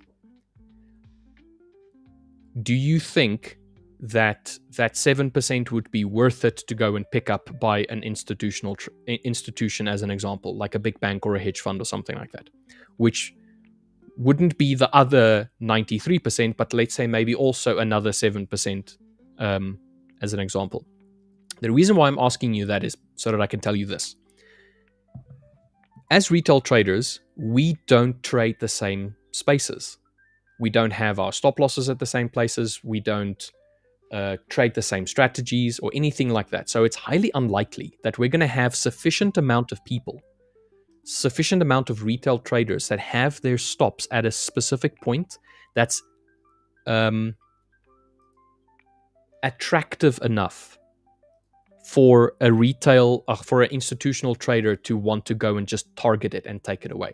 We don't have nearly enough capital as retail traders, and that's with the assumption that we're all trading the exact same level.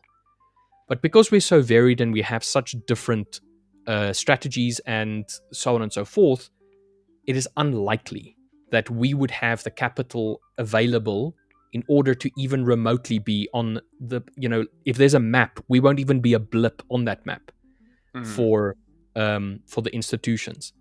So do I think that institutional market makers focus our stop losses?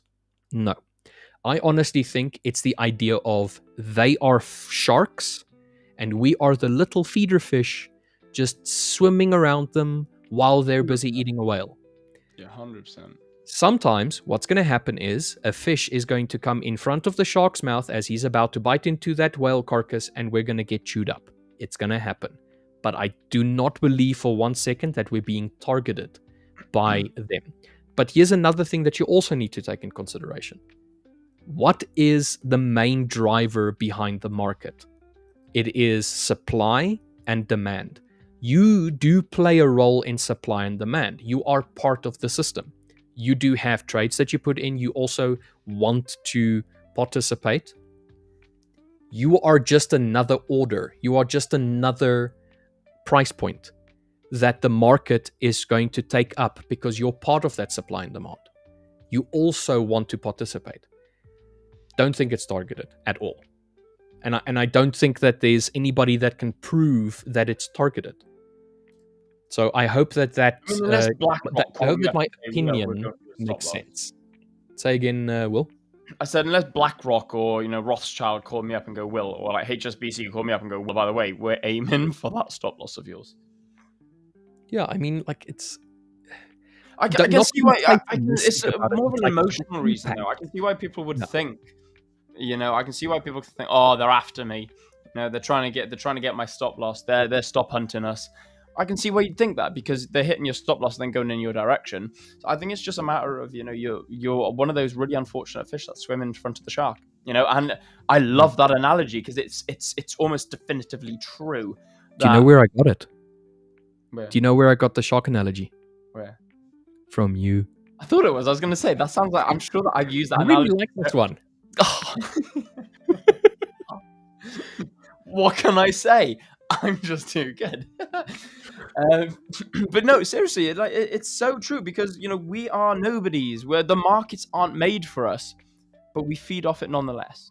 The markets are full of whales and sharks and big ballers, the Moby Dicks of the world, whereas us, we're just little feeder fish trying to feed on the algae that come off. We're trying to feed along with the big sharks, but sometimes we are going to swim in front of that shark and we're going to get munched on. So unfortunately, some of us do become like shark food with our stop losses. Just unfortunate, guys. That's the game. Like Aaron actually said, he said he loves the game, and that is what it is. You got to love the game. You got to understand that if you can understand what the game truly is, you can play it better. But if you don't understand what the game is, you're going to struggle to play it properly.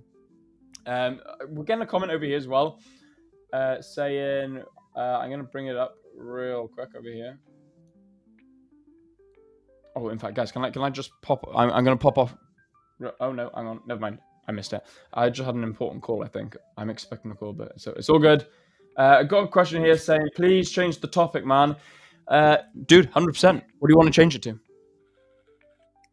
I mean, technically, we were replying to a question, so... That's what I mean. Yeah, what do you want to change it to? We are directing the conversation in the direction that you guys want it to. So let me know. Like, where do you want the conversation to go? Unbiased Trader had a very good point here at the bottom as well. How you realized when they hit your TP and then it goes against you, you don't. So we only remember the negative stuff. Generally what happens as well, like we tend to remember the negative things, not the positive things. What do you think, Samir? Exactly.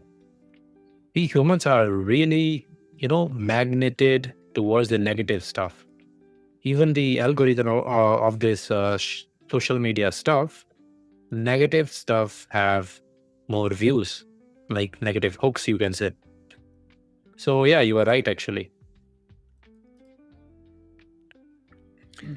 Why everyone talks around never it? How to trade? Chartron. What do you mean? Like, are you saying that it's because we're not talking how to trade, or I don't know if I understand your question correctly. Hello, CC. Usually I speak to CC at lunch, and she texted me about an hour ago. She's like, "Oh, hey babe, I've just finished. I'm on my lunch now," and I haven't spoken to her because obviously I'm here for the lunch hour this time. Yeah. Oh, well, at least she's come into. She can hear me at least. Mm. Hello, CC. How's lunch? It's a mine FX. Why we're not allowed to take a multiple 100k accounts? Good question, and it's generally got to do with the company itself and the amount of risk that the company is dealing out per participant. So, in general, if you have a 100k account and another 100 and another 100, you're already 300k of risk to the company. So it's the company that is trying to just, let's say, marginalize its risk and making sure that it's spread evenly so that one person is not over risked, as an example. So you also need to still prove with that 100k that you can manage that 100k, and then maybe at some point you might get another one. But just remember that all the accounts scale. They all scale eventually to the same amount. So whether you start with a 5k, a 20k, and a 60k, they're all going to potentially have the opportunity to reach 4 million in funding, as an example. I actually think that there's a maximum allocation per like for the high stakes you can have up to, I think it's 300k or something. Like I'm not an expert in that kind of like stuff, but it's got to do with who and how much each person is risking in relation to the company and what the company wants to risk. Yeah, fair. Like I said, I'm not sure. Ask support. In fact, ask the CEO. He's coming on in like 10, 20 minutes, something like that. So, yeah, ask him yourself. I'm just seeing. Oh, that made me laugh, man. Okay, I'm not going to bring up that comment, but it's a good one. Thanks for that one. Some chocolate would be good. There was another question I wanted to have a look at.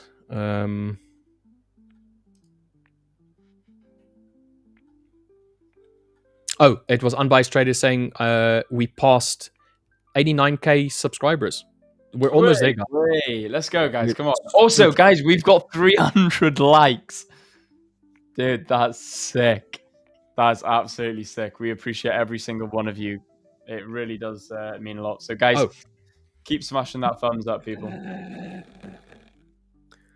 Earn More said, hey, I get your point, William. It does help. I have been using double bottoms or double top based strategy, and now I have been having a feeling that my levels doesn't work. Look, Earn More, sometimes a strategy or an idea works in a nutshell. It works for a little while, then it doesn't, then it works again, then it doesn't. I would say, if you want to continue using your strategy because you believe in it, even though right now it's slightly less profitable than what it had been, maybe consider reducing your risk and allow the market to get back to a point where your levels are working again, for argument's sake, your double tops or your double bottoms. Without knowing exactly what you're trading and how you're trading it, it can be a good thing for you to consider just dropping the risk a little bit as one thing, or potentially have 1, 2, or 3 different strategies that you can incorporate at different times with different assets, so that maybe you're not that reliant on one specific strategy working. So diversify your strategy or strategies as well a little bit. I'm not saying do that. I'm just saying it's something to consider. Yeah, consider diversifying your portfolio. Hey, look at the 5 minute on GU. What do you think? Drop based drop coming through. If we can close below. Potentially. There was already technically a drop based drop already. Really? What you mean here? Are we on GU? Yeah. Yes. So really? That surprises me. So technically the support resistance point above was already tested, and we made a lower low in relation to the wicks. So exactly where your the yellow line is, above the portion that says finally, there's a yellow line. Above that one. Sorry, up here. Yes, that one. Yeah, fair. Technically, that was the area that was tested, the support area, and then the wick on that line was the testing point. Then you had 3 bearish candles in a row, followed by 2 bullish candles that did not make a new high. It didn't equal the high or break a new high. It made technically a lower high in relation to the previous one. And then you had a follow-up candle, which is saying, I want to go lower. It's a volumetric candle. Bearish engulfing, yeah. Bearish engulfing. So technically, that would be considered a drop-based drop as well.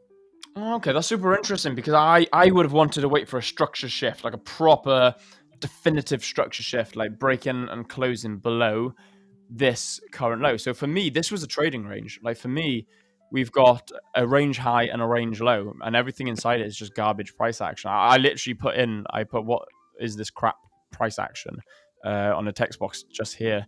Went to check EU, looked at EU for a little bit, saw that we broke below this zone here, went back to EU, and it dropped and broke and closed below this zone here. So that was really interesting for me. I thought, okay, I like that point. If we can pull back and retest this, that's going to be super interesting for me. I think I'd want to be selling from there. We haven't got the pullback into this zone, but what we have got is one of your drop-based drop modules. So, it is potentially setting up, yeah.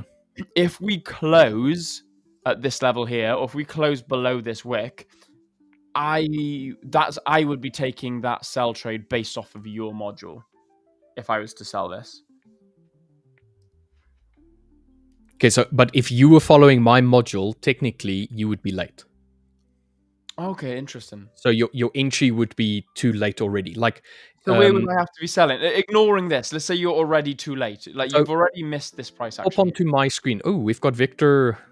Enchanté, Victor. Hello, Hey, Senior Victor. How are you? Hello. Hello there. How are you guys doing? Please do not let me interrupt the flow. Go ahead, show the chart, Richard. You were gonna show. Thank you very much, Victor.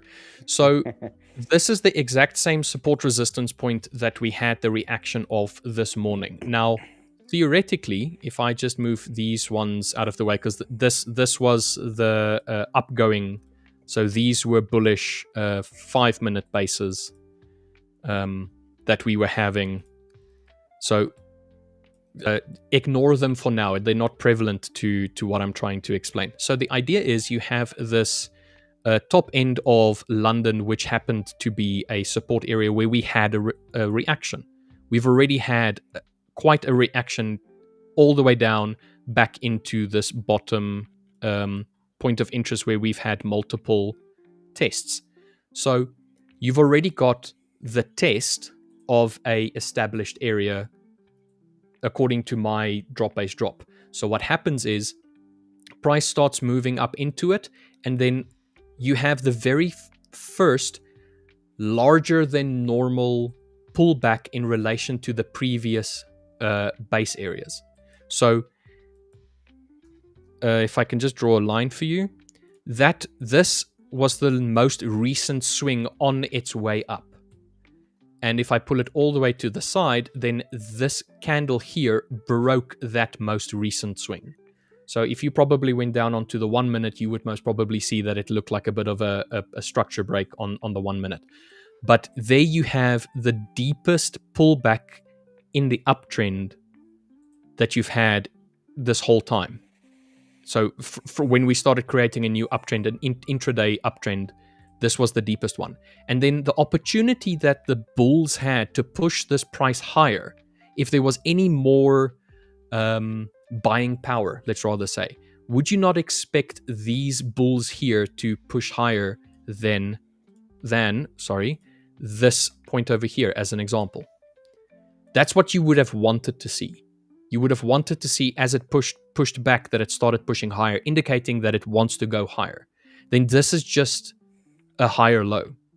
But because it's followed up by quite a volumetric bear candle in relation to all of the previous bear candles, bar the very first pullback here, it's signifying to me that there's a potential that we've run out of upward steam for the time being. So what I would want to look for is a potential entry point here with potentially my stop loss above that, and then looking for a 1 to 2 as an example, which you literally would have hit now. That's why I'm saying, if you waited, for argument's sake, for these candles and then this one, this is where your entry point would then be, technically. Now, I'm not saying this is not a great entry point. It has the potential because it's coming down to an established point. This might be a great entry point. But according to the way that I see the market, it would have been late. This would have been a second entry where I would have had my first entry over there. Yeah, I would have looked for something like that as an example. And then this could have been a secondary trade. Yeah, so how do you make your bias? Sorry, Samir?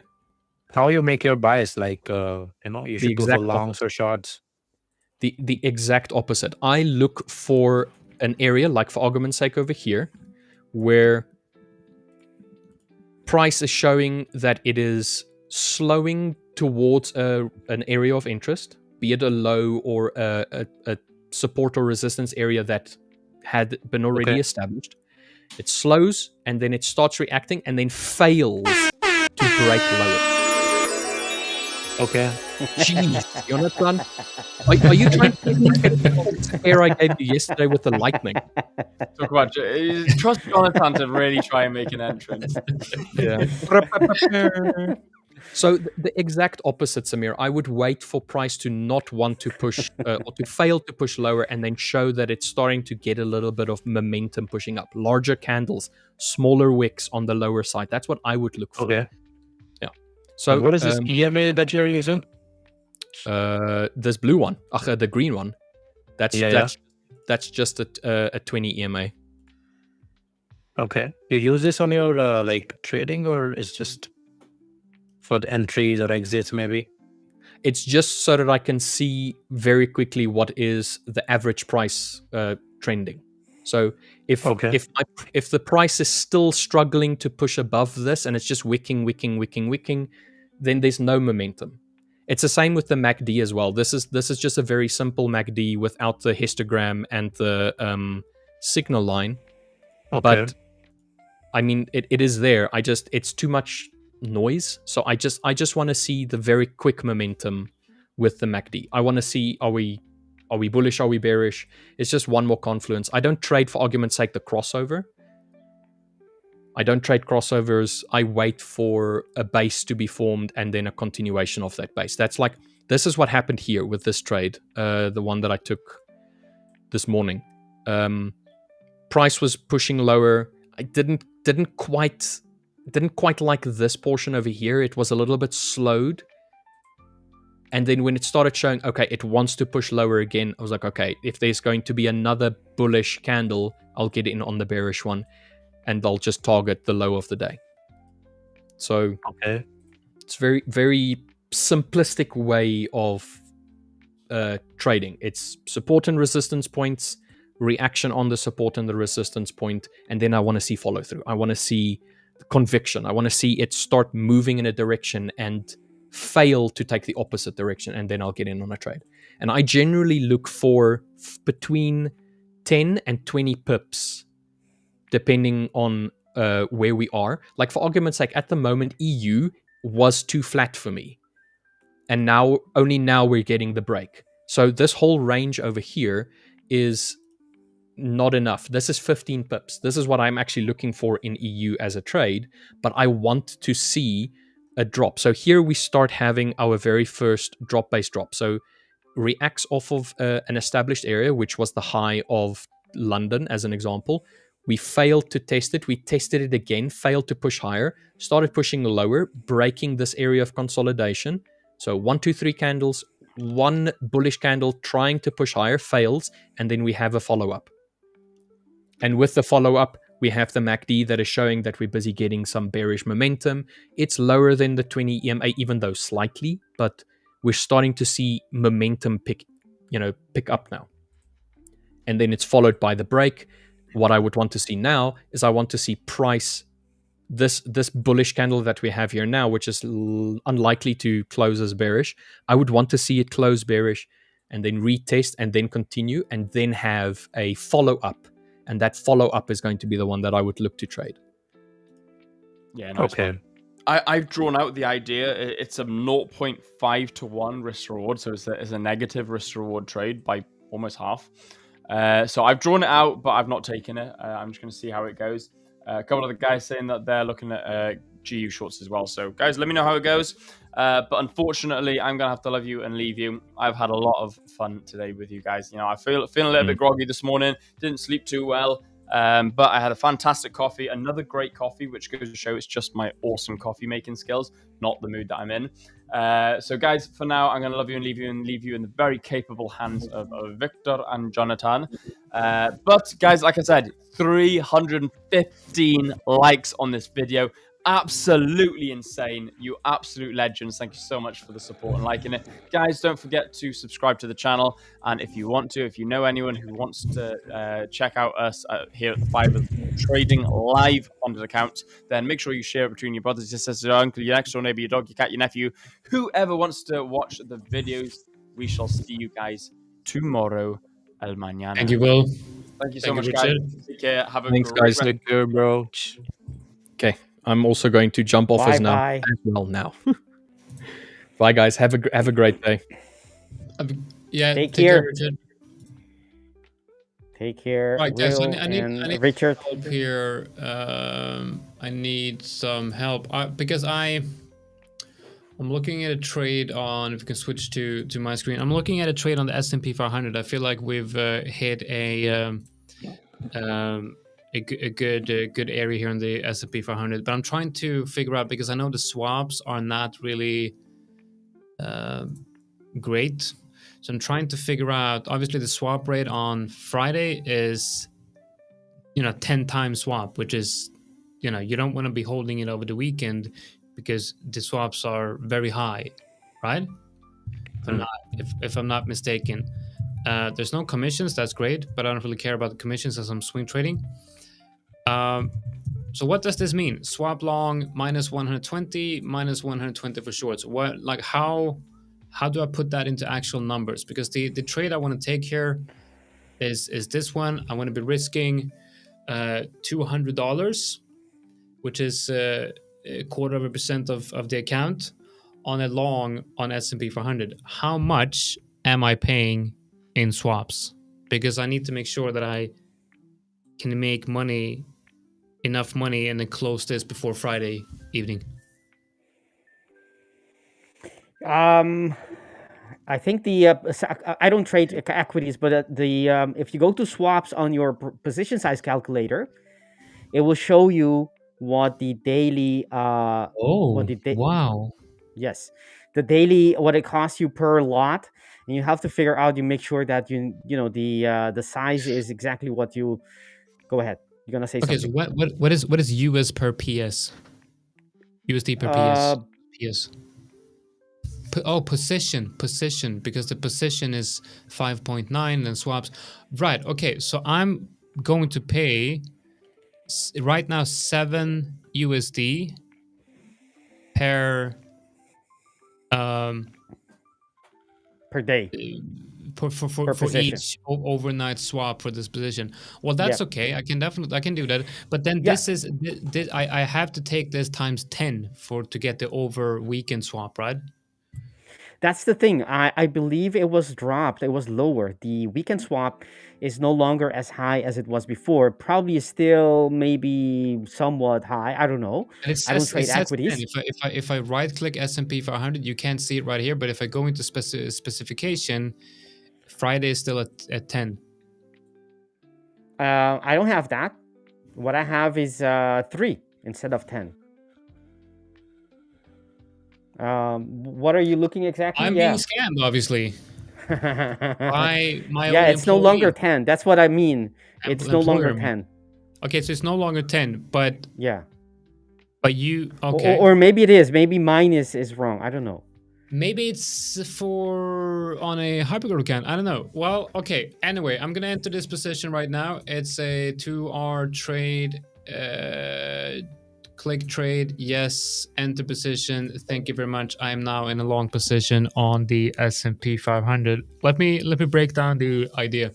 I'm in a long position on Bitcoin as well. Obviously not here because the conditions is not the best for Bitcoin. Let's actually go in and see if because I've traded Bitcoin here with 5ers years ago. Actually, not years ago. Maybe 1 year ago. But what are the specifications for this one? So we have swaps are not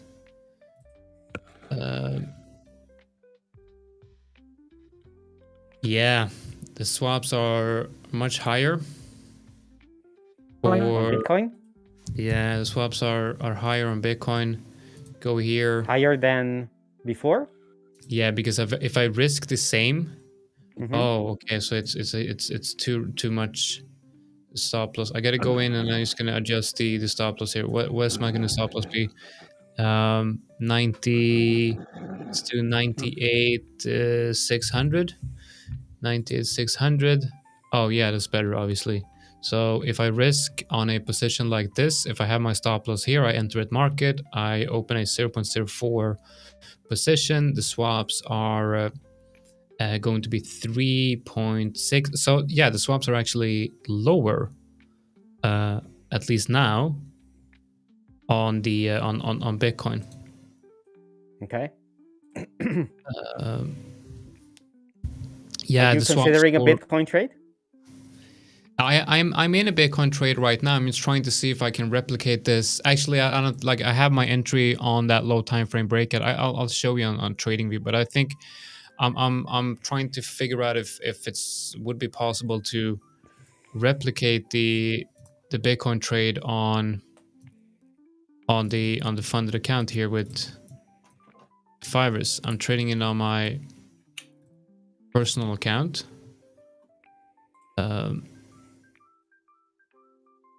So where would I put my TP? I would put it up around that level. Yeah, so it's the risk to reward. No, actually I have my stop loss here, so that's actually pretty good risk to reward. Okay, what's the swaps here on Bitcoin? It's actually pretty good, isn't it? Let's look at the 1 minute. How is... Oh yeah, the swaps are really good. I mean, the spreads. I mean, this is the 1 minute. That's good to know, right? No, because we already had the best spread in the industry on Forex, and if we also have it on Bitcoin, then but I don't think I'm showing the bid and the ask price here. I think we only have one of them here now, because if you look at the spreads here, that's the one you want to be seeing.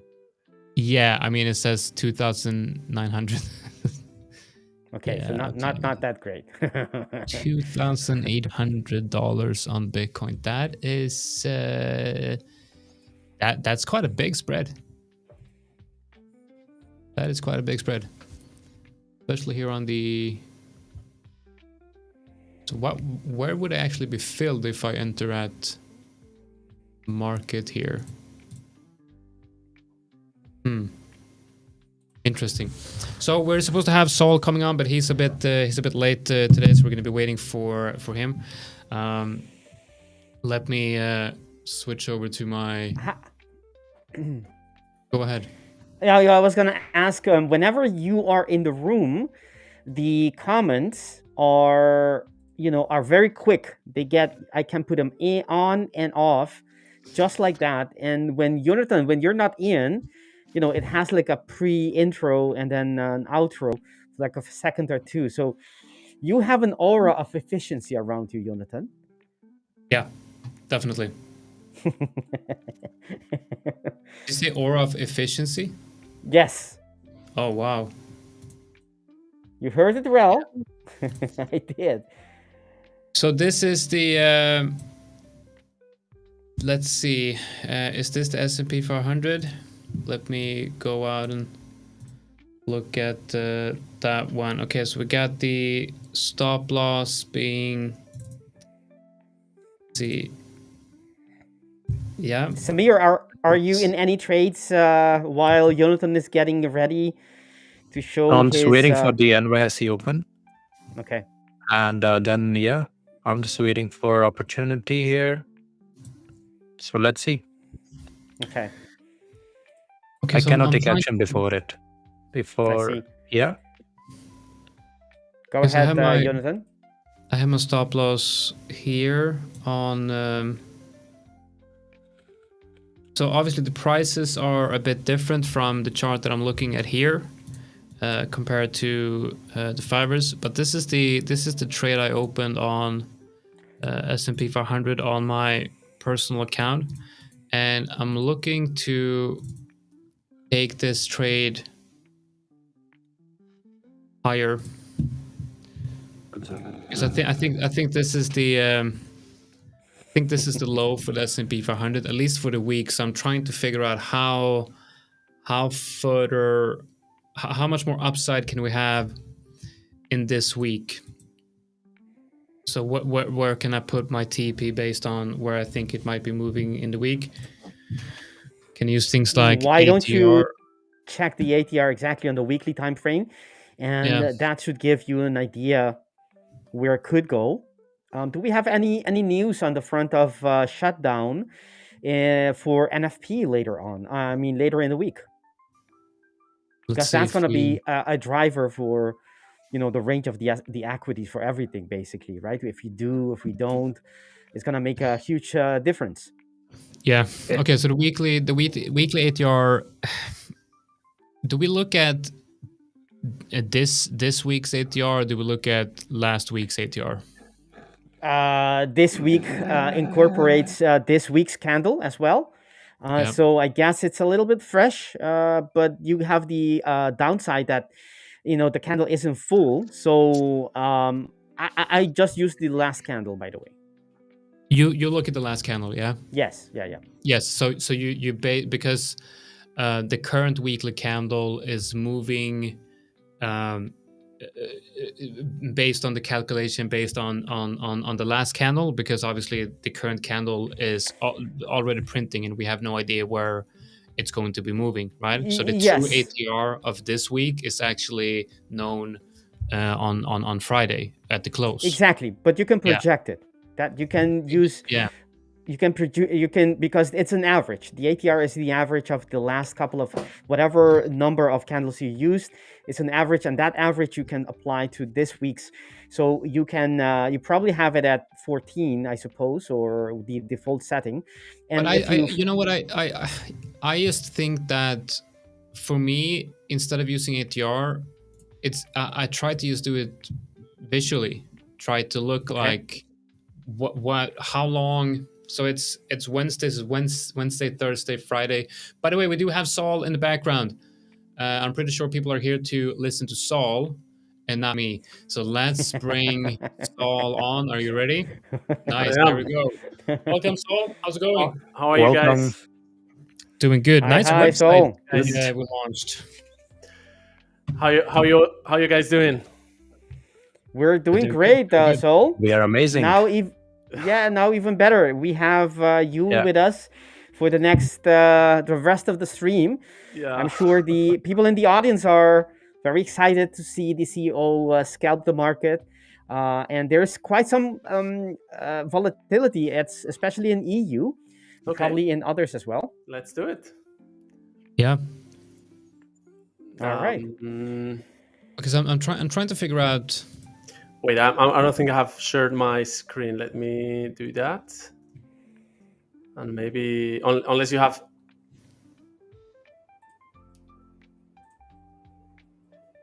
Okay. So sharing systems as supported in the way sharing screens. Okay. Cool. So that's me. No, I got like a message. So we can hear your thoughts. So we just had a little device there, mind reading device. We could hear your thoughts. Cool. I'll tell you what. I'm looking at Euro USD and Pound USD. Euro USD, we discussed previous sessions the potential for a turn, and I think that turn is developing as we speak. It hasn't been confirmed. Like this could spend the rest of the year on a on a range, right, and not on a full retracement or turn to the downside. But it's showing the potentials. In terms of key levels, we have this demand area that we haven't reached, and I think we're going that direction. So there's a little bit of room before we get there. Not so much. As we approach that, we're gonna start finding some buying pressure. But we can see on the dailies we do have like nice supply areas. We can try to give us that resistance, if you want to call it that way, when the market goes down. So I think we have the bias to the downside and we have the key levels. So we just need to then go to lower time frames and try to find for a setup to trade it. Very similar thing on pound dollar. Just this case, I see we have much more room to go to the downside. So the potential for a strong movement to the downside, I see it stronger on pound dollar. Let's try to zoom in this a little bit. So I'm interested in this area to see how close are we from a key level demand. So let's go to the hourlies and let's just start zooming out to see. Okay, so this is good because this is the area I was. Let me make sure this is what we're speaking about. Yeah. Okay. So it's exactly that. So, sorry guys. Wait, I got lost. Whoop.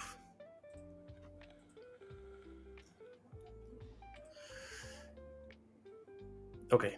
Across these, if we zoom in and we analyze what it looks strong on the dailies, it looks very weak on the hourlies. We don't have very clear movements to the upside or directional movements. We do have these mid-range demand that it's where we're trading right now. You can see the gray line, which is the current price. And we might find some support there, but that would only give us opportunity to keep shorting. And then across this area, you can see it's all what I called a contraction, which is a very weak channel. So there's no strong demand or supply across that channel. So I expect the market just to try to reach the extreme levels, which is down here. So let's go back to the dailies and we'll be able to refine those. Okay, we spoke about this level, which is where we're trading right now, and there's the extreme levels, which is the long-term opportunity. So in this case, we have a lot of room to go. Okay, so then I go. So I have. Let me also mark the supply areas on the dailies. So we have, of course, this one, which is the most relevant, and it's a very nice supply. So that confirms kind of the momentum, not only the bias. We'll do the same on the 5-minute chart to see if there's something else. Yeah, a little bit here, not very conclusive, and we have the last ones around here, extreme ones over here. So now in this case, every opportunity, every movement like that, it's a good opportunity to short the market. Okay, that's my whole top-down analysis. And our first targets will be here. That's based on the 5-minute chart and on the 1-minute chart. We'll see price action around that area, and we'll see if there's opportunity for the market to break that down and continue lower. So I think I'll stay on the pound dollar today, and we'll. Where's that? Is that coming from? No. The noise? I'm not sure. I think that's Samir. The sound. You have some background sound, I think. No, I cannot hear myself, so I'm also hearing the same sound. Really? Well, that's weird. So it's from me, from my side? No, it was before you came on. Well, it's a mystery. We'll figure it out. Okay. It's caused by dark matter. Okay, now I start reading price action. We have this little supply area. We have the reaction. We have weak support there. So I'll just start slow to see if we have a push to the downside. These channels, the compressions, when they go slowly towards a strong selling area, or the opposite, they usually have a strong reaction. So we have the initial reaction, which was this candlestick right here. Let's see if there's some follow through. In this case, I'll be targeting, somewhere around this area, these levels here.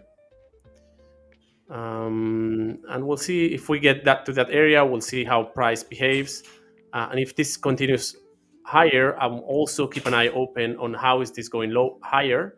If it's if it continues the compression channel, the weak channel, or if it starts picking momentum to the upside, and I'll react accordingly. So let's I'm just waiting now to see some movement from the market. If we continue higher, and I will analyze how we're going higher and if there's something to be done, or if we have the follow through to the downside, and in that case I'll just take profits. So I'm just waiting.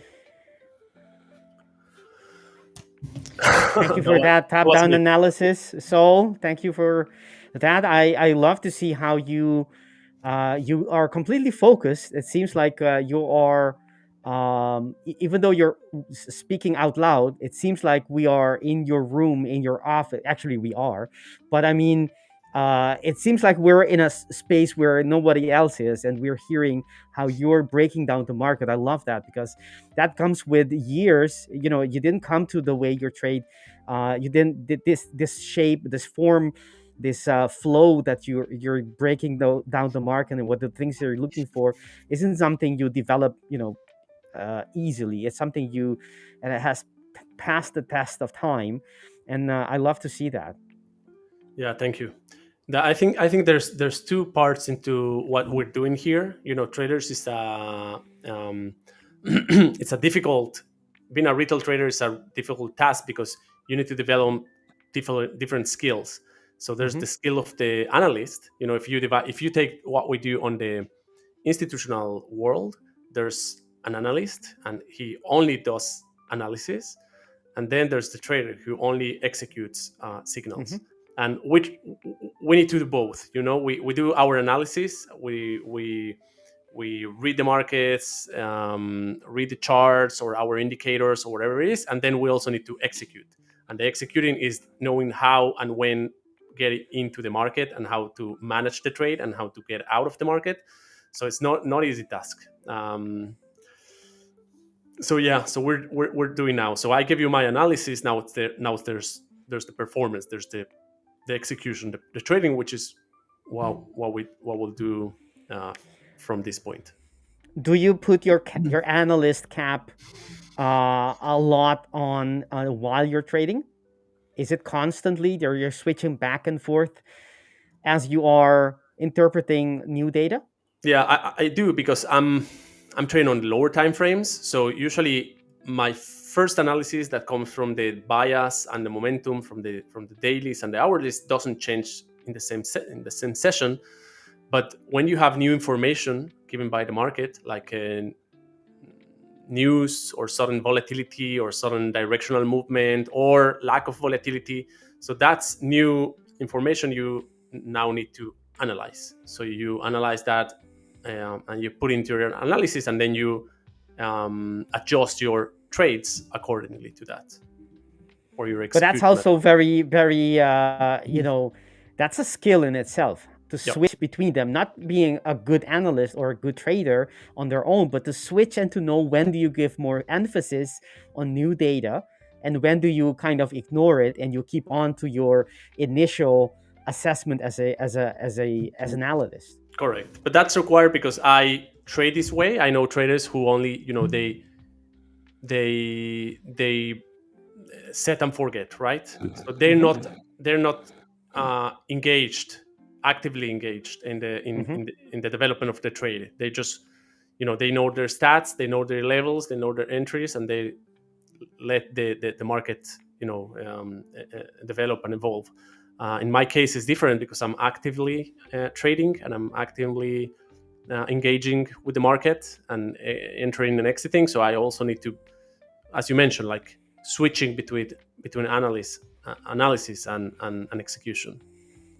And there lies, I suppose, the discretionary trader is the latter one, the one that is constantly reading price action to adjust the view or not. But I suppose you have the advantage as someone who is, on the edge, reading price action constantly as it comes in. You have the advantage of new data, fresh data on demand constantly, a stream basically. But there lies also the danger, right? Um, how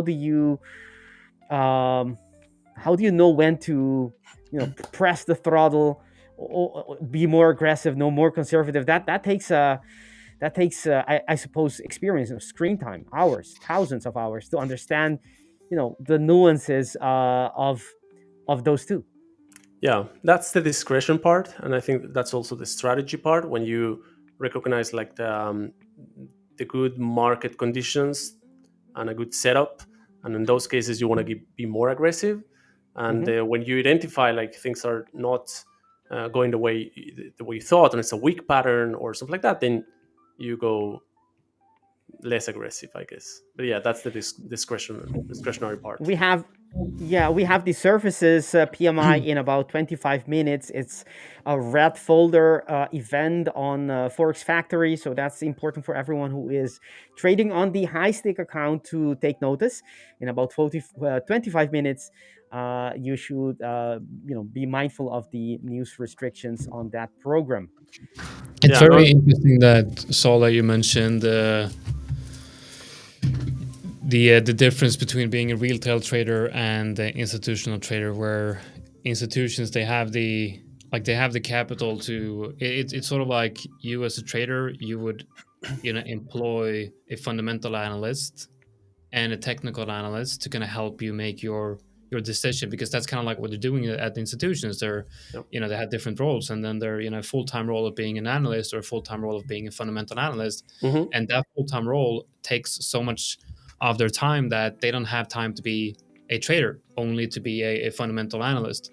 So we kind of have to split our focus between that, and I feel like that's something that you don't really understand until you get into trading and you understand how much time you have to spend on analyzing the markets and actually executing your plans. I feel like that's a big problem, because I feel like I like analyzing the markets. I'm good at analyzing the markets, but I also feel like I can find a setup. I can analyze the market on, let's say, the daily, and I enter the trade without ever looking at the hourly. I don't care about the hourly. But then all of a sudden, when I'm in the trade, I'm looking at the 1 hour, and I'm trying to make decisions based on the 1 hour, it's so weird, because you take a decision based on a daily, and you know exactly what you want to do. And then as soon as you enter that trade, I'm like, well, what if I look at the 50 minutes? It's all the break structure. I got to exit this one. It's like two different people you have to manage yourself in a way. Yeah, absolutely. Yeah, I hear what you say, and that's it. And I think that's the most difficult part of being a trader. The development of multiple skills, because if you dig deeper into each one of these two skills, the analysis and the execution, there's other skills within those that you need to on the execution side. you have the reaction or the decision making speed. Like, there's other skills within one of those skills that you also need to develop. Just, guys, going back to the setup, this candle here was important for me, because that was a strong, what it looked like a strong candle to the downside, and there was a strong reaction to the upside. So that's something I take into account to say, okay, the channel I was expecting, the compression I was expecting to be formed, has the potential now to be broken, which is what's happening right now. Okay, now we're breaking down. We have a spike of volatility, momentum to the upside. Now we're reaching the next supply area here, but because of we're getting with strong momentum towards that area, I want to wait and see if there's a reaction there, because if we keep pushing up and up and up, I might consider just taking the loss of this one instead of adding into this position. If I see around this area bearish momentum or bearish activity, like tails on the top, then that will be a good signal for me to add into this position and be better positioned on a better entry for the whole setup. Now I have to make a decision because if I don't, you're not gonna. Sorry, but you're not gonna close that, right? You're waiting for that level to kind of break above first before closing this, right? Yeah, I'm not closing this one. I'm just saying, if I don't close that one, I need to make a decision, or where am I taking the loss? Because the whole setup, everything here, like nothing really changes until we break this level up here. Okay, that's like my hard stop for the whole structure. Let's call it that way. The thing is, the distance between this initial entry and the stop loss is almost 30 pips, which is kind of a lot. So I need to decide if I take partial losses, around these levels or somewhere in this area, depending on price action. Okay, just let me, you see this reaction. That's kind of what I was looking for. You see the tail and the bearish activity. That's a good signal. That's at the right point, at the right area. You open it right before that move. That's amazing. Yeah, you can wait for the closing and then trying to find that the engulfing pattern or something like that. But sometimes when you wait for that, you're left out of the trade, of the reaction. Okay, that happens so quickly that you're left out. So now let's see if we can break. We have like a small support there. So let's see if we can break that. The break and retest. So this could potentially be a break and retest, and this has the potential to continue to the upside. So let's see if we can break this to the downside, based on momentum and the bias. And if that happens, we'll be in good shape, because then we'll most likely go to close to my initial level entry. And at that point, I will have like many different opportunities or options to do. So we'll see if we close my initial entry and we keep this one alive, or we take profits and close. We'll see if we get there. We'll see what we do. In the meantime, we're just having the reaction to the upside. So I need this setup or this movement to end, to fatigue or to conclude, and then a larger turn to the downside. So let's see how this evolves. We have a question here from Unbiased Trader. Is adding to existing positions similar to martingale risk management strategy? So the martingale risk management strategy is something I don't think any of us would recommend. It's basically that you double your trade size after each loss, if I'm not mistaken. Right, Victor? That's what martingale is, right? And yes. Eventually, the way I look at it, eventually it will lead to ruin, right? Yes. Like, it's not sustainable. It's basically, if you're using the martingale trading strategy, your equity will be trending to zero. Martingale is the idea is, it wasn't for trading, but applied to trading, it would mean after each loss you double the size, and that is something very something. Just imagine how few losers you'll need to almost lose the account. Because since you're doubling your sizes, the sizes of your lot size, of your trades, are gonna grow exponentially. That means that if you have losing streaks, and we all have losing streaks, it's only a matter of time it will blow up. And what Saul is doing here is not martingale. He's not doubling on size, even though he is putting more trades. And that's just a different way of getting into a trade, where you're getting a better position and you're averaging in, perhaps averaging out as well. But that's not martingale. Martingale is the distinguishing factor is when you're actually doubling, and you will see an exponential. So you start with one micro lot, typically on martingales, and you see they will to recover the loss that was before. You will see them going from one micro lot to the lots. You can already see that's not sustainable. It's gonna blow. It's a time bomb. We do not recommend that. It's not. It doesn't make sense. It's not only about the doubling on size. It's also about then randomly adding, right? So what I'm doing is I'm just entering at predefined entry zones. I'm not just taking a loss, doubling.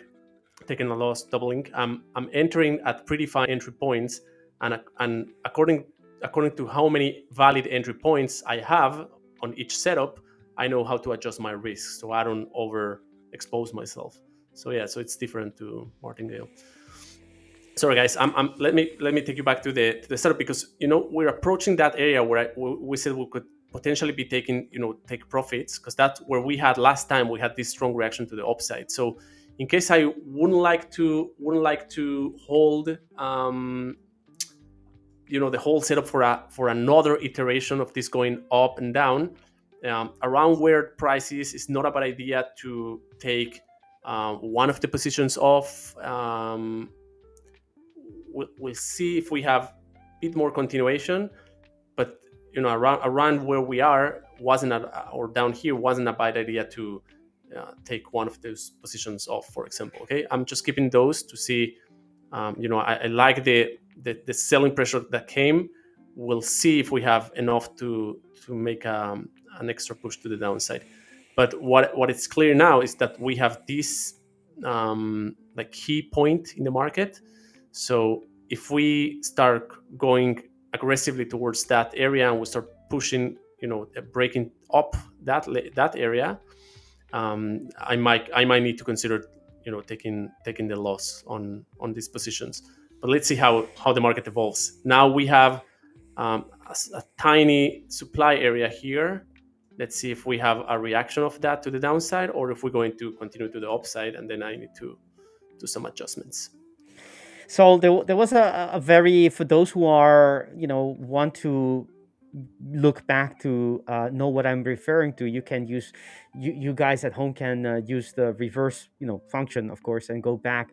But right after, I think it was maybe a second after you entered the second trade, we saw that seemingly it looks like everyone else was seeing what you saw, but you entered before they click their mouse, so to speak, because as you enter, maybe a second later, it dropped, seemingly considerable, although this is the 1 minute, but it was a clear, like a timing moment that you were front running a move.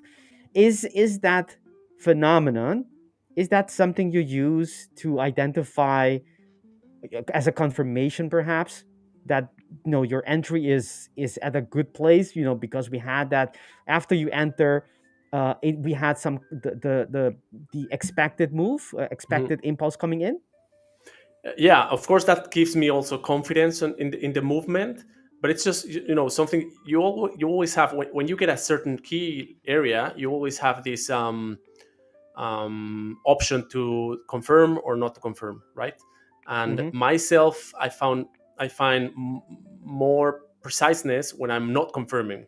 So the moment I see like this little tail here forming, I give it a shot, because if many times you have that confirmation, the follow through, and that gives you like the confirmation you were looking. If I chose to wait for the close of this candle, I would be entering the market down here, which is a worse price. You know what I mean? Yes. So if I was doing this on larger time frames, you could even do that, the entry with limit orders, and not even waiting to be in front of the charts and doing market orders, but you could place at the key level, you could place like a sell limit in this case, right? Okay, I like the fact that we have this strong reaction to the downside. It's showing me, the bias is there, the momentum is there. We're on a third time on this level. If we break that level, I think we have good chances for the market to have a strong push to the downside. I see no strong supports across along this channel, so I see no reason why we don't eventually go closer to the next key level, which is down here. we just really need to clear out this, the current support level where we're at. Let's see, at this point, this is a good position, right? At this point, you see the black candles in your favor. You're in profit. You could say, okay, I want off, or I could take the initial one. It's a break even. I could take it off and just leave, the upper one, and have like a pretty fine stop loss, and then I'm at a great entry price, and I have my target. That's a good risk reward trade. So there's, now it's a matter of individual decision making. But yeah, this is also, exiting trade is also a kind of a skill, right? If there wasn't this strong movement to the downside, probably I would be taking off the initial trade. But because we have this strong movement to the downside, I want to see if we can have like a follow through of this level, and potentially some profits also from the initial level. So let's see what happens. And as I said, the moment I said, we have a strong bullish momentum. So that's how the market is. The market, it seems it wants to trigger us all the time. Yeah, it really is. And now, but at least, we have this resistance level. So I think that would be a good area to start taking off some of the positions. One of these two, I need to take them in case we break up to the upside, because it has been there twice and there has been a strong reaction. If it finally breaks it to the upside, I expect a strong breakout to the upside. So I will want to at least one of these trades to take the loss, and then I can try to fix only one of the others, or take the full loss, or something like that, instead of, because if we break this resistance right there, we'll most likely go all the way to there. So there's no point on holding that. So maybe you talked about this already. For those viewers who haven't heard this before, how long did it take for you to develop that nuanced way of approaching the market, where you put a second, maybe a third, you take out one, put another one, you have so much ways to be a little bit more conservative, taking risk off the table? You know what I mean? You're not at all. You're the opposite of doing enter, set, and forget. You're constantly massaging your position, your idea, and with so many tones of between black and white. How long did it take you? And the movement is very comfortable now in your position, by the way. But how long did it take you to develop that skill? Took me a while. Took me some years, because there was no one to tell me, okay, this everything you need to develop, everything you need to know. I kind of put it through the years. I put everything together. The analysis part, and the active management, and even understanding that this is something I need to do. It took me years to understand, right? That the set and forget style from the dailies, I've been there, just doesn't work for me, right? So it really took me years, because there was no one just to tell me, okay, this is everything you need to know. This is how you do it. Today, I guess if you have like a mentor, someone to tell you everything, it would be easier. But when you're doing it by yourself on that self-development journey, it took me years.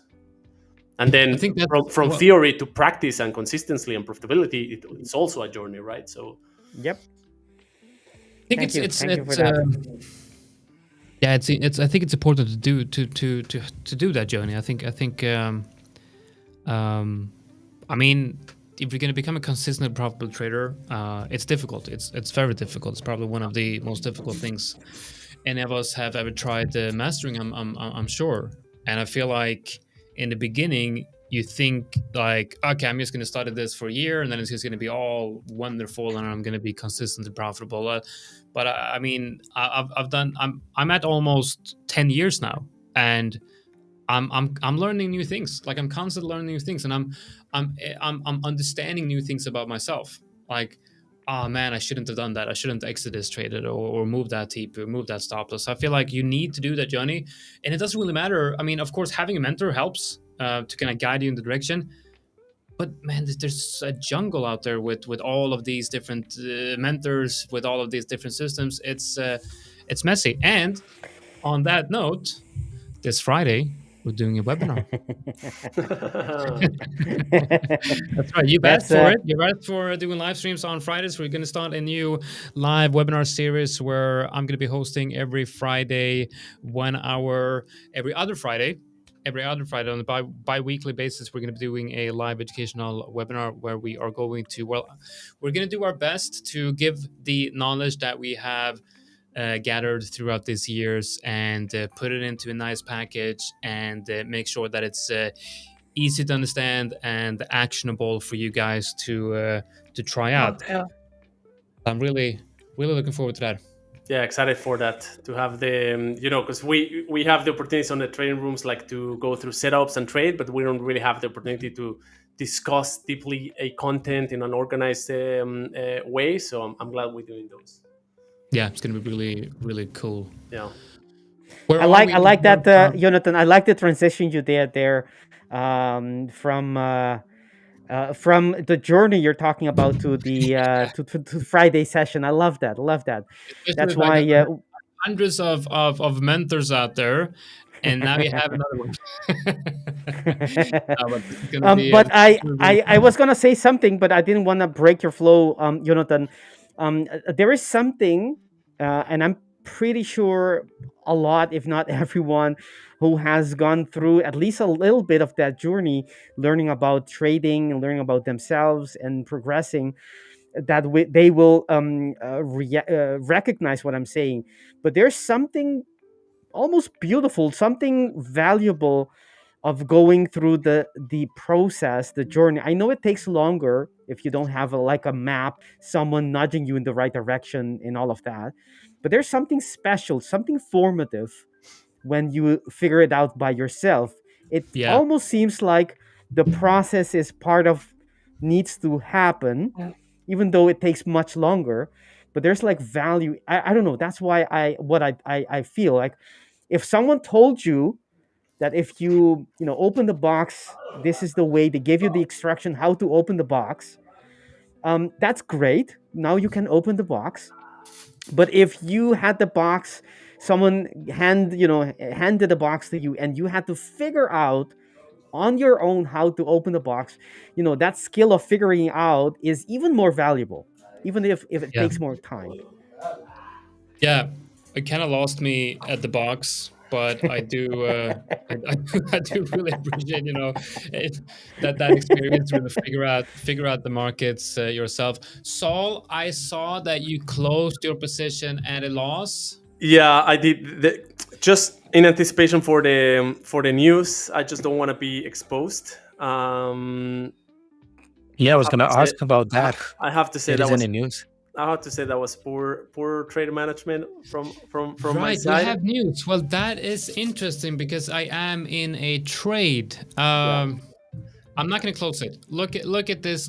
This might be the last final words, but I will not close this position. This is on the S&P 500.